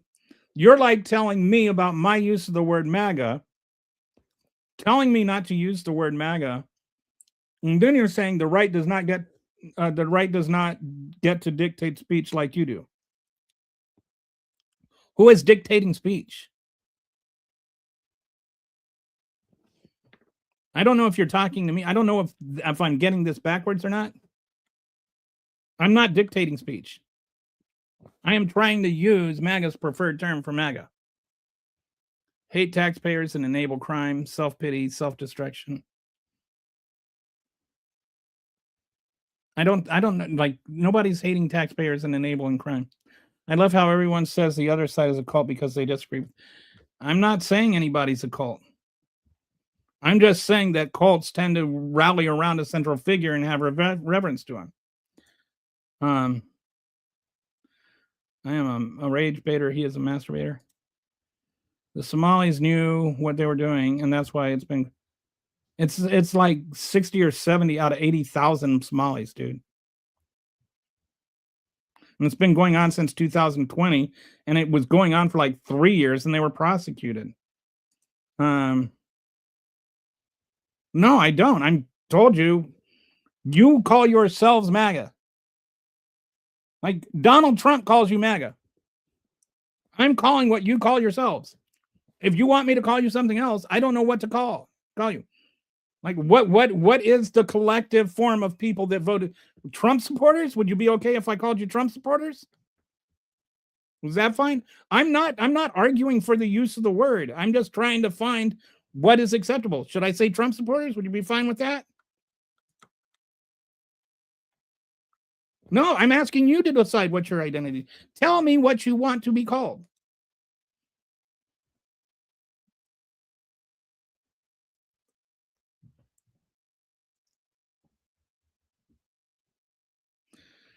Illegal, okay, they want the word illegal from immigration because it would confuse people. Illegal immigrants are completely different than immigrants. Yes. So call them illegal immigrants. But don't call them illegals. Don't leave the word immigrant out. Immigrant is the noun. Illegal is the adjective. I have I have my research like literally displayed the first 3 hours or 4 hours of the whole conversation. I don't know why you keep saying that. Nobody does. I pay taxes. I do not enable crime. I don't have self-pity, and I don't know what all that means. This is just the kind of mindless shouting that doesn't help any conversation. Why did Obama invite Qatar, Pakistan, Libya, Syria, Yemen, Afghanistan? Why did he didn't invade those things? He didn't invade them. He carried out drone strikes of ISIS in them. Like, you guys need to learn what the word invade means. Like, use the words the way that they're supposed to be meant. How funny that the left is all tied up with. I'm not the one tied up in identity politics. I just trying to refer to you as you want to be referred. I'm all about my country and don't care who likes it. We have laws like we other countries, and they don't pay illegals to have. Okay, so which laws are you okay with breaking? You're all about your country and you don't care what it like. We have laws just like other countries. I agree. You should obey the law. And they don't play illegals have to enforce our laws. Other countries have a law too.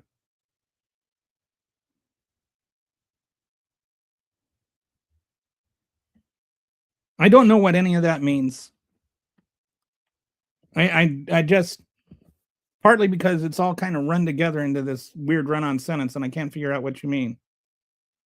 But it seems like you're trying to say that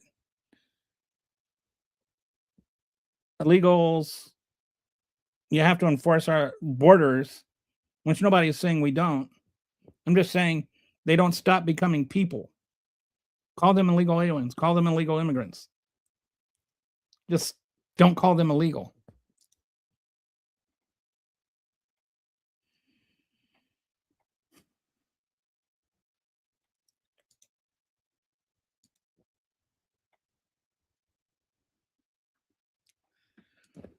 Why is it you, Mr. Network, are so enamored with not having an honest conversation? It seems like you're trying to twist things and like to get away from something. Why is it that you can't actually engage in real conversation? Why can't you be an honest person? Liberals call Republicans Nazis over climate. No, we don't. I've never called a Republican a Nazi over climate. I don't even know what that means. Murder bad, abortion good, Democrat logic.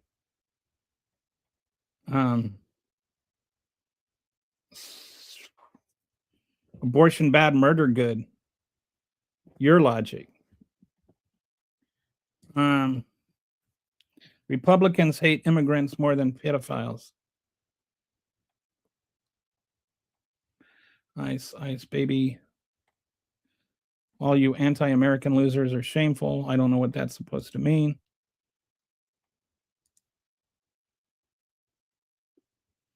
I don't know what that means. Hillary and Nancy. Like, sometimes you guys just say things to, like, did you think that sounded smart when you said it? Because it sure sounds dumb when I read it. We can get good immigration if we take all handouts away. We don't need people coming here just to get the asylum, get on the system and get handouts. You know that doesn't happen, right? Like, that's not actually what happens.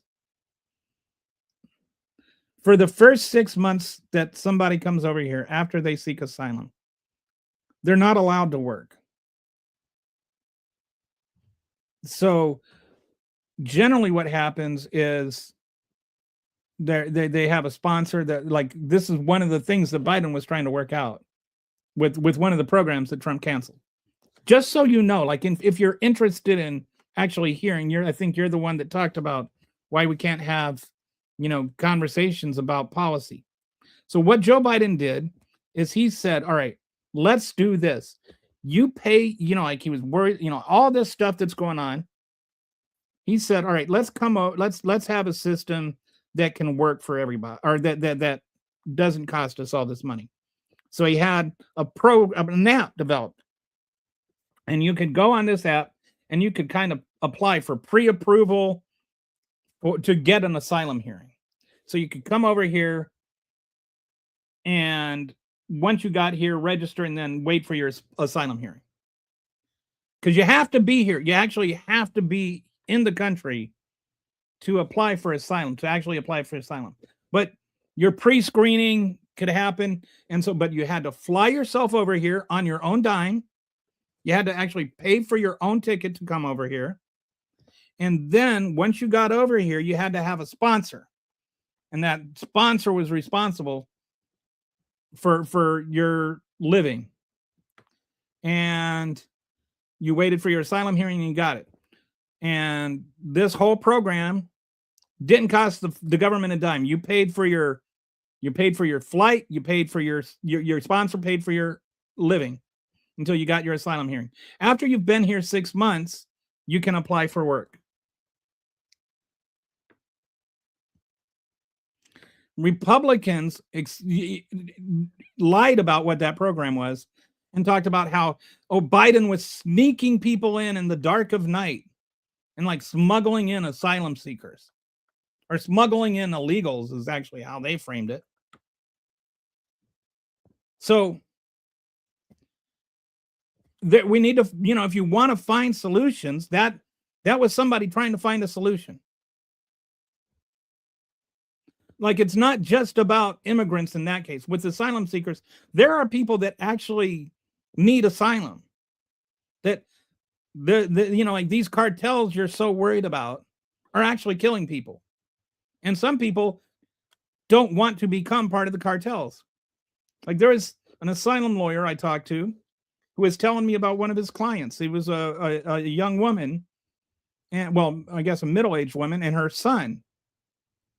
And they had a second son. She had a second son who was killed by the cartel because he wouldn't join the cartel. And she went to her son's funeral with her other son. And the cartel people came up behind her and they sat behind her son, and they did like the little finger gun thing, and they pulled a gun and like pulled the finger trigger, suggesting he was next if he didn't join the cartel. So she went home, she grabbed everything that they could, and they walked across half a continent to get to the United States and request asylum. You say, well, what about why don't they stay in Mexico? Like 80 to 90% of people that are in of the Central American immigrants in Mexico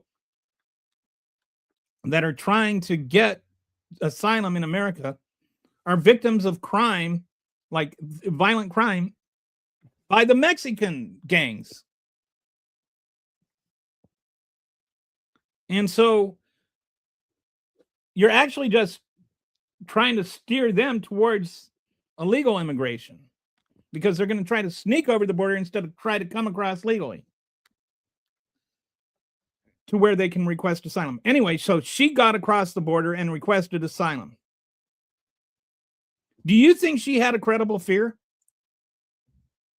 Do you think that the people that already killed her first son would have a second thought about killing her second son and her? Like, it's like, it's not just they want to have a better life and they want to live off of free food or something. They just don't want to get murdered. That's a pretty good reason to want to leave. They don't walk across the country because they're going to get a free lunch.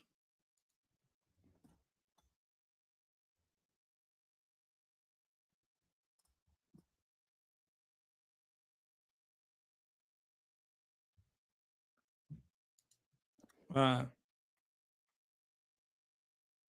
not playing identity politics, dude. I don't even know what you mean by identity politics. Is to me one of the most vague, abstract, weird things that people say. It's like a way of not having a conversation. We can solve it by doing what we're doing. I voted for this. But did you? Did you vote? Did you vote for inflation? Did you vote for, like, because you know, like the whole report card? I don't know if you missed it or not, but a lot of the stuff he promised is not what you voted for. Or a lot of the stuff, like, I'm assuming that you voted for what he promised. And a lot of what he promised is the opposite of what he's doing. But you've somehow convinced yourself that what he's doing is what you voted for.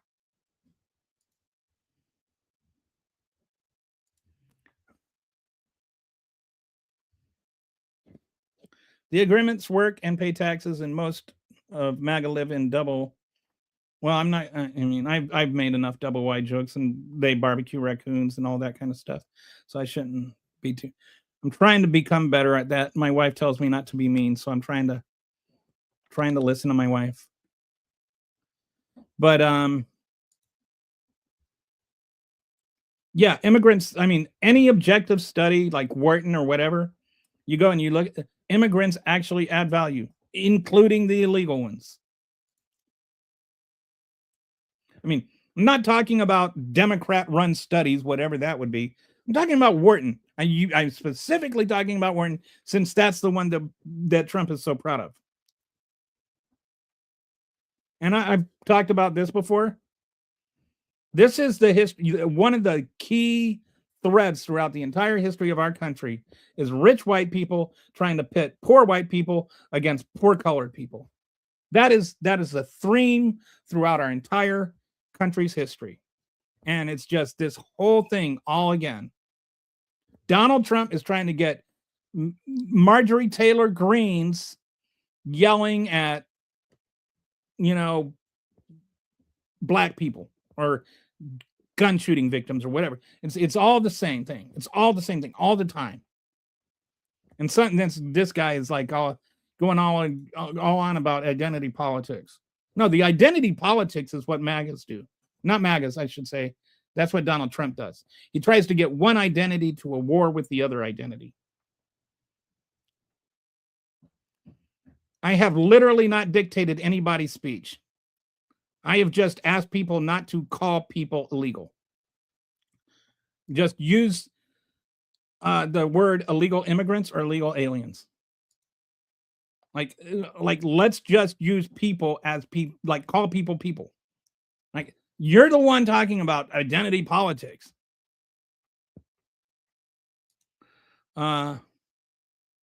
Yes, I know this. I know who he was. I'm not okay with him being killed by Obama 2 weeks after the killing of his father, but he wasn't the target. It was a mistake. They were targeting somebody else that was supposed to be at that restaurant at that time. And that was just you're like, well, it was a pretty crazy coincidence, but he was looking for his dad so that he would be, in the same place that, somebody else from that organization would be. Is not that bad of a coincidence. And it's sad. And it was a mistake. And they admit it was a mistake, but he was not the target. They did not aim for him.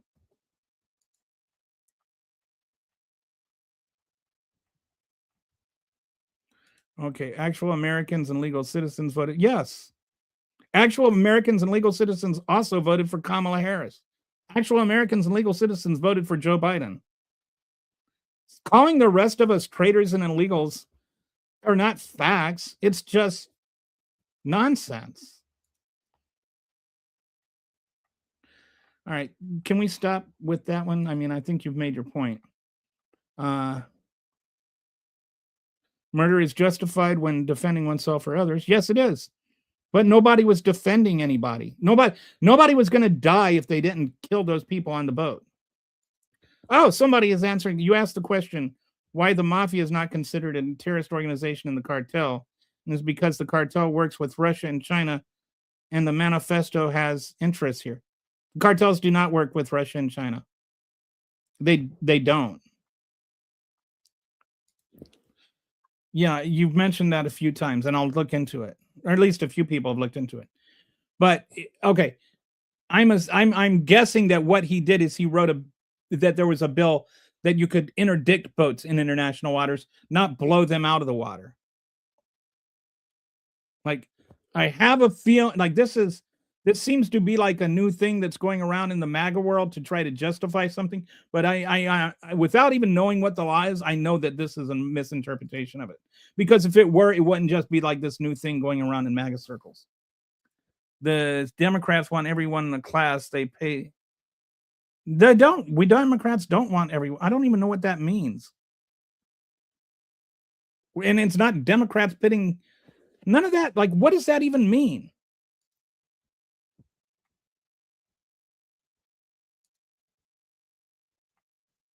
MAGA rage over gossip. All right, keep up, leftists.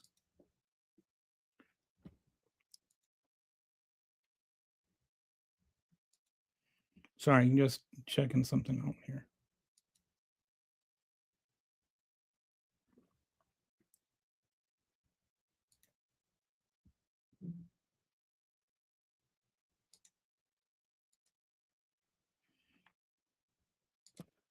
Obama invaded Qatar, Libya. Okay, yeah, didn't you already say that once, or somebody did?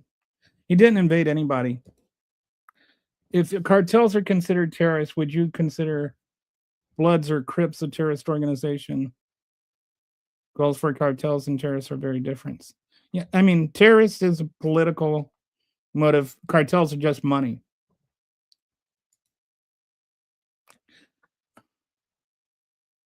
I don't know what that. You say a lot of things, but you don't seem to like show me that you understand anything you're talking about. All politicians pit the poor against each other. Well, if that's true, then let's start voting for politicians that don't. Republicans are begging the government to do what the left, to the left what Soviets did to the kulaks. I don't know what that means. You are an idiot. Drug dealers are killers by profession. They aren't trying to kill you. They try to kill each other. Like, this is, can you have an honest conversation? Does the mafia try to kill each other? They're not killing civilians.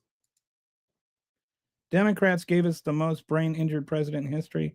I would like you to see the current president. Immigrants minimal, stimulating the American economy. I'm telling you, these are the dumbest people in the country. That's the chat right now, and that's the fact. If Russia and China worked with cartels, you'd have nuclear submarines full of drugs making deliveries.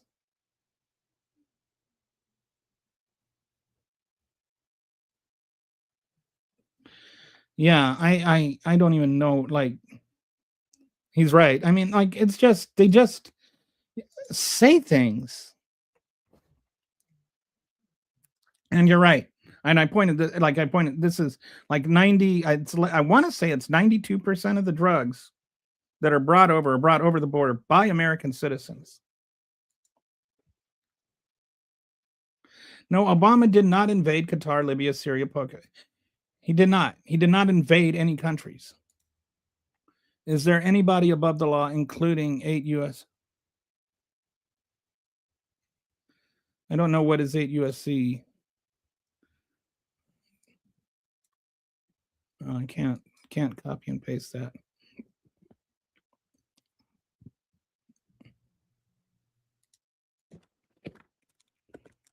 I'm going to see what this.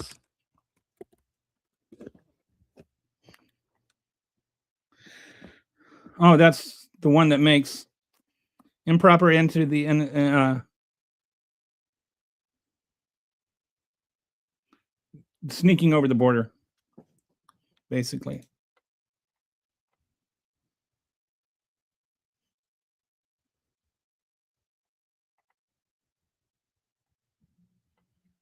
First offense is a misdemeanor. The second offense is a felony. Not sure what the point of bringing that up was.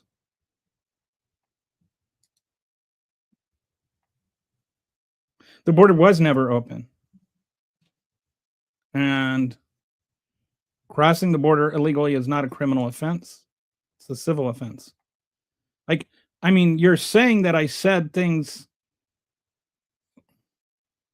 Yeah, I said a bunch of things that are true. Except I never said drugs are good. And I didn't say we shouldn't kill terrorists.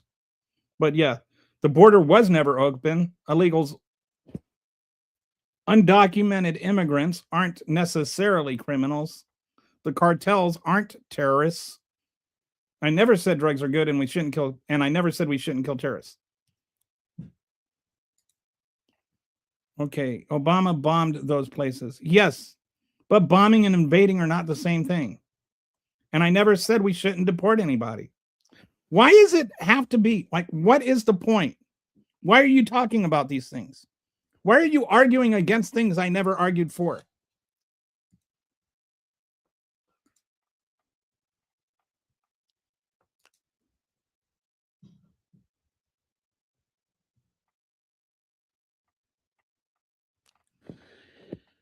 Where do you think that fentanyl is coming from? I think it's coming from over the southern border.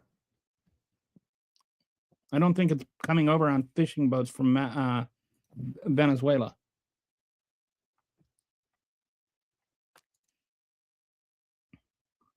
I'm a centrist, but one thing about deportations, immigration reform, this is the first year in American history our population hasn't grown. I wonder if we'll see housing living classes. I don't think we will. I think we'll actually see them go up. Because that also means food that isn't getting harvested. That also means houses that aren't getting built.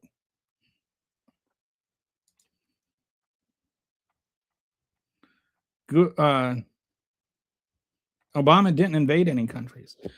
Why don't you ask it what to define invade? According to the law, you need to allow your children to die at the hands of foreigners. We don't want to. Why are you putting quotes around that? Who are you quoting? Who said that? Why are you putting quotes around something like that? Are you quoting somebody? Whoever you're quoting is wrong.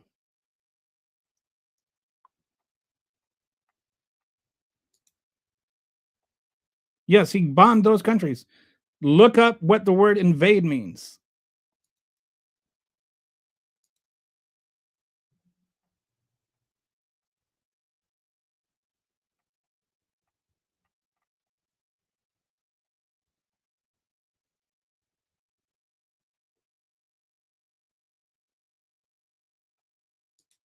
I don't know what all this means.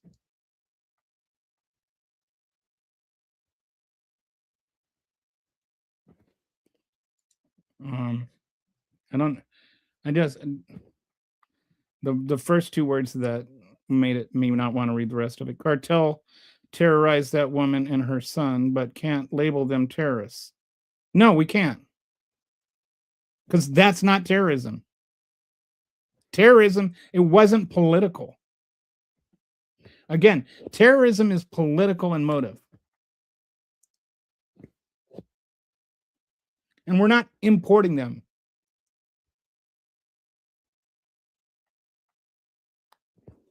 And actually, immigration helps on like when we have more immigrants, we actually have more jobs.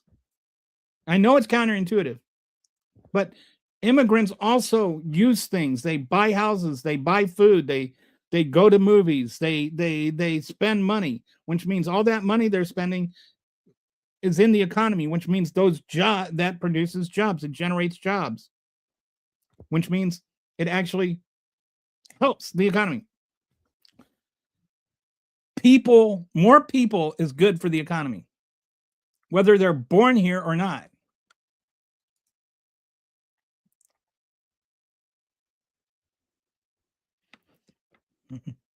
I'm telling you, Kelly, I've been in a lot of political chat rooms, and these people are a special kind of stupid, really uneducated brain. I don't know.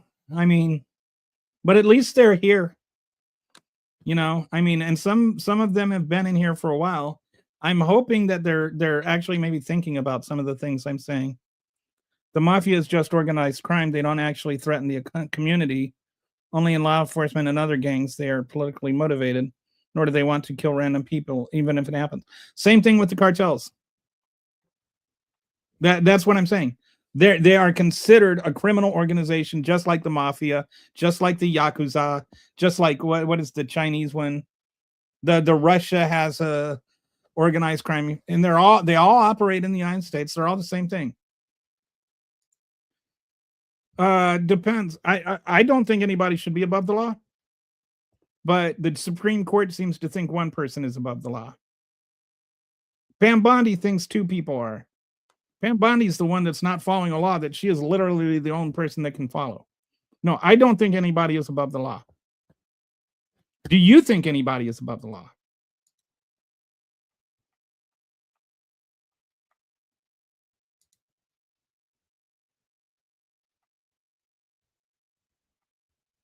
That's awesome.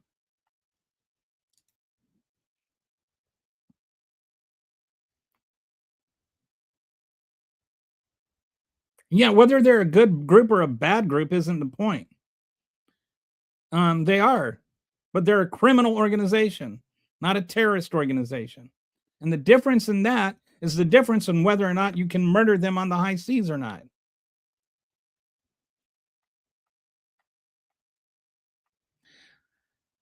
I do not believe I am dishonest, and I don't believe you can say anything I've said that is not honest. I don't know where I said I don't like democracy. You guys, like, Donald Trump's the one that tried to overturn the election. And like MAGA and liberals don't like democracy. Oh goodness, I didn't read that. Yeah, sorry. Keep your anti-Semitism to yourself.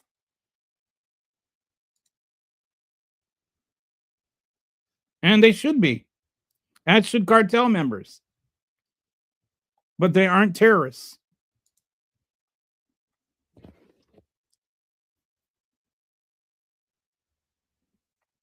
The only one that's like saying that cartel members shouldn't serve their sentences is Donald Trump for pardoning them. No, the border was never open. I mean, that's a fact. The border was never actually open.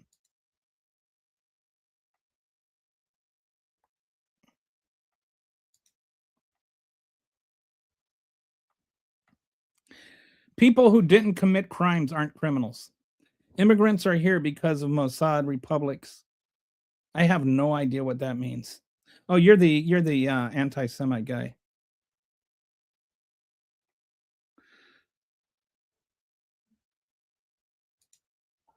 It's a misdemeanor. I read the part where it was a misdemeanor too. Did you not hear that? And that's also very different than people that cross the border and turn themselves in. This is the law said that they're trying to sneak there, they're trying to hide. There's a difference between that and somebody that crosses the border and seeks asylum, turns themselves in right away. Like, don't talk about things you don't understand to somebody that does understand what they're talking about.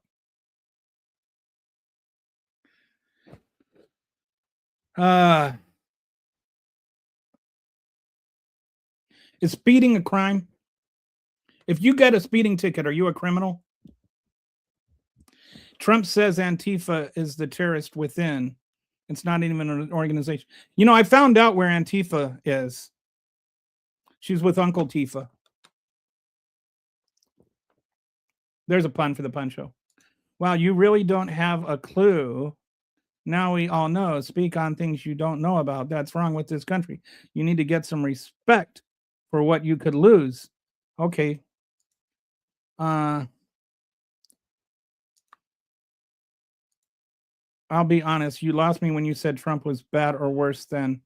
Well, I don't care if I lost you or not. Donald Trump is like gone. And Joe Biden was never diagnosed and still has not been diagnosed with dementia. It's not obvious to anybody except for the people that want him to be obvious to. Donald Trump looks slack-jawed half the time. He like literally like he's got the thing. Watch his jaw. He has no idea what's going on. He signs pardons and he doesn't even know who he pardoned the next day. He doesn't know what laws he's passed, what bills he's signed. He has no idea what he said yesterday, today. He has no cogency in him. The man is like literally showing all kinds of physical and mental signs of dementia. He keeps having to take cognitive tests for a reason. Joe Biden, there is no evidence apart from like right-wing, people saying he has dementia. There's no diagnosis. There's nobody that says he has dementia.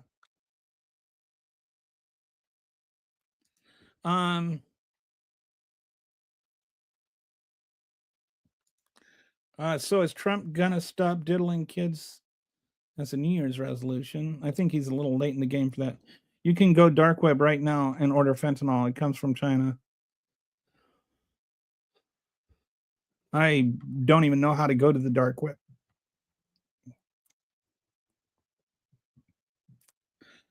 I live in Chicago. The way to combat gangs is social services and feeding kids.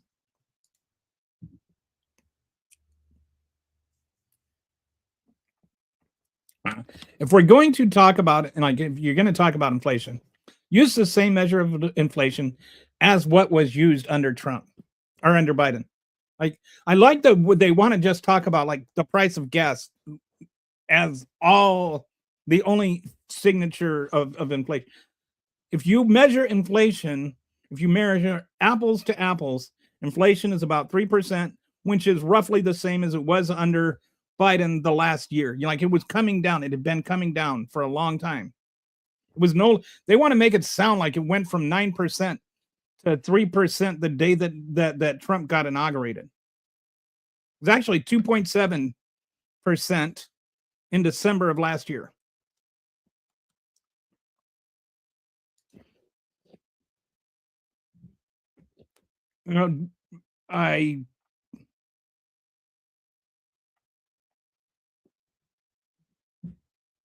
Would you name one of those countries?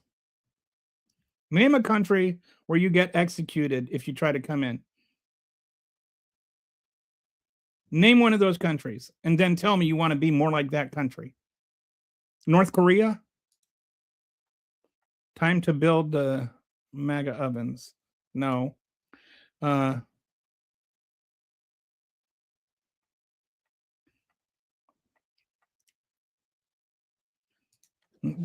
Kelly, you have the patience of. Okay, I'm going to tell my wife you said that because my wife told me I was being too mean. I was getting riled up a little bit earlier. You probably think more immigration like Biden's 4 years would lower costs, no rise of demand and costs. I don't know what that's not even an English sentence. I don't think that immigration under Biden is the numbers that you probably think it is.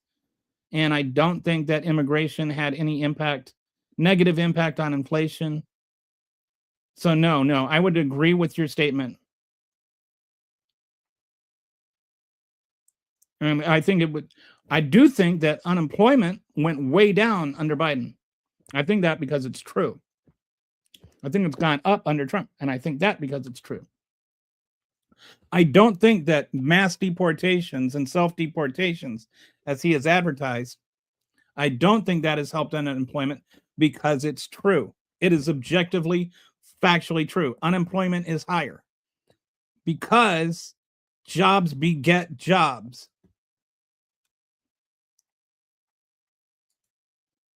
Home prices are not going down.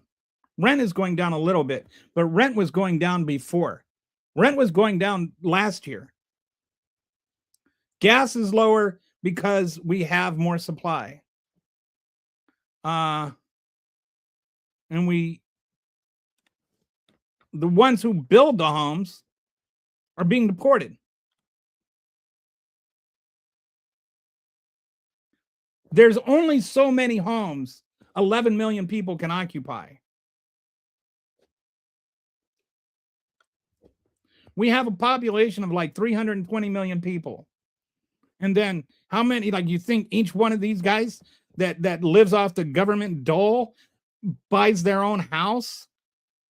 How many homes do you think they have? Like you're not thinking, you've got this thing in your head, but you're not actually processing information and thinking critically. How many homes do you think 11 million people have? And that 11 million people, by the way, there were people that have been here longer than 4 years. It all didn't start under Biden. It has nothing to do with housing prices. There aren't enough undocumented people here to have an impact on housing prices. But 30% of construction workers are undocumented workers. So it will have an impact on new homes. The problem with housing prices right now is it's the price of houses because there aren't new homes being built. And that has two reasons. One, there's not enough people to build them. And two, the bigger problem is housing regulations in local communities and zoning laws and things like that. We need to trim the tape on that. This is one of those things where I say we've got to talk about the issue instead of just using random things as weapons about our favorite talking points. Like, I agree we need to do something about the price of housing. But it's not because a few million immigrants like have a place to live. Health insurance is in a few more hours, health insurance is going to go way up. Whether Islam is a false religion is moot. Time to build them. And yeah, please stop talking about ovens. It's not like, I don't think that we need to talk about executing people. It's not Trump's fault if you have expensive insurance. Well, it actually is. The expense, are you talking about housing insurance?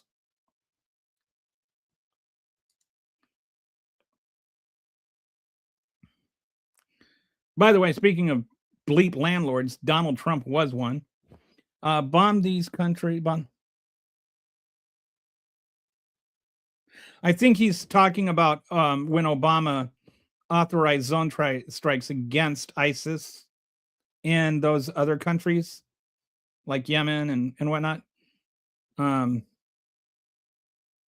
He's trying to equate Obama authorizing zone strikes against ISIS with Donald Trump bombing cartels in the Caribbean, which is a bogus thing because ISIS actually was a terrorist organization and cartels are not actually a terrorist organization.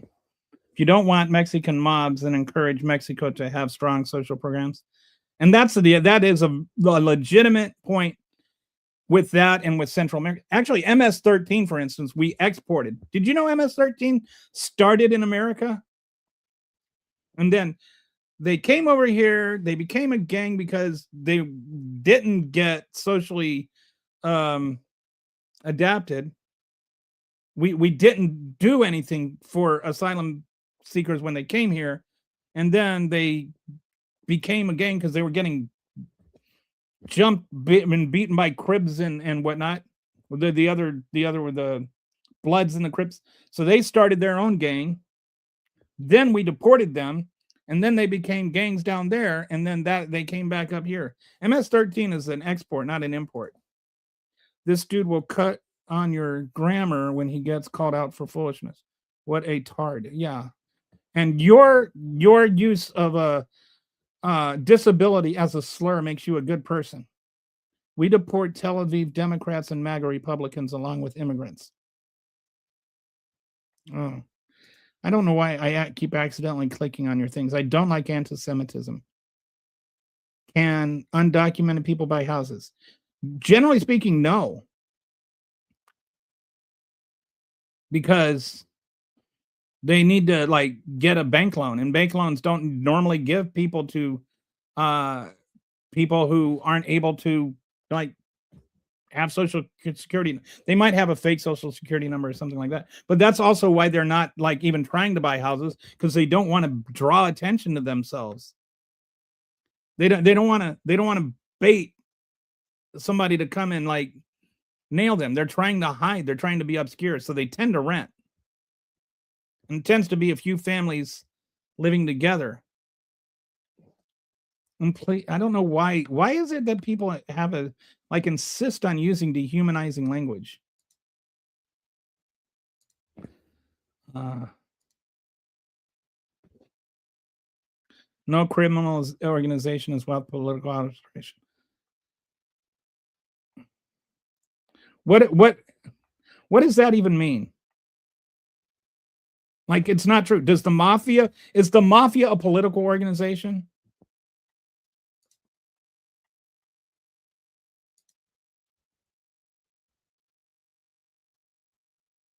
Do you genuinely think the reason why people can't afford housing is because of immigrants? No, I do not. I genuinely do not think that is the case. I'm unless you're talking to somebody else. But I genuinely think that the reason that people can't afford housing is because there aren't enough houses. And I think that the reason that people are having trouble buying new houses is because you have people that are, what was it? It's can't remember what the percent was, 50%. They break housing into different groups, and there's something they call starter homes, which are usually the housing that families buy when they're getting their first home. And half of those nowadays are being bought up by corporations or people that are just buying rental homes. And because those have more money, they usually outbid the families that are trying to get their starter home. And I think that's a big issue with it. That's why a lot of people have trouble buying new homes, and that's why you have rental prices going down, but it's also why you don't have people being able to buy new homes.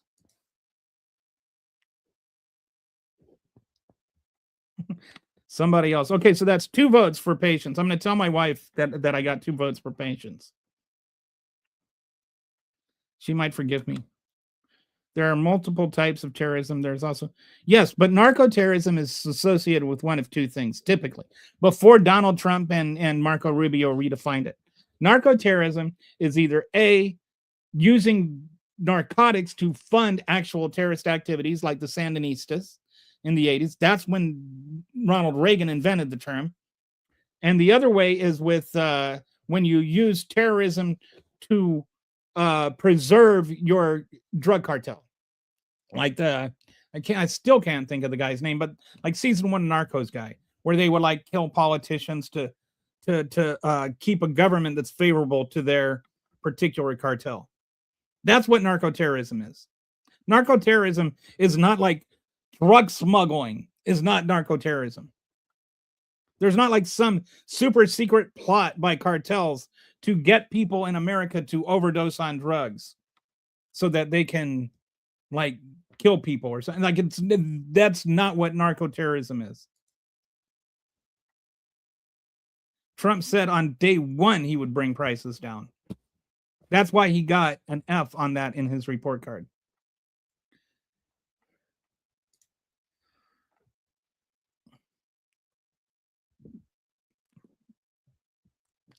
Wage income is also higher in Democratic states. Immigration causes inflation and low wages. Actually, it doesn't. I don't know why you guys keep insisting on pushing this narrative, but it's objectively not true. And I will take Wharton's word over Chaos for You 728s. Illegals are illegal.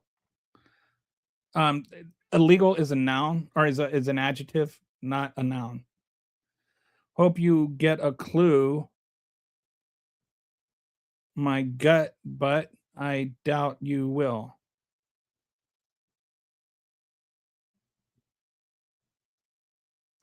Terrorism just isn't. Okay, terrorism is political. Like, don't tell me like that. It actually is. Like, look it up. And again, this is not just like a dictionary definition. This is the legal definition by U.S. law that allows the Secretary of State to declare an organization a terrorist organization. This is not just my spin on it. This isn't just me saying what political means. I mean, it's actual thing in the law that Marco Rubio is supposed to be using when he declares them a terrorist group. They don't meet that legal definition of terrorism. Okay. Wow, 5 hours. All right, terrorism. Okay,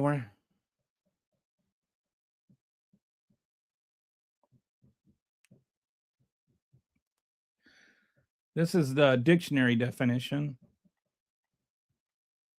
I think he's got the rest of it coming in another comment. And achieve political, ideological, religious, or social groups, often by coercing. So anyway, none of that has anything to do with cartels. So you make America great again. I don't know what make America great again offends you. I don't know what any of that has to do with anything. Yeah. And by that definition, cartels aren't a terrorist group. Like cartels do not meet that definition.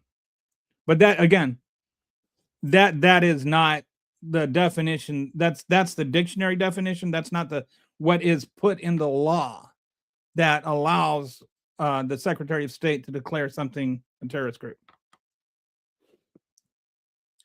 So I'm going to look into this Schumer law, but I don't think it allows the U.S. government to start bombing ships on the open seas because it just declares that they're terrorist groups or whatever. Anyway, it has been over 5 hours now. I usually stop at 5 hours or 4 hours. But I hope you guys have a fantastic, fabulous, wonderful New Year's Eve with what's left of it. If you drink responsibly. If you drink irresponsibly, don't drive. And I hope you have a great day tomorrow. I hope you watch games or whatever. I'll be back on Friday. And on Friday, I'm actually going to be talking about long COVID. So this is a subject that's near and dear to my heart because I actually have it. And anyway, have a happy new year. Thank you. I'm glad that, like, it's nice that we get a happy new year from people that don't agree with me. I want to be able to have conversations. I agree with your definition, by the way. And I don't disagree with the dictionary definition. I'm just saying cartels don't meet that definition. And that's not the legal definition either that's used. Like, there's an actual, I'll have it ready on Friday. So if you're here on Friday, I'll show you what the law is about this. And this is what I'm talking about. Right now, I'm just going off of memory. But somebody has to do some business here because it's been 5 hours and 10 minutes since I've done that business. But anyway, hope you guys have a wonderful new year. And, I watch bowl games or do whatever you do. Ciao.